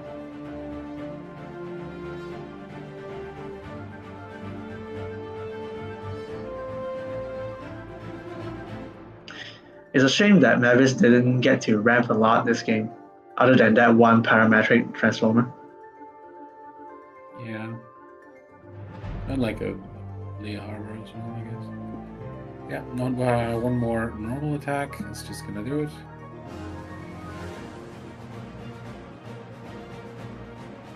Oh. It's actually gonna take the switch with the resonance dice, fair enough. Okay. So Mavis is looking out for the summon damage. Yeah. One more, no, 2. Yeah, 2. And 2. Yeah, the credit will probably go down, but it's not really that big of a deal at this point. And there's a leave it to me, so I know we'll be having a good time. Exactly.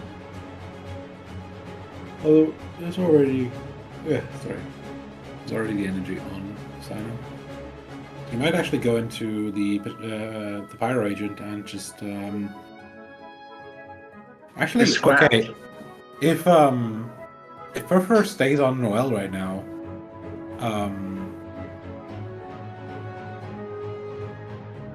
like even with the extra application with the extra crystallized shield, I feel like Agent has a decent chance of just one-shotting here with a Pyro Resonance. I don't think Ferfer will be having Noel. Will they? Okay. Flower Crisp, how much Okay. That's Oh. how much health by the end? We're gonna see the switch first. Yep, it's going to be the agent. And we got 6, And- 8, 12, 15 HP. I still think you do it, just because, like, it is going to take off, like, 8 of that. But it's still Zero. gonna zero. Like, you definitely want to use it. You definitely want to use the power Yeah. resonance here.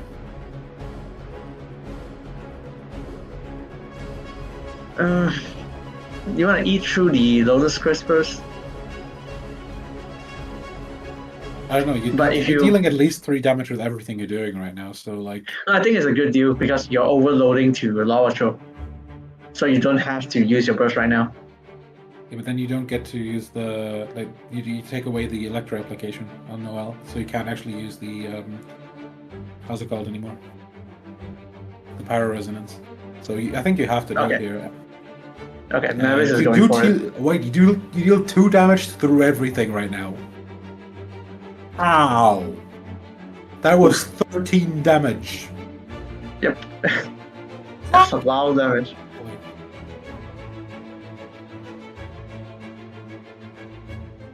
Now you have to get through the Lava Throw shield.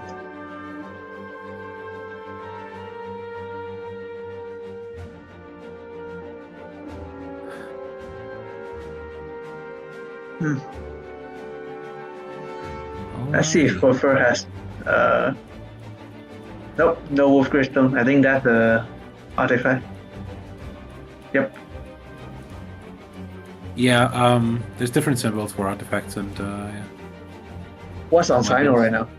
Is it Gamblers? Has to be. I don't think there's anything else that can. Actually, is that helm? Right. I don't see a shield, so not sure. Yeah, right. Couldn't have lost it this turn. Yeah, then it's definitely Gilmer's here. Star Star sign. sign. This isn't even enough to take out the pyro agent, is it? Well, you're not going to take it out, but at least you're going to hurt it and remove the shield. That said, Pyro Agent has better buff on him right now. Yeah. So you So- can just stealth up again, gain 2 health back, and Yep. You're going to grind for first unit down. okay, it's going to end turn first here. I think you still actually do the stealth here.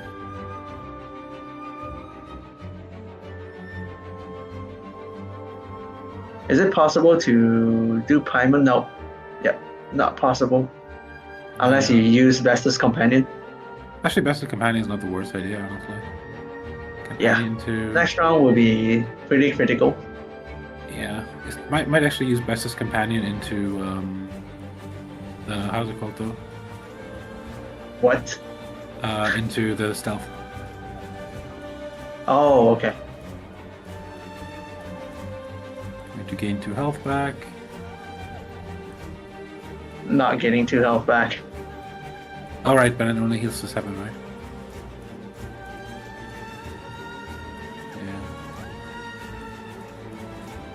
Yeah. Yeah, Mavis looking pretty healthy. Yeah.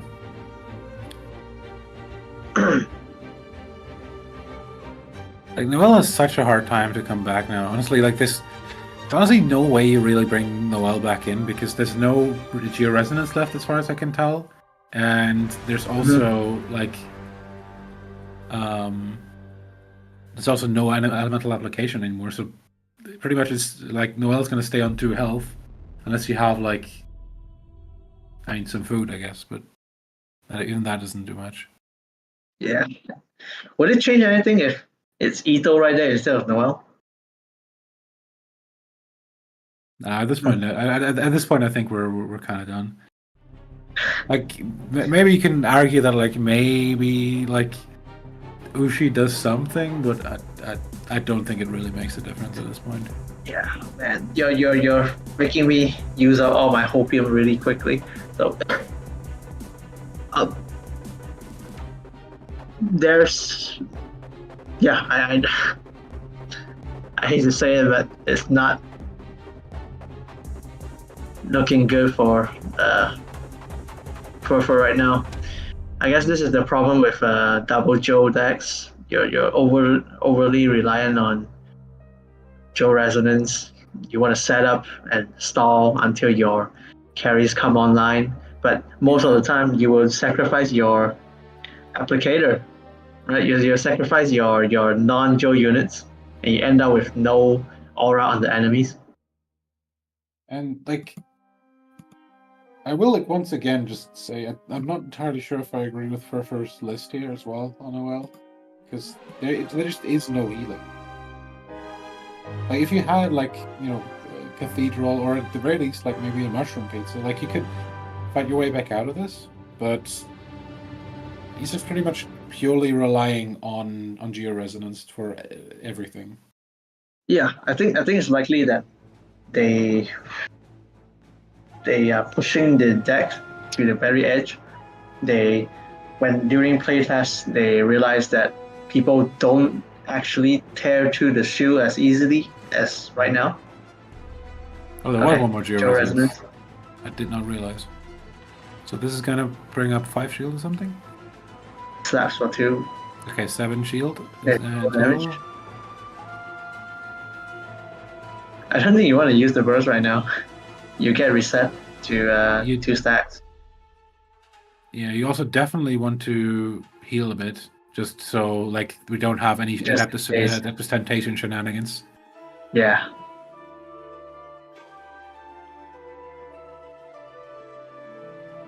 It's kind of sad that you can't actually see how much shields it actually takes off. Okay, so it takes off 5 of the shields. So it's down to 4. I'm up. And already ended turn on Ferfer's side, so this should be it. Is tuning for the burst.